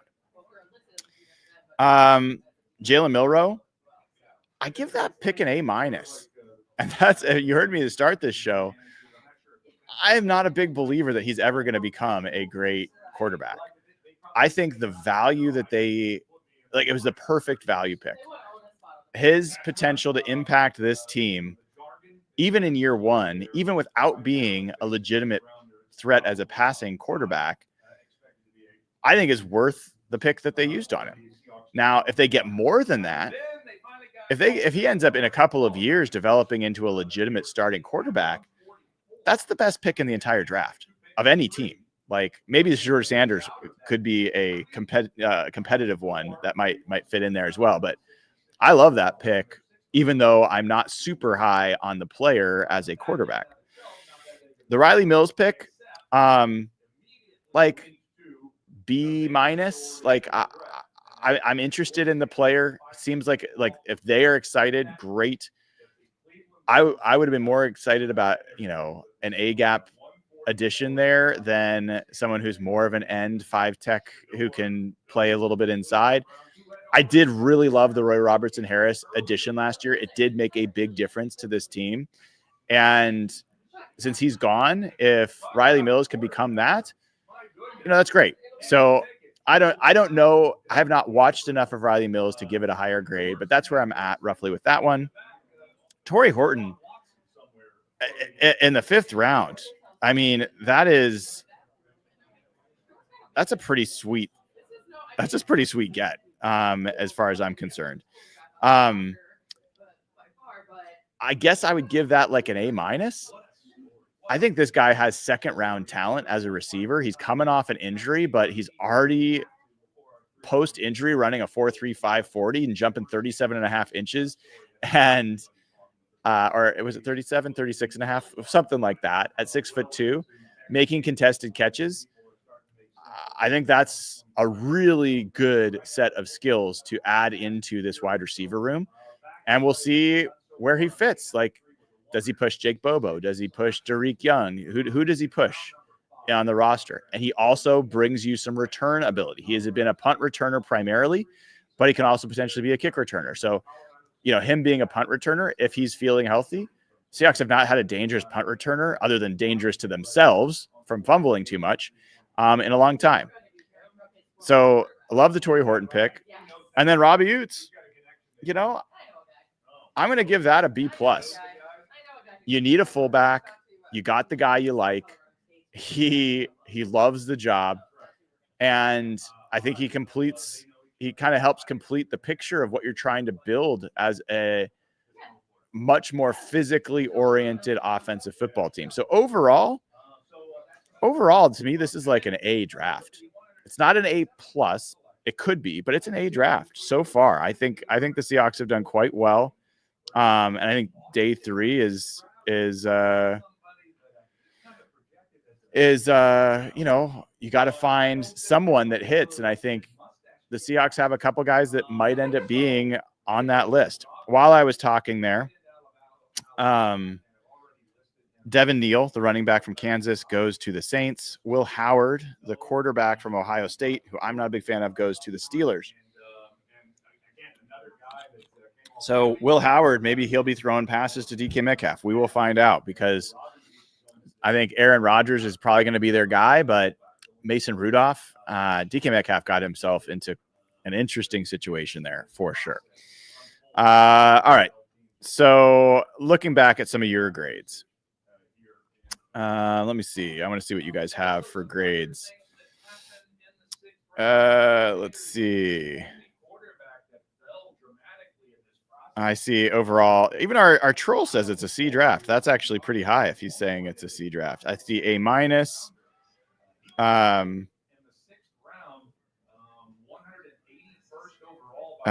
Someone else give this draft an A. A-, B+. Yep.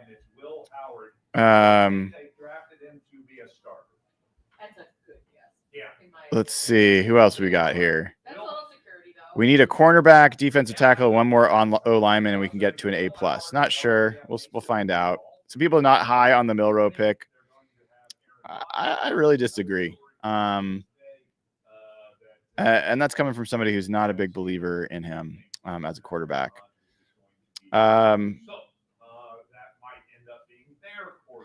A, probably A+ if you can add more cool players with the last few picks, like Cable do. All right, so some mixed feelings here. We got B+, A-, A, B, A-, F+, A, B, B+, A-, C+, A+. So mostly pretty positive. But some people that are not as big of fans. That's fine. So the Seahawks are going to be up here in a little bit. We are five picks away. 5 picks away. We got the Texans, the Titans, the Colts, the Eagles, and then the Seahawks. So we're getting closer there. And since it's just me, I can make this screen a little bit bigger for you all. Hopefully that'll work out. There you go. The Ravens just select Tyler Loop, another place kicker. So this is where the kickers start going off the board. Don't be surprised if the Seahawks take a kicker. It's about time. And they did scout some kickers this year. And Jason Myers has a ridiculous cap hit as far as I'm concerned. So it wouldn't be the craziest thing to start adding to the, getting a cheaper person at the kicker position. All right. I've got some more super chats to get to. I want to get back to those because we've got a lot of those that people have been waiting on it. Will Fries says, please give me your full dissertation on Riley Mills. I want it all, the terrifying lows, the dizzying highs, the creamy middles. Gross. I don't have a real dissertation on Riley Mills. My basic point on Riley Mills is this was a guy that before injury would have been drafted on day 2. You got him in day 3. He's ahead of his schedule. He's already running. So, and he thinks that he's going to be back for training camp. If he plays this year and he's really in that good of health, I think it's a really solid pick to add a physical run defender, edge setter that is kind of a heart of a team, at least heart of a championship level team in college on day 3. I think that's a solid pick. I don't think he's the highest upside pick, but if he is Zach Sealer, if he is Zach Allen, that's pretty interesting. By the way, Jalen Reed, the safety from Penn State, goes to the Texans. A guy that I had mocked the Seahawks, in day 3, if they hadn't had already gotten drafted a safety in Nick Imanwari. Taryn Srinis. Taryn. I'm just going to stick with Taryn. Sorry, I don't want to mess up your name. Let Shador be a lesson to my Gen Z brothers. So many in my generation are arrogant and expect everything to be given. Also draft Torrey Horton. Well, you got your wish on there. Josh Schmidt says, sorry, Brian, I apparently opened a rough topic. I think this was about Shador, which I'm not going to get back into. Alan Bond says, more Jeff Solo content. No offense, Brian. I get it. I don't take offense to it. I'd want more Jeff Solo content too. April Fenton, pay for an Ethernet cable, Jeff. Yeah, his internet connection was rough today. We haven't had that for a while, so I don't know why, but it was definitely rough. Squatch says, Jeff, spend for better internet. Yes, we've had that conversation before. Polly 704, he can play X ? If you're talking about Torrey Horton, or are you talking about Elijah Arroyo? Because Elijah Arroyo, they did say could play some X for them. And I mean, I think Torrey Horton's more of a flanker. I think he's more of a Z, but we'll see. I mean, let's do this. Actually, let me pull open his routes, or like his snaps by position. Do I have this clear enough? So that's last year. Let me go back to 2023 when he played a full season. He was a wide receiver in 532 snaps, slot receiver in 162.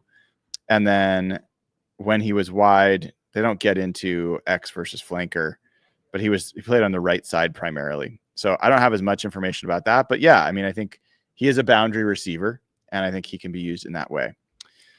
I don't think about him as like the true stretch X, but the fact of the matter is the fact that he's a contested catcher, that he's tall enough and he has that vertical. Seahawks haven't had a real jump ball player, like high pointing receiver, since Golden Tate. Honestly, like DK Metcalf was not that guy. He was, despite all the skills that he had, he was not that guy. I wish he was. Would have been a lot more fun if he was, but he was not. All right. So Kyle from South Park says, hope we could take Kobe Bryant next. Well, he's still out there, I believe. That would be fun. Spare Rib says, any off-ball linebackers left that you like? Well, let's take a look. Linebackers. There's one guy I do like. Kane Medrano from UCLA. I like this guy. He might be an undrafted free agent. He's interesting to me. But it's pretty picked clean. It's pretty picked clean. But he's the one name that I kind of like at the inside linebacker spot. By the way, Kalen Mullings, running back from Michigan, went to the Titans last pick. Next, Derek says, just wanted to pitch in on the terrace for getting Jeff in here today. Thanks, man. Appreciate you. Polly 704, Spoon and Emin Warrior are going to feed off each other's energy. I think you're right. I think they're all going to be in on this. Mark Mitchell, it looks like just a super thanks or something along those lines. Thank you for that. Nate says, our recent mock drafts were pretty far off. Ha ha. I don't know whose mock drafts you're talking about. I actually feel like pretty on. I mean, Gray was able, Nick Warrior, Elijah Arroyo, all guys we talked about a lot. And then Jalen Milroe was a guy we talked about a lot as well. And maybe not the guy that we wanted to pick, but I think we also figured he was going to go in the first 2 rounds. And I think he did as well, which is why he got an invite to the draft and why he attended. So I don't think those, and Torrey Horton we talked about quite a bit as well. We talked about a fullback. We didn't get the right fullback, but they got one. So far, this doesn't feel off to me, but maybe you're talking about someone else's mock drafts. David, Milroe seems to be a solid character guy and eager to learn, combined with natural talent. That's an exciting pick. John has a good eye for quarterbacks too. It's funny. Like, you can make the case either way with John having a good eye. He has taken 3 quarterbacks in history. He's taken Russell Wilson, Alex Magoo, and now Jalen Milroe. Those are his only drafted quarterbacks. So he's batting 500 with drafted quarterbacks, which is good. But then he traded for Charlie Whitehurst. He signed Tavares Jackson. He signed Matt Flynn. He signed Geno Smith. So that worked out pretty well. He traded for Drew Lock. He loves Drew Lock. It was rumored that he wanted to trade up for Patrick Mahomes and Josh Allen and that kind of stuff. Okay. But he didn't. So you only get partial credit there. I think it's hard to say what his hit rate is on quarterbacks. He does not seem like that is a weakness, but I can't yet get to say it's a strength. If Jalen Milroe works out, then I think you feel a lot better about it. All right. Next one here. Sovereign Magic says, I'm super worried about nose tackle. Are there any free agents you like if we don't draft one? I don't know. I don't know if there's free agents I really am excited about at nose tackle. A lot of those guys are already gone. Let me check free agents as they currently exist. And we'll see if there's anyone left that I kind of like. Available free agents that are defensive tackles. That are available. I mean, Jonathan Hankins is there. It wouldn't be my choice. Not really, guys. Not really. So I think they've got to draft. We'll see. We'll see what happens there. There goes Tim Smith, by the way, one of the nose tackles. I'm kind of glad he's gone. I think this guy just is really limited. I did not think he was going to be. I think he's a little Cam Youngish. Like, I just didn't see the athletic upside, even as a run defender. So I'm okay with it. The Seahawks are up next, by the way. Eric Tamura with, I think, maybe a super thanks or something along those lines. Thank you for that. Dave Asp says, thank you for the draft coverage from beginning to end. Great stuff. Day 3 was a bit painful watching so many favorites get stolen, but my overall grade for the Seahawks draft so far is A-. Hear you on that. And then final super chat here. Nate says, I think the order in which the players have gone, I don't see many have both Nick and Gray. Day 2 had O-lines like Ratledge. Yeah, maybe. I don't know. Like, once you get to day 3, I mean, you heard from John Schneider, nobody really knows what's going to happen day 3. It's like it starts getting really what's the right word? Not dissipated, but like scattered. Like the needs of the teams vary enough. People start taking punters and kickers, and there's like special teamers that start entering it, and it just like it goes all over the place. So I don't think you can really I don't think anybody barely anybody can predict a first round of the draft, even though you can get a lot of the players right. The order is very hard. Even getting the players right on day 3 is pretty hard. If you get the round that they go in, that's tough. So I think about like if you get, say, someone's a day 3 player and they go on day 3 at any point, that's decent prognostication in my book.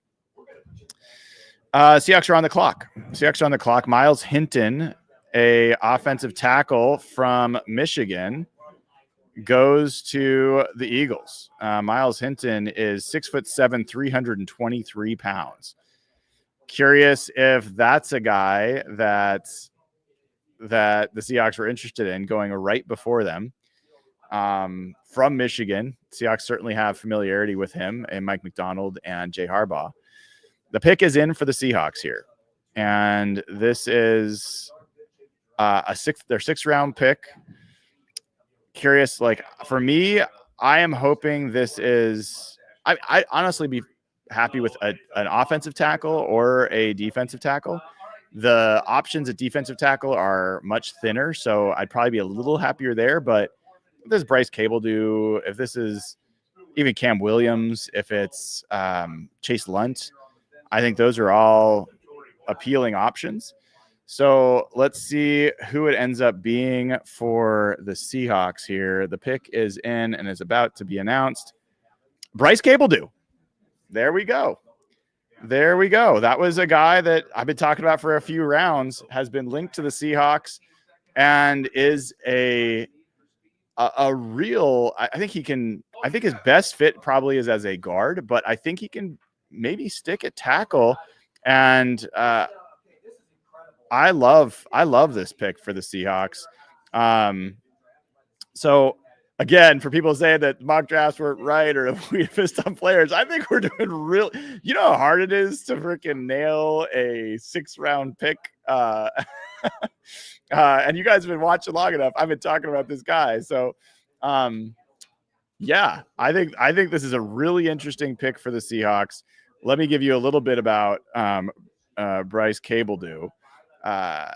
And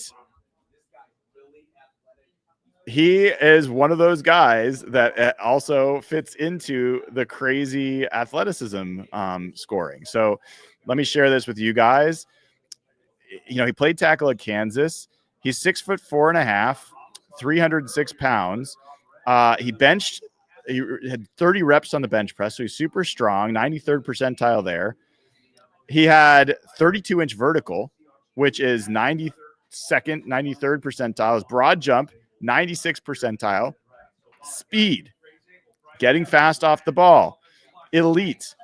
40-yard dash, 4.95, 96th percentile. His 10-yard split, 96th percentile. His agility, 4.6 shuttle, 87th percentile.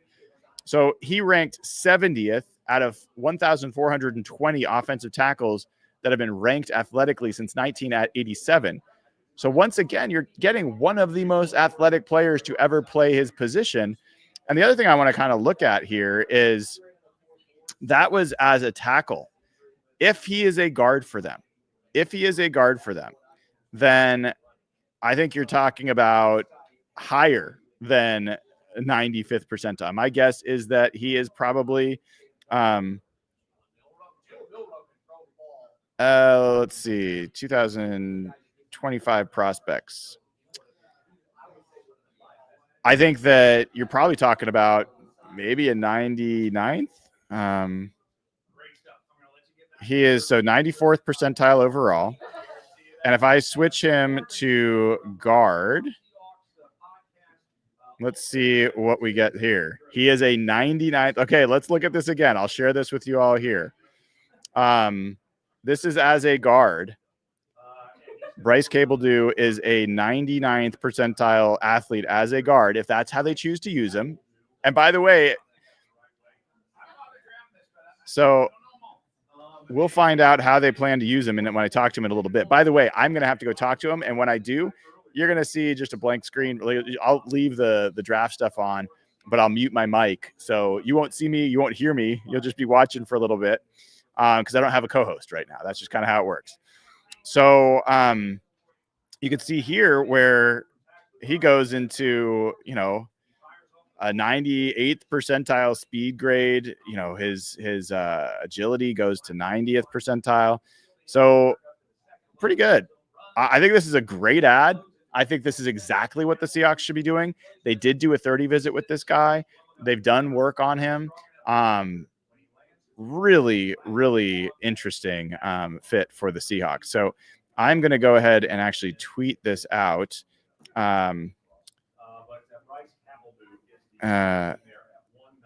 We will find out exactly. I'm trying to say it Cabledew. We'll find out if I'm right.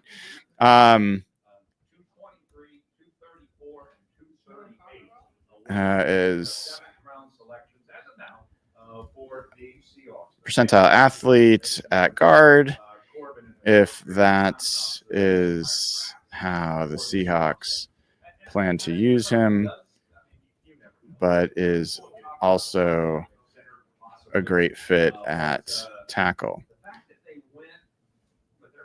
Oops. I think that the Seahawks really liked. I think the Seahawks really liked the depth at offensive line in this draft. If they add Clay Webb to this list, no notes. Clay Webb would be a perfect completion to this draft and this makeover on the offensive line. I think Clay Webb would be great. Huge fan of his. Kobe Bryant, who is still hanging around, would be a great ad. Now they could just kind of go wherever. Andrew Armstrong, take a flyer on him as a true X receiver out of Arkansas. All those guys are really interesting. So I'm a pretty big fan of this selection.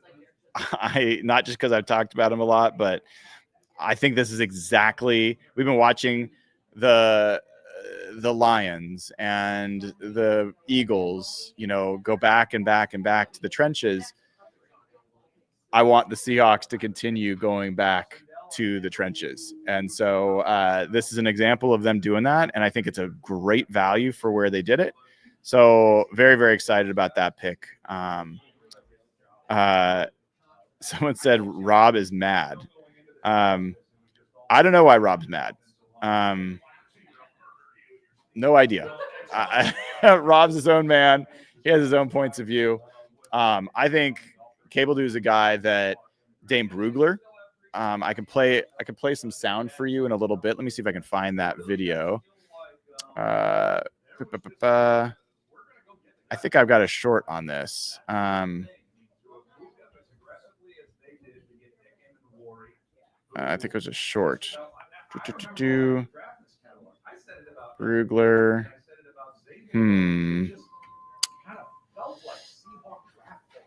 Yeah, so I'll see if I could find this one. But this was Dane Brugler giving this as a name as a guy that he liked heading into the draft. Miles Frazier. Let me see who else I can find. I want to find this because it was fun that it ended up being a fit. Gray Zabel, reunion coming. Sorry, I'm looking through my list right now.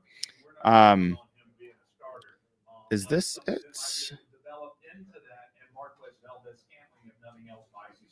is this? No, that's Charles Grant, who I liked as well.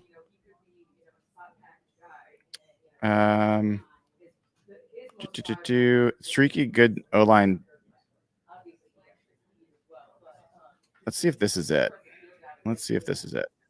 Yes, this is it. Cool. All right, hold on. Let me play this for you guys.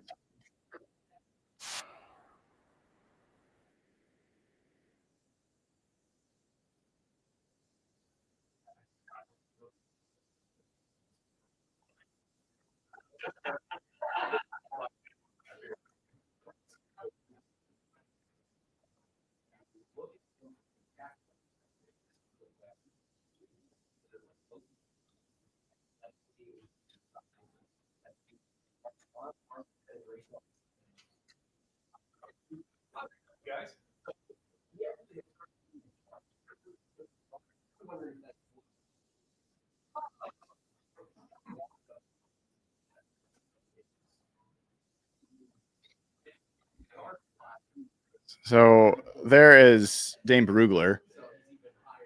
I'm telling you, if you've been watching this show, these names are not a surprise to you. You've heard a lot of these names before.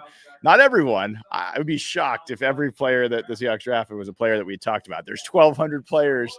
The chances that I will have told you about all of them and get close to the right ones is probably unlikely, but we're batting pretty good average right now. So you heard him talk about Bryce Cable-Dew there, and sorry, someone's saying the sound's choppy. You can't hear it? No audio? Oh, hold on. Let me see if I can play that again, guys. I don't know why that didn't play. It should have been playing for you.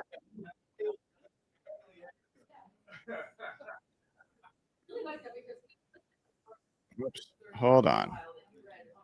Let's see if I.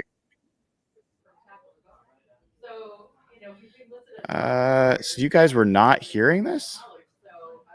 Oh, wait a second. Maybe I'm not. I think I know why. Hold on. I'm going to fix this for you. Stop screen. Share screen with audio. Here we go. All right. Here you go.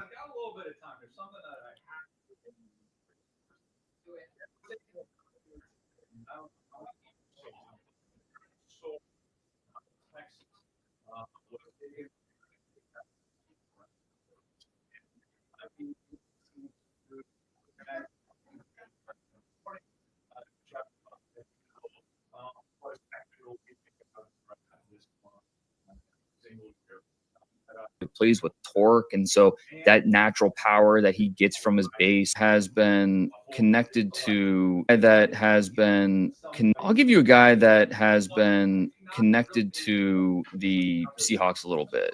Bryce Cable-Dew wasn't a combine guy, but teams like this guy, they think, on day 3, this is the guy they want to take a chance on. 4-year starter at Kansas, played both left and right tackle. The movement skills are really impressive. He's explosive, and so I think that stands out. His hands are really good. His timing really stands out. He plays with torque, and so that natural power that he gets from his base shows.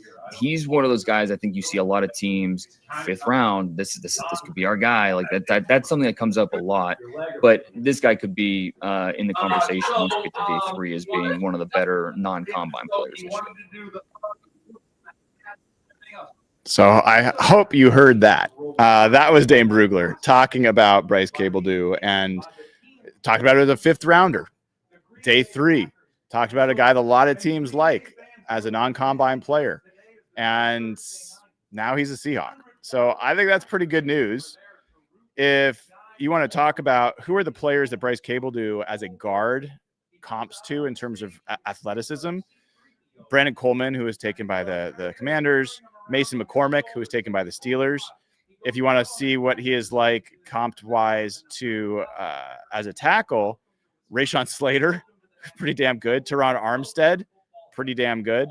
Jordan Gross was not a bad player either. So some interesting names there as guys that he has connected to as an athlete. So pretty damn good pick there for the Seahawks. Someone that you should be excited about and is going to be, again, continuing this journey towards adding as many people to help this team run the ball, be physical, be effective, be reliable, and be less likely to have these moments where you're just like, what is this team trying to do on offense? Are they a passing team? Are they a finesse team? Oh, I gotta go. So like I said, for this tier time, you're gonna hear nothing. I gotta go talk to Bryce. I'll be right back.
Hello, folks.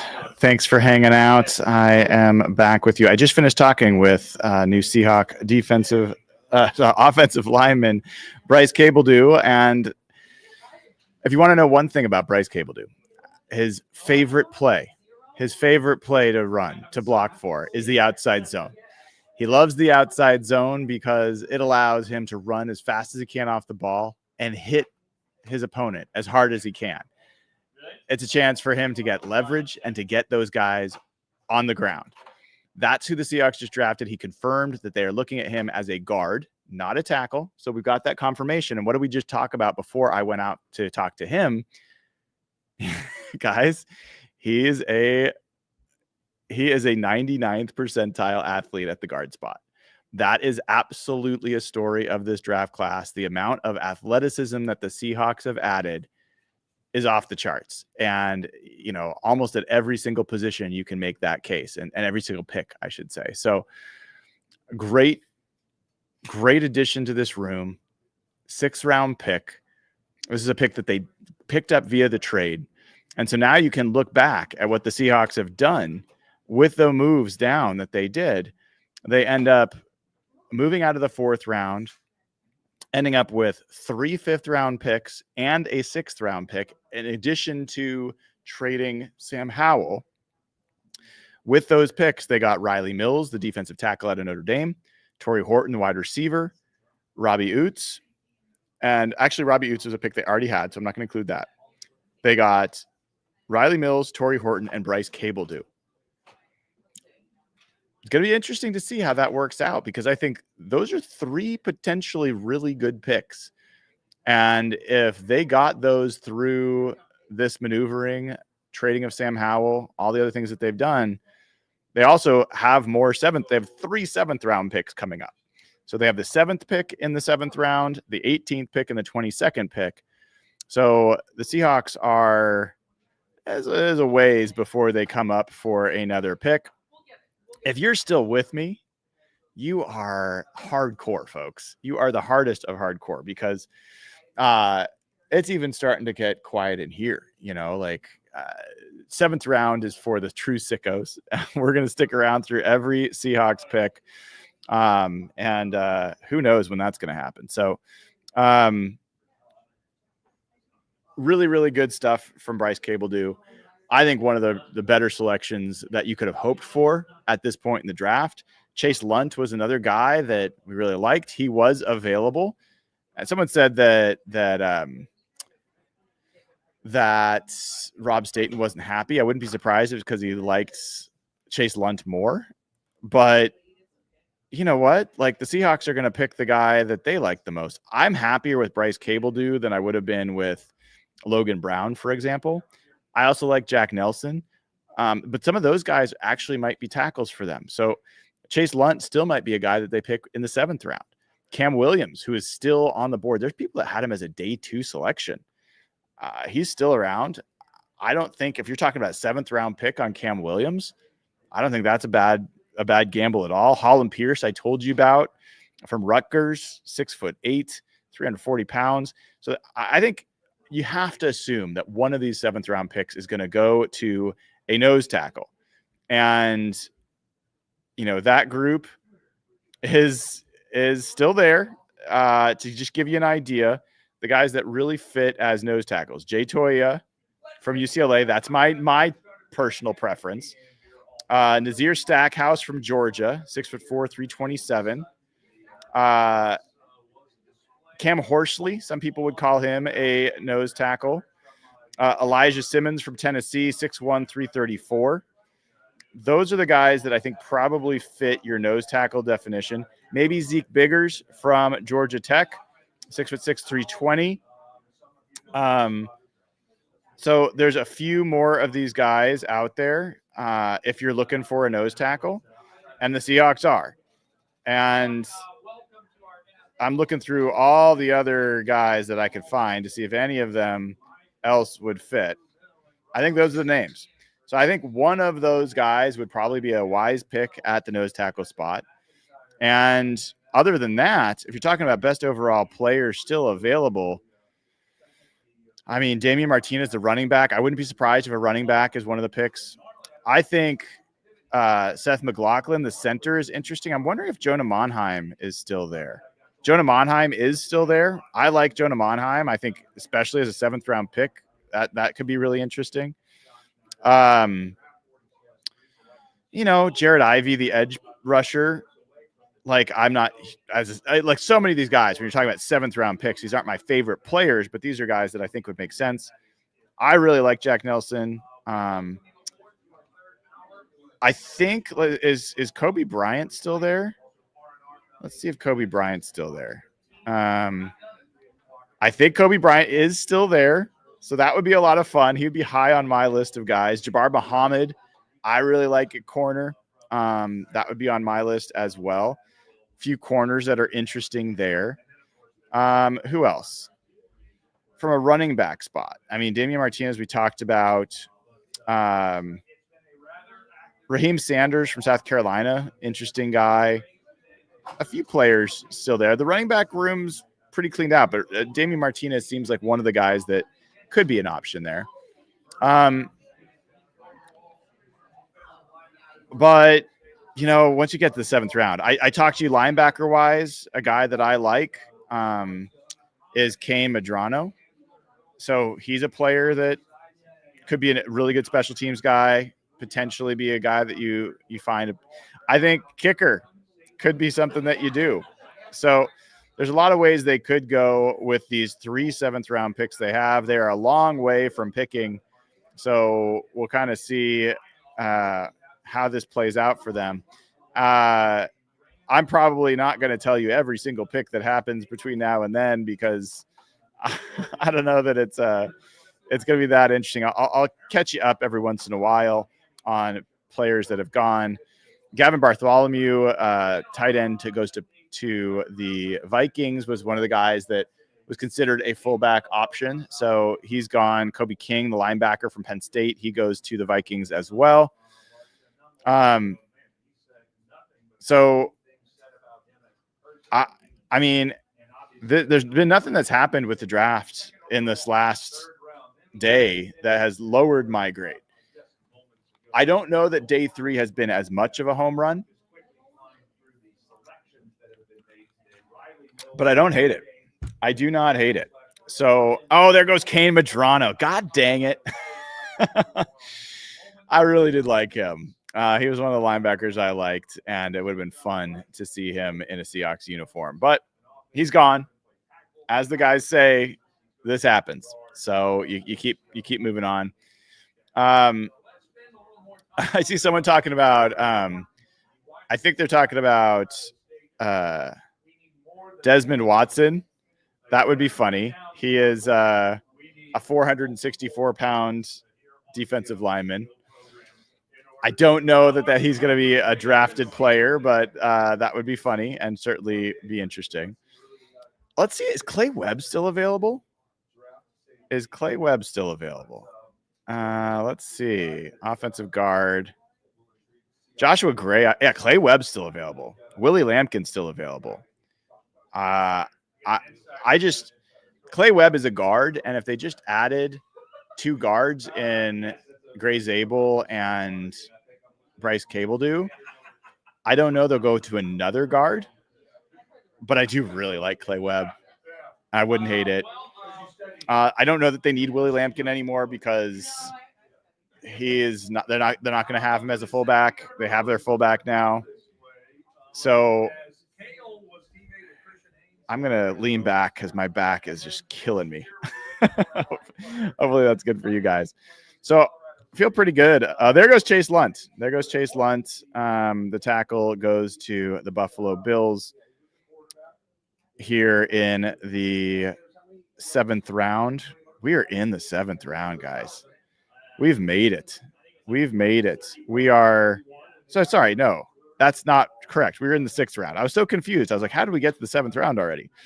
That was the 206th pick and the 30th pick in the 6th round. We still have 3, 6. Let's see, 3, 6, 9, 10 more picks in the 6th round. So we have not made it to the 7th round. That was erroneous. Ignore me. Let me get to some super chats here, as I know there are some that probably happened while I was gone. Okay.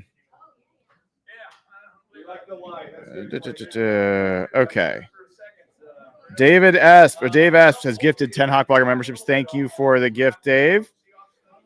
Eric Tamura says in his super chat, how much of this draft do you think is reflective of McDonald asserting himself in this year's draft?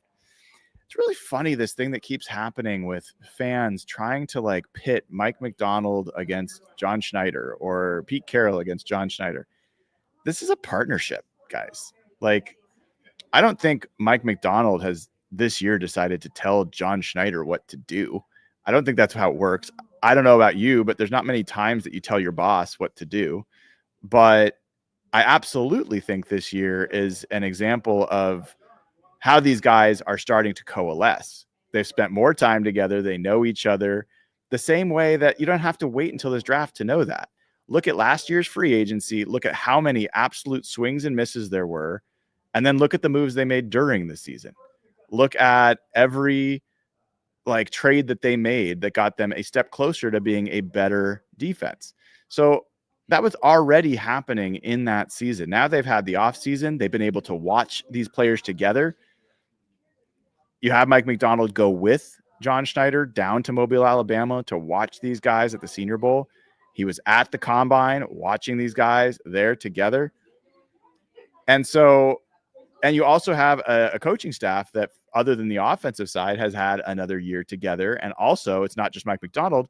All of those defensive coaches have had a chance to communicate with the personnel department. And I would throw in there as well, Clint Kubiak, John Benton, Rick Dennison, Justin Outen, like that whole group, they know each other and they know their system well more, like way better than what I would say Ryan Grubb and Scott Huff did when they came in here. So they're able to communicate very specifically what they're looking for, and they know what they're looking for in a player. So all those things together contribute to the fact that, yeah, John Schneider is better informed about what Mike McDonald has in mind, what he needs, what works, what doesn't.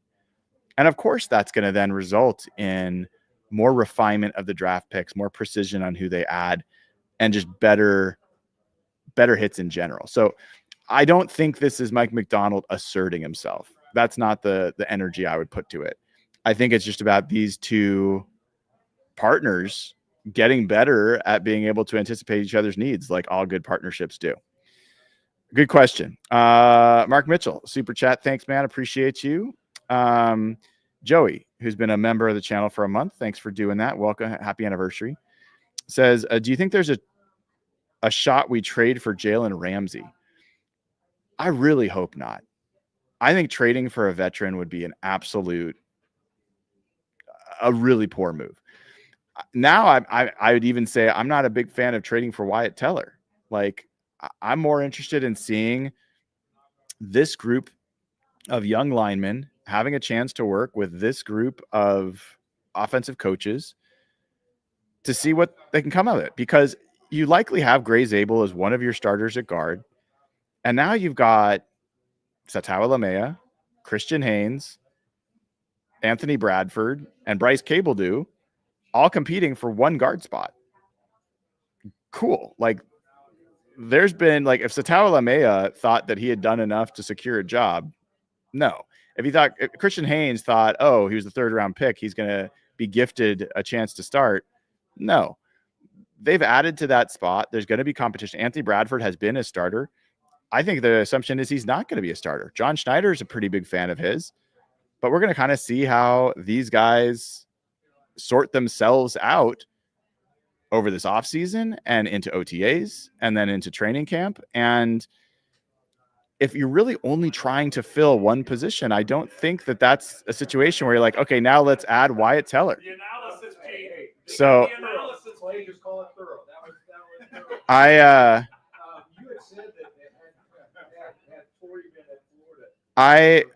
sorry, I got distracted by KJR there. I think they're talking to about Torrey Horton. So I just feel like the offensive line now is stocked enough that you could just let it work itself out.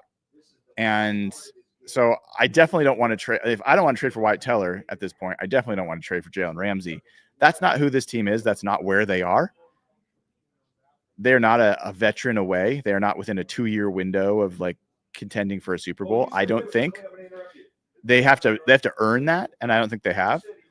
So yeah, that's my long answer to a short question. So Colin Lundstrom with a super chat here says, Bryce is literally 1.5 hours from me right now. I should go say hi. Heard he and dad are smoking a pork butt right now. That is true. So I don't know if in an hour and a half it'll still be there though, Colin. So maybe you want to get to working on your own. Angry Bucket says, what was the pick that another team took that upset you the most? Mine was San Francisco taking Jordan James. That was definitely didn't even register for me, to be honest, that particular pick.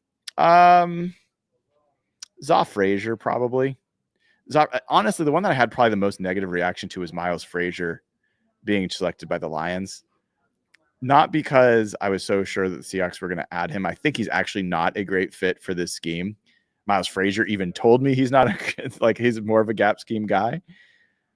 But the fact that the Lions just, they add Tate Ratledge, they add Miles Frazier, they already have a good offensive line.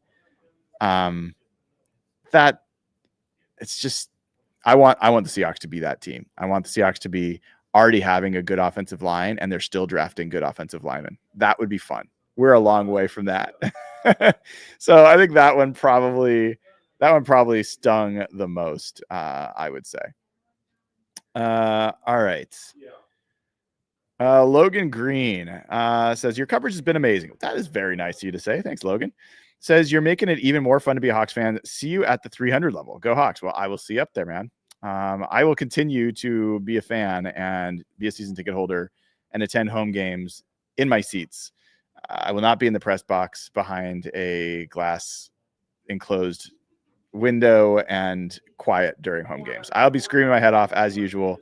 I will be in the press box for road games, and I'll tell you what, man, it's rough. It's fun. It is fun. It's pretty fun. Like free tickets to a game, an excuse to travel on the road to see all the Seahawks games. That's fun. Chance to talk to the coach and the players after the game. That's fun. But watching a game without being able to react or be emotional, I'm not really built for that, guys. I'm not really built for that. Hawks fan Matt Man says, Rob's tweet about Cable Do was quite positive, so I'm not sure where that came from. Yeah, my recollection was that Rob was a fan of Cable Do. So that would have been surprising to me. But I do know he liked Chase Lunt a lot, so maybe he was hoping for that. But more likely, maybe he's not upset about it, and there was just a misunderstanding. Susumu Araki says, do you feel there's a philosophy change from John Schneider from a team building standpoint? It's a good question. I don't know if I do. I think there has been, John's admitted this, that there has been a change to his drafting philosophy. There's been multiple changes to his drafting philosophy. He said they did self-scouting back in like 2020, 21, something around there about why they kept missing. And they believed part of it was like the person and like who they were drafting, how much they loved football, like how good of a person they were, like how were they wired? And that was one of the things that they wanted to change. The other thing that I think is by far the biggest difference in how John Schneider's changed his draft philosophy is that he overweighted Reed. Oh, let's try that again. He overweighted need. And what does that mean? It meant that if they needed a edge rusher or a defensive tackle, that they would get to the end of the first round and they'd see, oh my gosh, that position group's getting thin. Let's take the best edge rusher or defensive tackle, even if they're not a first round graded player, because we don't want to miss out. And then we'll just take the third ranked player in a deeper position. And so what that ended up meaning was you'd take an LJ Collier in the first round, and then you'd get a lesser player at another position instead of taking the player that was the best actually graded player in the first round. And then if you don't get the defensive tackle or whatever that you wanted, then you don't, or you take a guy that's even lower on your list. That is so clearly a difference in how he drafts. If you look from 2022 on, from the first round picks, that was always the thing that drove me and others crazy about John Schneider's drafting, was his first round picks. He would go wilding on these. Like, even Bruce Irvin, who turned out to be an okay player, like, nobody had Bruce Irvin as the 15th overall player. They did not need to draft him at number 15 overall. They ended up, because they traded back, they missed out on Fletcher Cox and other good players. They Rashad Penny, like there's a bunch of these guys that James Carpenter, they didn't need to do these kind of crazy things in the first round. Jermaine Ifedi. So you now look at the first round, and it's almost become the strength of, like, it's almost like, okay, it's almost Swiss in its precision. The last few first rounds, let's go through it. Let's go through it for the Seahawks.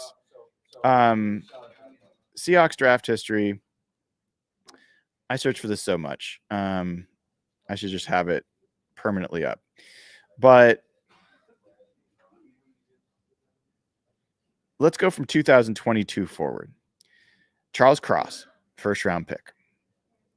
Devin Witherspoon, Jackson Smith and Jigba, first round picks. Byron Murphy, first round pick. Gray Zabel. There's not a note to be had on any of those picks. Now, you could say, hey, Devin Witherspoon, you should have drafted Jalen Carter. That wasn't about pushing up a need. That was clearly an evaluation of the person. And so that's where that part of the change to his philosophy comes in. You can decide whether that was a good thing to do or not. I still will defend that pick, even though I, at the time, wanted them to draft Jalen Carter, because it's really hard to find good defensive tackles. And even now, like, I think that's probably the more valuable pick, if we're being honest. But Devin Witherspoon certainly hasn't been a bust. He's been a great player. He's one of the only Seahawks to ever make the Pro Bowl in his first and second season. And he's one of only two players, I think, in that draft class that made the Pro Bowl in both of his first two seasons. So it didn't like fail him there. By the way, Aeneas Peebles, a very good defensive tackle, went to the Ravens in the last pick. He's kind of, if the Seahawks had wanted him, they would have had him.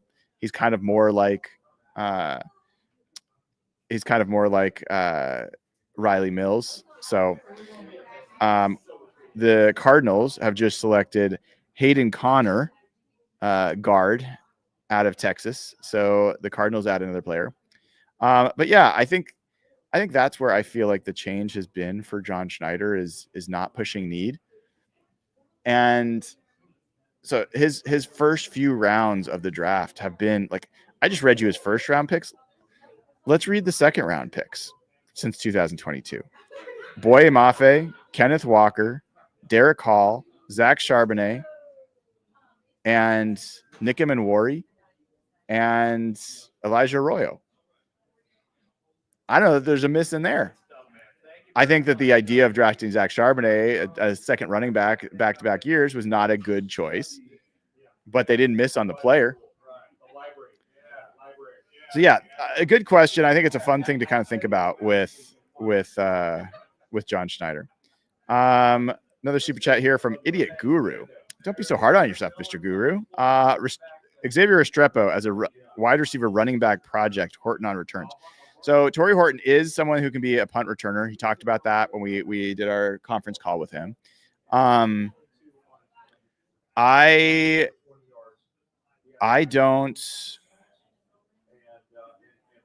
don't think of Restrepo at all as a running back. He is a pure slot receiver, and he is unfortunately a slow slot receiver. So he really hurt himself with the 40 time that he put up, like a 4.8 40 or something along those lines at his pro day. He had some reasons why he ran that slow. He's a guy that is an interesting route runner and would be a good fit for a team that needs a slot receiver. The Seahawks do not need a slot receiver. So I don't think that makes a lot of sense. Paul Newland says, I think the Rob not liking cable do stuff was unfounded. Haven't seen anything on his blog or Twitter indicating he was frustrated anyway. Well, I appreciate you letting me know on what's going on with Mr. Staten. So, I probably need to let, like, my goodness, we're at pick 36 in the 6th round. They got to move this along, man. They got to move this along. We still have 5 picks left in the 6th round. And then we've got 3, 4, 5, 6 more picks in the 7th round before we get to the Seahawks next pick. So we got a few more to get through. I'm going to use that honestly as an opportunity. If you guys are okay with it, even if you're not, I got to do it. I'm going to go grab some food, and if there's any left, and I'll be right back, and we'll be back before the Seahawks pick for sure. So hang out amongst yourselves. I will be right back.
All right, folks. I am back. We will catch up on what I missed. Appreciate your patience because, as I've said before, I'm a one-man show here. Unlike sports radio and other places, I don't get to take commercials, so there's not a separate crew that comes in after a few hours. It is me through every single pick. So appreciate you sticking with me while I go take care of, getting some water, getting a little snack, and getting myself refreshed for the final stretch run here. Let's do a couple things. Let's catch up on who's gone while I was away.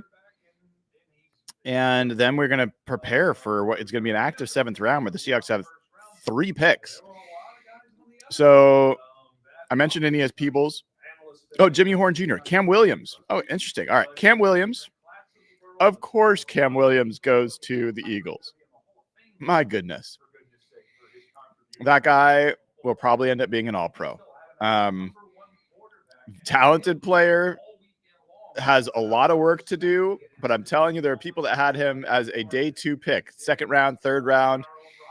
He goes to the best offensive line coach in the NFL in the 6th round. Watch out for Cam Williams and the Eagles. My God. Jimmy Horn Jr., who, was another lesser talked about Colorado Buffalo. He goes. Curious, is Ricky White still there? Not only Isaiah Bond is still there, Ricky White is still there. I'm a little surprised to see Jimmy Horn Jr. go before Ricky White, but so be it. Aeneas Peebles, I mentioned. Robert Longerbeam, the cornerback, interesting player.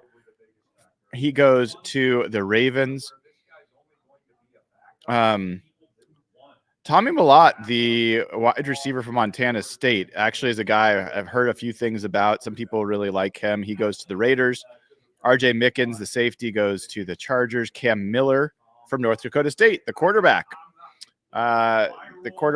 who played with Gray Zabel, goes to the Raiders with the 2nd to last pick of the 6th round.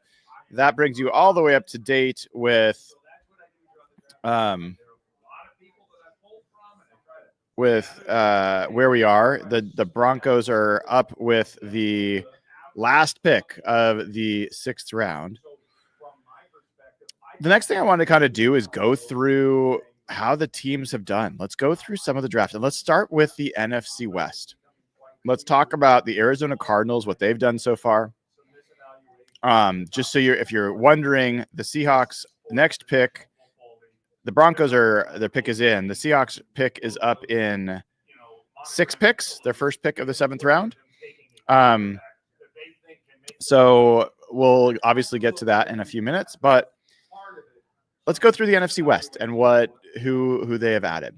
So Walter Nolan, this is the Arizona Cardinals, if you didn't hear. Walter Nolan, defensive tackle. Will Johnson, the cornerback. Jordan Birch, edge rusher. Cody Simon, the linebacker. Denzel Burke, the corner. And Hayden Connor, a guard. So as I look at this, there is the last pick of the 6th round. Jeremy Crenshaw, the punter, goes to the Broncos. So we're officially into the 7th round. Interesting when I look at the Cardinals, they did not go offensive line that much. And that's an area of need for them. We'll see if Will Hernandez comes back for them from injury. But their offensive line has some holes in it. And so that strikes me a little bit. They didn't draft an offensive lineman until the 6th round. Defense has been an issue for them. There's no doubt that's been an issue for them. I'm going to pull up. They have a pretty cool thing that they've got here. Let's see if I can find it. NFL draft IQ. Let's see if this is working properly. But let's team profiles. Let's look at the Arizona Cardinals. All right. So they lost Roy Lopez, who I really liked, a defensive tackle, but they replaced him with Dalvin Tomlinson from Cleveland. And then they added Calais Campbell back. They re-signed him. So 2 really good run defenders. They also added Josh Sweat as an edge player. And they added a linebacker, Akeem Davis-Gaither. I don't know much about him, so I won't try to act like I do. But from there, you now add Walter Nolan to that mix, who's like a dynamic 3 technique player. He's much more of a dynamic interior disruptor than the guys that they have on the roster. Will Johnson, who, if his medicals work out, was expected to be a top 10 pick.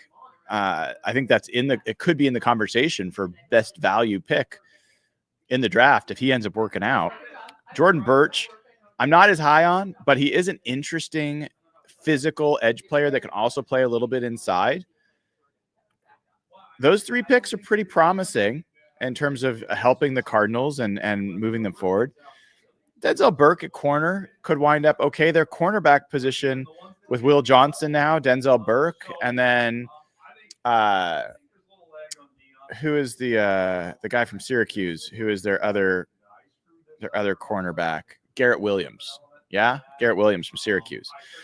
He's a pretty nice nickel corner. So Cardinals have done, I think, pretty well for themselves in this draft.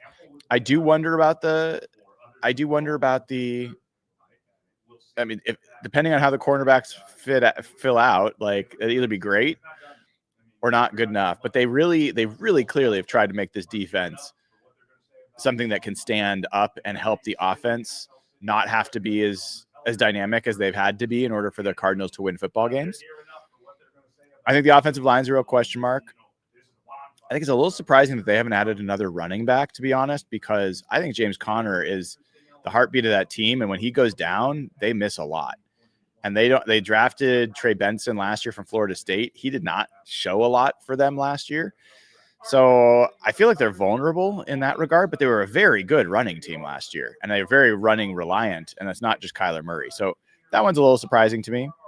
If we go to the San Francisco 49ers, the hated San Francisco 49ers, this is a team that got Michael Williams with their first pick, edge rusher, Alfred Collins, defensive tackle, with their second pick, Nick Martin, linebacker, with their third pick. Upton Stout, a cornerback I like quite a bit, with their third pick. CJ West, another interior run-stuffing defensive tackle, with their fourth round pick. Jordan Watkins, a wide receiver, who's got 4.3 speed, a little bit smaller, but a fourth round pick. Jordan James, a running back from Oregon, a fifth round pick, and then Marcus Siegel, the safety from Kansas State, who ran a 4.3 in the 4.3 range for the 40-yard dash, of speedy safety. They have 3 seventh round picks left.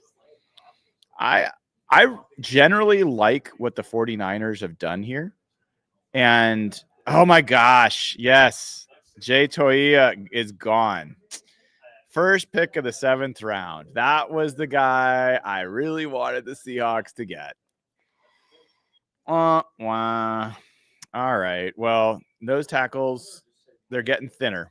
And that's not what you want. You want thick nose tackles. And the guy I really liked for them is gone. So dang it. But I think generally, what the 49ers have done has been pretty solid. And in particular, I think one of the things that's good about what they've done is they are no longer, I think, going to be pushed around in the run game. They've added enough there, and the types of players, I think they might have learned their lesson that going too much after pass rush, not the wisest thing. There goes Jack Nelson, another guy that I love, tackle from Wisconsin, goes to the Falcons. So we're getting close. Thor Griffith is still there. I see that, but he's not really a nose tackle. I don't think he's big enough to be a true A-gap player. I think that there's some question to be like offensive line is the question with the 49ers. They did not draft any offensive linemen.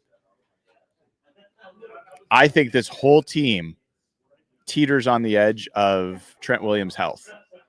And assuming he's going to not be able to play as much as he has in the past, which has been the case the last few years, declining amount of snaps, to me, it's a huge question that they did not go with tackle. And the thing I could defend there is you could say, well, they wanted Kelvin Banks, or they wanted one of these guys that was gone when they drafted. Sorry, too bad. I'm not going to blame them for that, but the fact that this has been an area of need that they have essentially ignored for multiple drafts, and I think almost arrogantly ignored, I think could be their downfall. And maybe I'm wrong. Maybe we'll find out otherwise. They let their Jalen Moore, their backup left tackle, who played pretty well in the place of Trent Williams when he was down, go to Kansas City. So even their depth behind Trent Williams has gotten worse.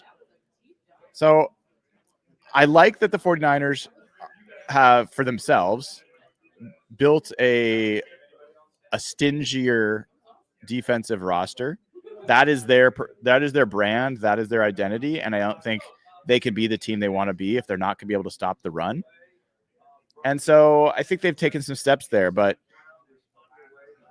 I don't know if they've fundamentally changed their ceiling. I think that they've raised their floor is kind of how I see the 49ers draft. The Rams are always funny, right? Like they don't even have that many picks this year. They traded out and back and all sorts of stuff. They've got a few picks. They drafted, their first pick was in the second round, Terrence Ferguson, the tight end. To me, he's like a better version of Colby Parkinson, who's already on their team. I think he's a good player, and I think he'll work well for them. I think he will be a good addition for them. I don't know how much of a difference he will make. Josiah Stewart, I mean, they've got a lot of edge rush. Josiah Stewart could be great, and if he is, then that's really scary because they've already got really good edge and interior rush. But if he's a little redundant, and he's also really small, and so I'm not exactly sure what this will mean for them.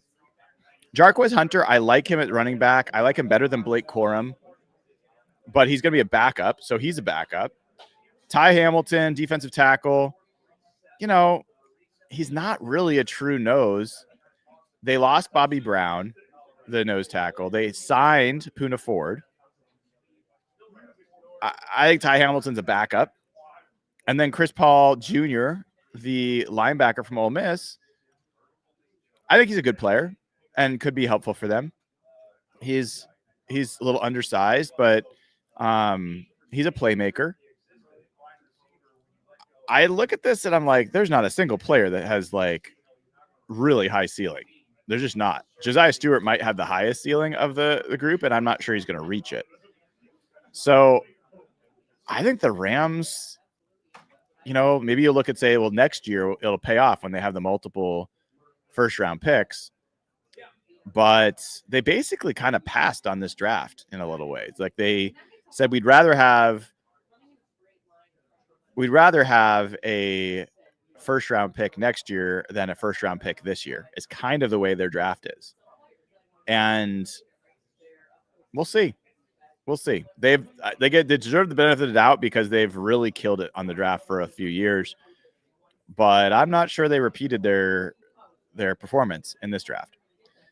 All right. I need to make sure I'm not losing track of what's going on here. So Thomas Fadone goes to the Giants, the tight end.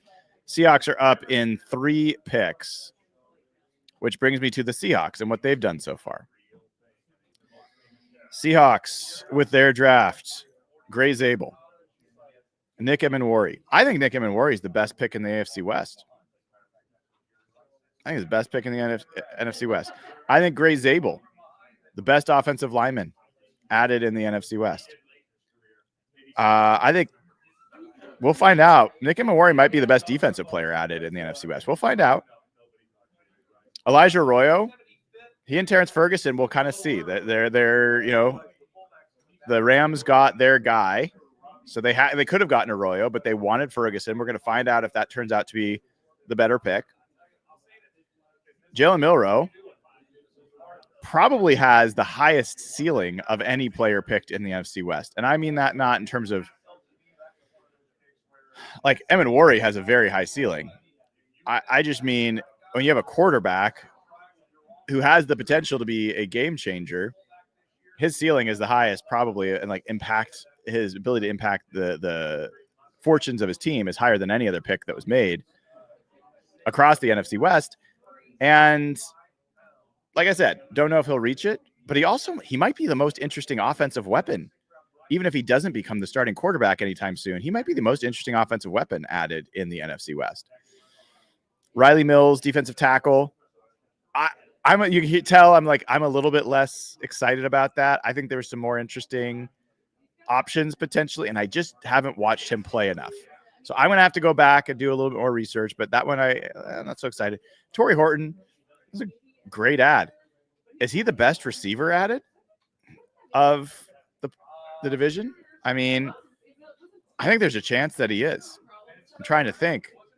I don't think anyone else really added men. And the 49ers added one late, but I think they might have added the best receiver. Robbie Oots, the fullback, 274-pound mustachioed fullback, the guy that would rather block for a teammate than score a touchdown. Love that pick. And then Bryce Cabledew, a 99th percentile athleticism guard in the 6th round. I think you gotta love it. Oh, there goes Jonah Monheim. He goes to the Jaguars. I like Jonah Monheim. I loved him at the Senior Bowl. I think he did good work, and happy for him that he gets drafted. There's still, let's talk about some of the guys that I would be happy to hear them add. Honestly, you're just getting best player available at this point. Damian Martinez, the running back. Seth McLaughlin, the center from Ohio State, is coming off injury. Oh, the Raiders just picked Cody Lindbergh, the linebacker. So we're getting close, folks. The Seahawks are up. And Isaiah Bond as the receiver, I don't hate that this late. Josh Gray, I've talked. Kobe Bryant would probably be the guy I'd be most excited about if they called out his name. Certainly some options there. Jalen Conyers, the tight end slash kind of wildcat quarterback, although they don't really need that anymore. Clay Webb, I'd be happy if they added Clay Webb, even if they've got a pile already up there. Certainly some interesting names there. I'm kind of scrolling through. Ricky White, the receiver, would be fun. And then obviously, nose tackle is what I wanted. The pick is in. The first pick for the Seahawks in the 7th round is in. I would have loved for it to be Jay Toia, but it's not going to be. So now we wait and see who the Seahawks end up with. I really I certainly would be probably most excited about the Kobe Bryant option. I think cornerback's a position where they could add some more competition, but we did not get Zoff Frazier. So, and they didn't get Savon Ravel. Kobe Bryant would be a guy that I certainly would enjoy. Like Damian Martinez. Love that. They get another running back. This is a guy that has been one of the running backs. I mean, he is a hammer. Out of the backfield. So I think this is a guy that is worth being excited about. And again, 7th round. I think this guy could have gone much earlier in day 3. So I don't think that's a bad pick at all. Let's look up some descriptions of Damian Martinez, see what people have, and while we're at it, why don't we look up his RAS score? I don't know if he has a RAS score, but there it was. 1 second. Darn it. This is not a shock. Martinez. Jeff is sending me text saying he called him. You know what, Jeff? You don't get to say that if you're not on the show, dude. We all called him. So he is an 82nd percentile athlete. That's pretty good at the running back spot. So 5'11", 217 pounds, 4'5", 140. He's not the guy that's going to be a breakaway guy, but he is a guy that is just going to run through you. He's not that agile, but he's going to be short yardage wise. Honestly, I might even like him better than Zach Charbonnet in short yardage situations. You've got a 35-inch vert, 10-inch broad, and overall, again, a 82nd percentile athlete, which ranks 382 out of 2,106 running backs ever measured. So don't hate that. Cardinals pick is in. I wouldn't be surprised if they go Isaiah Bond. They need a receiver, and he at least has. I think he's not going to end up being a great receiver, but he's got some traits, and that's what you're looking for at the 7th round. So let's see, Damian Martinez. I'm gonna have to see if I could talk to Jim Nagy about him as well. Let me read you a little bit about Damian Martinez. This is from Lance Zierlein. He says, productive 3-year starter with impressive blend of power, dexterity, and decisiveness. First and foremost, Martinez is truly a big back who proves he can find yards after contact on most carries. He lacks speed to win outside, but does a nice job creating alternate routes using vision and agility when it's congested inside. Despite a lack of breakaway speed, Martinez averaged 6.2 yards on 500 career carries. He can catch passes here and there, but would be best dialed in as a complementary banger capable of taking on the lion's share of carries if needed.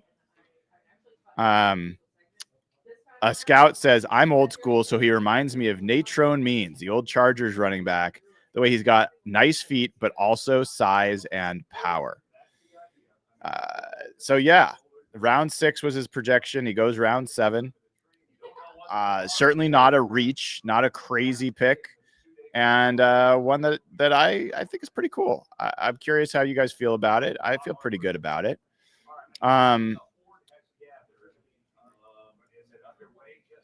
Who? I'm going to go talk to our new running back here in just a little bit. So I'm going to have to run and leave you guys to it. So sorry about that, but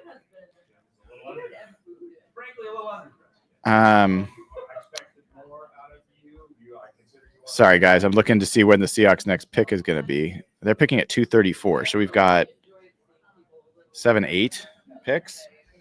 All right. So I am going to be right back. I'll put this up here. And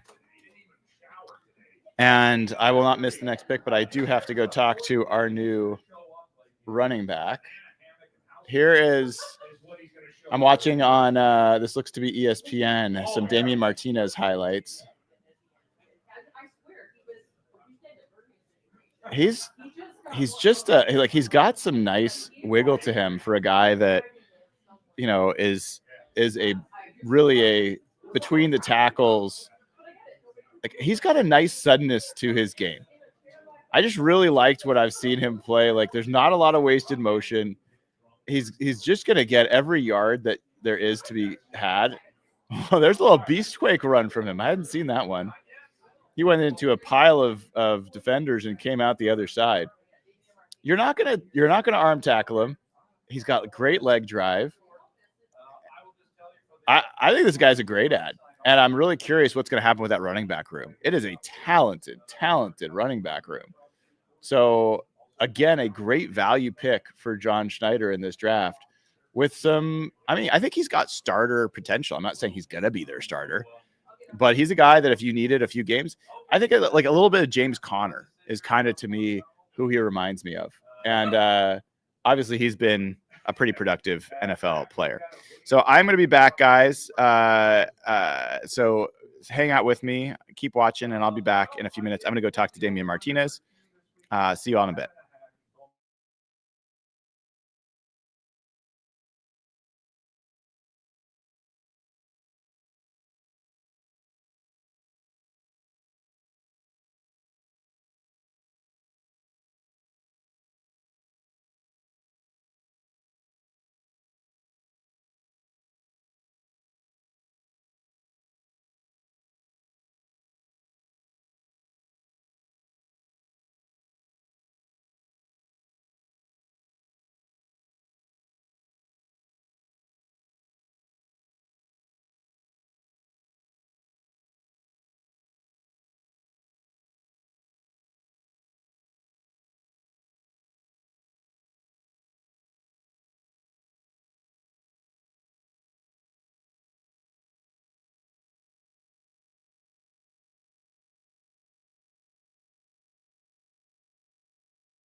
All right, folks. Just finished talking to new Seahawks running back Damian Martinez, former Oregon State Beaver, who also went to Miami, played with Elijah Arroyo down there, talked about Elijah Arroyo being a beast not only in the run game, but also in the pass game. So 2 Miami Hurricanes heading all the way across to Seattle, Washington. Damian Martinez said that this is a team that he did not have any formal meetings with, but did Zoom meetings with. Kennedy Polamalu said that the offense that they run here, the zone, is his, like, a really good fit for his game. So excited. This is a guy that we've talked about. If you've watched us do mock drafts, that is, of the running backs we picked, Jaden Blue is probably the most common. But Damian Martinez is a guy we've definitely talked about as a really interesting player, really in the 7th round. When you get here, he's just a guy I like. So the Seahawks will be back up to pick again pretty soon. They are 3 picks away. But while I was talking to Damian Martinez, I think pretty big news just broke. The San Francisco 49ers drafted Brock Purdy's replacement with their pick in the 7th round, Curtis Rourke, the quarterback out of Indiana, who Rob Staten's a big fan of. Curtis Rourke drafted by the 49ers. So expect Brock Purdy not to get his extension. Expect the new Curtis Rourke to be the new starting quarterback for the 49ers. At least that's what I'm rooting for. So we'll see what comes up next for the Seahawks in these couple of picks just away. We're 3 picks away. They've kind of ticked off a lot of boxes. They have not drafted a corner. I do think that there's a reason that they would want to do that. Jeff Simmons has brought up, I think, wisely multiple times. They've already met with Shaquille Griffin, the veteran. They could bring him back and feel good about the cornerback room and not necessarily need to add. I'd be excited if they added Kobe Bryant. There's some other names in here that are still interesting for them to potentially add. Ricky White, the wide receiver, could be another interesting, fun add. Other names that, for me, I would be kind of interested in, like, they still haven't added a nose tackle. So maybe they'll get Elijah Simmons. Like, at this point, they did not invest in some of the higher quality nose tackles. And for what it's worth, those guys probably play 20 snaps in a game, 20 to 30 snaps tops. So it's hard to spend top draft capital on a guy that's not going to actually play that much, but it's a very important position for this defense. And I don't think Jonathan Hankins was necessarily the best option. So hopefully that's not where they're going back. Quinn Ewers, the quarterback, finally goes off the board in the 7th round to the Miami Dolphins. So Quinn Ewers' long wait is over. And this is a guy that I think there was a lot of question about whether he was going to be a Seahawk. And I got to say, I am certainly much happier with Jalen Milroe as a Seahawk than Quinn Ewers. And the NFL certainly agrees with that, given where Quinn Ewers went versus Jalen Milroe. The Colts are on the clock, and then we've got the Bears and then the Seahawks. So we are 2 picks away from the Seahawks being back on the clock. And then we're going to have 4 picks till the Seahawks make their final pick of the 2025 draft. It's going to be then a long wait for the draft to finish, and then we'll get to talk to John Schneider and Mike McDonald at the end of all this. So I got to admit, this is a longer day than I expected. I'm going to have a lot of things that I'm going to have to owe my wife. She's definitely going to be able to go out and get a massage tonight, maybe tomorrow too. Who knows? So hopefully you guys are all enjoying hanging out, because even though it's taking longer than I thought it would, I'm certainly enjoying it. So we are looking at the Colts. The pick is in, and it looks like, sorry, someone's reacting, so maybe they've seen the pick. I have not seen it yet. Hunter Wohler. So I don't know who that is. He's a safety. He goes to the Colts. That puts the Bears on the clock, and then the Seahawks will be on the clock after that. let me check super chats. It's been a while since I've done this. All right. Peter DeLeon Guerrero, thanks for the super chat. Peter says, "Hey, Brian, nice job these past few days covering the draft with all the new prospects of players we have added. Who are you most excited to see make the team? Go Hawks." Thanks for the question, Peter. It's hard to narrow it down. I mean, Gray Zabel is a guy that, like, I loved what he did at the Senior Bowl, and immediately I was like, this is who they should add. Like, this is exactly what they need. So I'm really excited about his addition, no question about that.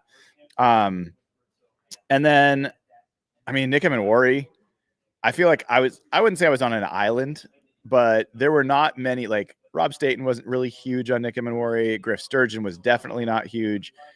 A lot of other people were not that big on Nick Emenwari. So I think this guy could be really exciting. I mean, like, I could go down the list. I'm really excited about almost all of these picks. But those are the two that, it's a little cheating to take the first two picks, but that just happens to be the case in this situation. The pick is in for the Bears, so the Seahawks are almost on the clock. Funkyish says, "Don't want Martinez. When he was at Oregon State, I go there, heard a lot of bad things character-wise about him." Well, you know what? I don't generally like spreading things that are I can't source. So appreciate the super chat. But the guy goes in the 7th round. Let's let him have his day. And if it turns out that he has issues, then that usually will work itself out. But I wish him the best. I hope he has a great day celebrating being an NFL player. And I hope he ends up being a great Seahawk. Kyle Kyle Monaghay, running back from Rutgers, goes to the Bears. So the Seahawks are on the clock. Mark Mitchell says Daniel Martinez is that dude.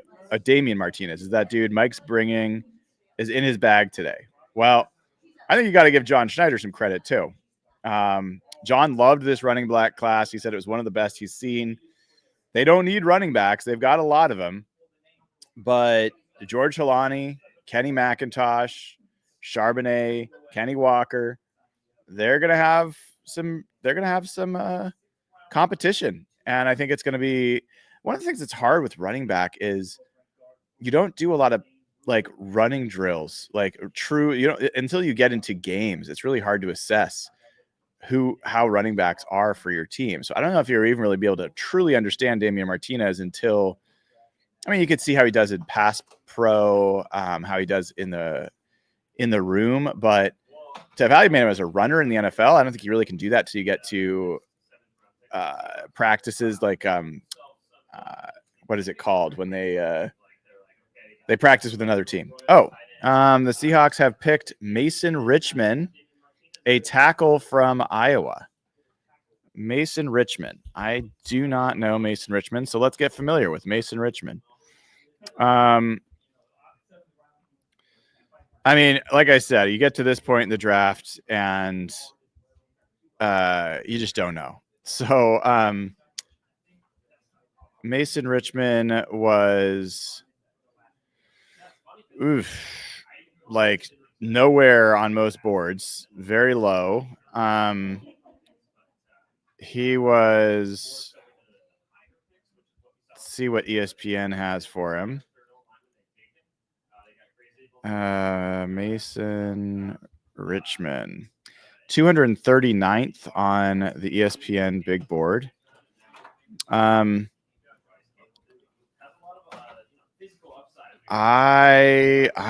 I'm looking. There's not a lot here. He is a 64th percentile athlete as tackle. 6'5", 307 pounds. That sounds a little bit more. That sounds like a tackle, not a guard. 28-inch vertical, 5'3", 440. His agility grades are quite good. 82nd percentile shuttle, 91st percentile 3-cone. So, sounds like a mover. I don't like. Look, I don't hate. Add as many offensive linemen as you want, and if they all fall off, fine. But the more guys you put into the more guys that you put into the offensive line room, the better. So let me see if I can find a little bit more on Mason Richman. 1 second. Pull him up on the Beast. So give me a second, guys, and I'll get this up for you. Mason Richman. All right. Mason Richman grew up outside of Kansas City, Kansas. His parents, younger brother, blah, blah, blah.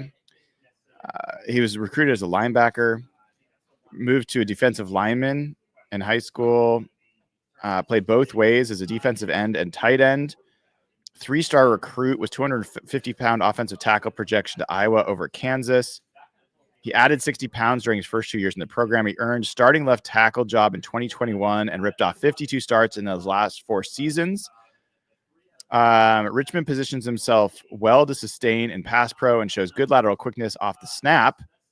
All right. That's what we know. To reach, seal, or cut off speed, although he overshoots his landmarks at times. Though he needs to show better control in space, he gets low in the run game and washes on down blocks. Overall, Richmond graded as an NFL camp body last summer, but he worked himself into the conversation as a draftable prospect with his play in 2024 and offers valuable experience for the next level. So he was honorable mention All Big Ten the last 3 seasons, but that gives you a little bit of information about Mr. Richmond, the newest Seahawk. I'm guessing we'll probably talk to him in a second, but I'm going to keep looking because the Seahawks are going to be up for a pick here in just a few spots. So I'm going to wait till we get there. And then even if it means I miss talking to Mr. Richmond, Seahawks pick again in 2 picks currently. Tez Johnson, the receiver he gets drafted. He 155-pound receiver gets drafted by the Tampa Bay Bucks. Good for him, and seems like a really cool guy, and just did not test well. And when you don't test well as a historically lightweight 155-pound guy, you're gonna struggle to get drafted in the NFL. Some people thought he would be like a Tank Dell type. The fact of the matter is Tank Dell has struggled to be an NFL receiver. Even though he's talented enough, he's had trouble staying healthy. So the Seahawks now, LaQuint Allen was picked by the Jags. The Seahawks are 2 picks away. The Packers are on the clock. The Seahawks are in the hole, so to speak. And we'll see what comes up for the final pick of the Seahawks 2025 draft. And once we get that final pick, I'll do a little bit of a wrap. And then we'll end this thing. I will wait around to talk to John Schneider and Pete. I almost said Pete Carroll. I almost said Pete Carroll. I'm sorry, guys. It's hard. It's still a hard habit to break. But I'll talk to John Schneider and Mike McDonald once they finish wrapping up with their calls. And once that happens, the next thing that starts going on is they will start talking to undrafted free agents. So it could be a long wait sometimes before they come down. They're going to be recruiting as many of those guys as they can to get them here. There's going to be all sorts of players or people in the front office calling as many people as possible.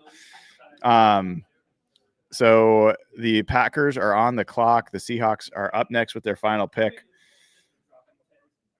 We will see who is the next guy to go to the Seattle Seahawks. I'm curious. Put in the chat, who is your favorite pick? Who's your favorite pick for the Seahawks this year? Who is your least favorite pick? But I'm really most interested in your favorite pick. And so I know, label it. Favorite, if you're going to say least favorite, label it least favorite. So tell me which pick you're most excited about. Tell me which pick you think is going to help the team actually improve the most. Which pick do you think is going to help the team have the potential to break out of the mediocre middle of the NFL? Is there a player you think has the potential to not just make them better, but potentially be an elite player? I'd love to hear from you guys about that. All right. So Micah Robinson, the cornerback, was selected by the Packers. That means the Seahawks are on the clock. Just draft Kobe Bryant. Make it a perfect draft. Draft Kobe Bryant. Everyone will be happy about it. He's a corner. Guy that, you got to add Mamba. It would be so fun in the locker room, at least for training camp. That's a guy I'd love to see. But honestly, whoever they pick here, be fun. We're at the deep part of the draft. And as you see in some of these guys, I didn't know who they were. The pick is in for the Seahawks. The pick is in. We will find out who in just a few moments. And after that, man, we will have made it. Every single pick of the 2025 draft, we will have been live for, giving you commentary for, hung out with all of you for. So hopefully you guys have enjoyed it as much as I have, because it's been great. My voice is starting to show signs of not having any real breaks and not having any co-hosts today as much. So I think my voice will be happy to take a break as well. Let's see. The Seahawks final pick in the 2025 NFL draft. Who do you guess? Who are you guessing? Did they did it? They did Ricky White III, the wide receiver. Another guy we have drafted a lot to the Seahawks. This is a guy that a lot of us think is underrated, and I think is a really fun add to that receiver room. I think this guy is someone that, Seahawks fans should be pretty excited about. 6'1", 181 pounds, was a 3-year starter at UNLV, inside-outside receiver. He got mostly was a wide, 65% snaps outside, did have 34% snaps in the slot. He became the first player in UNLV team history to have multiple 1,000-yard receiving seasons. He's tall, thin. His nickname is Slick Rick by his former Michigan teammate Jaden Reed. Slippery route runner, ball carrier, terrific ball tracking skills. Although he lacks the physicality to be a consistent 50-50 target, he registered 4 blocked punts, so special teams. And a special teams attitude will serve him well in the NFL. Overall, White is a bursty receiving option who can earn meaningful NFL snaps on offense with continued technical fine-tuning of his routes and catch point consistency. His special teams impact should help separate him on the draft boards and on an NFL depth chart. So he's a very competitive blocker. I think this is about as good as you could hope to do with a 7th round pick. I think, this is pretty exciting. I'm going to take a look at a couple things here, share a little bit more with you about Ricky White. Ricky White III.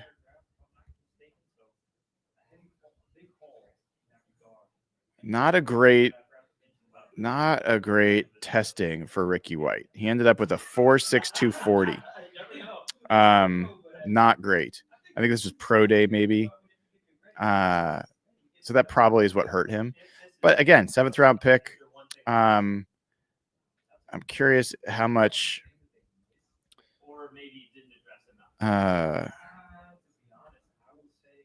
he returned. He returned kicks. I'm curious about. Yeah, so he returned a few punts in his time. But yeah, that's it for the Seahawks 2025 draft. I'm going to go talk to some of these players. Folks, appreciate everything you've done. I want to say a couple super chats here. Eric Tamura, thanks, Brian, for making these last 3 days incredibly fun and informative. Well, thank you, Eric. Richie Brash, 9 out of 11 offensive picks. You think Mike is happy about that? Look, we got into this early on, guys. The Seahawks invested a lot the last 3 years of their free agent capital, of their draft capital on the defense. If we had this conversation 4 years ago, we would have said the defensive line was just as bad as the offensive line. We don't have to say that anymore. The defensive line is in good shape. Now can afford to start investing in the offense. That's what they've done. And I think it needs it. It needs it. And we just have to hope that these guys work out. So, folks, it has been a blast. 6.5 hours later of nonstop coverage and 3 days worth of coverage is now wrapping up. I'm going to go talk to these guys. I'll talk to Mike McDonald and John Schneider a little bit later. I'll be back with you tomorrow morning for Hawk Blogger Mornings. Until then, please give the show a like, click subscribe. If you haven't already, I would greatly appreciate it. Go over to patreon.com/hawkblogger, sign up, get the audio free versions of all the podcasts that I do, as well as get access to the Discord channel so you can hang out, talk about all these decisions with other passionate fans and friendly fans as well. So see you all very soon. Until then, your Seahawks 2025 draft is in the books. Take care.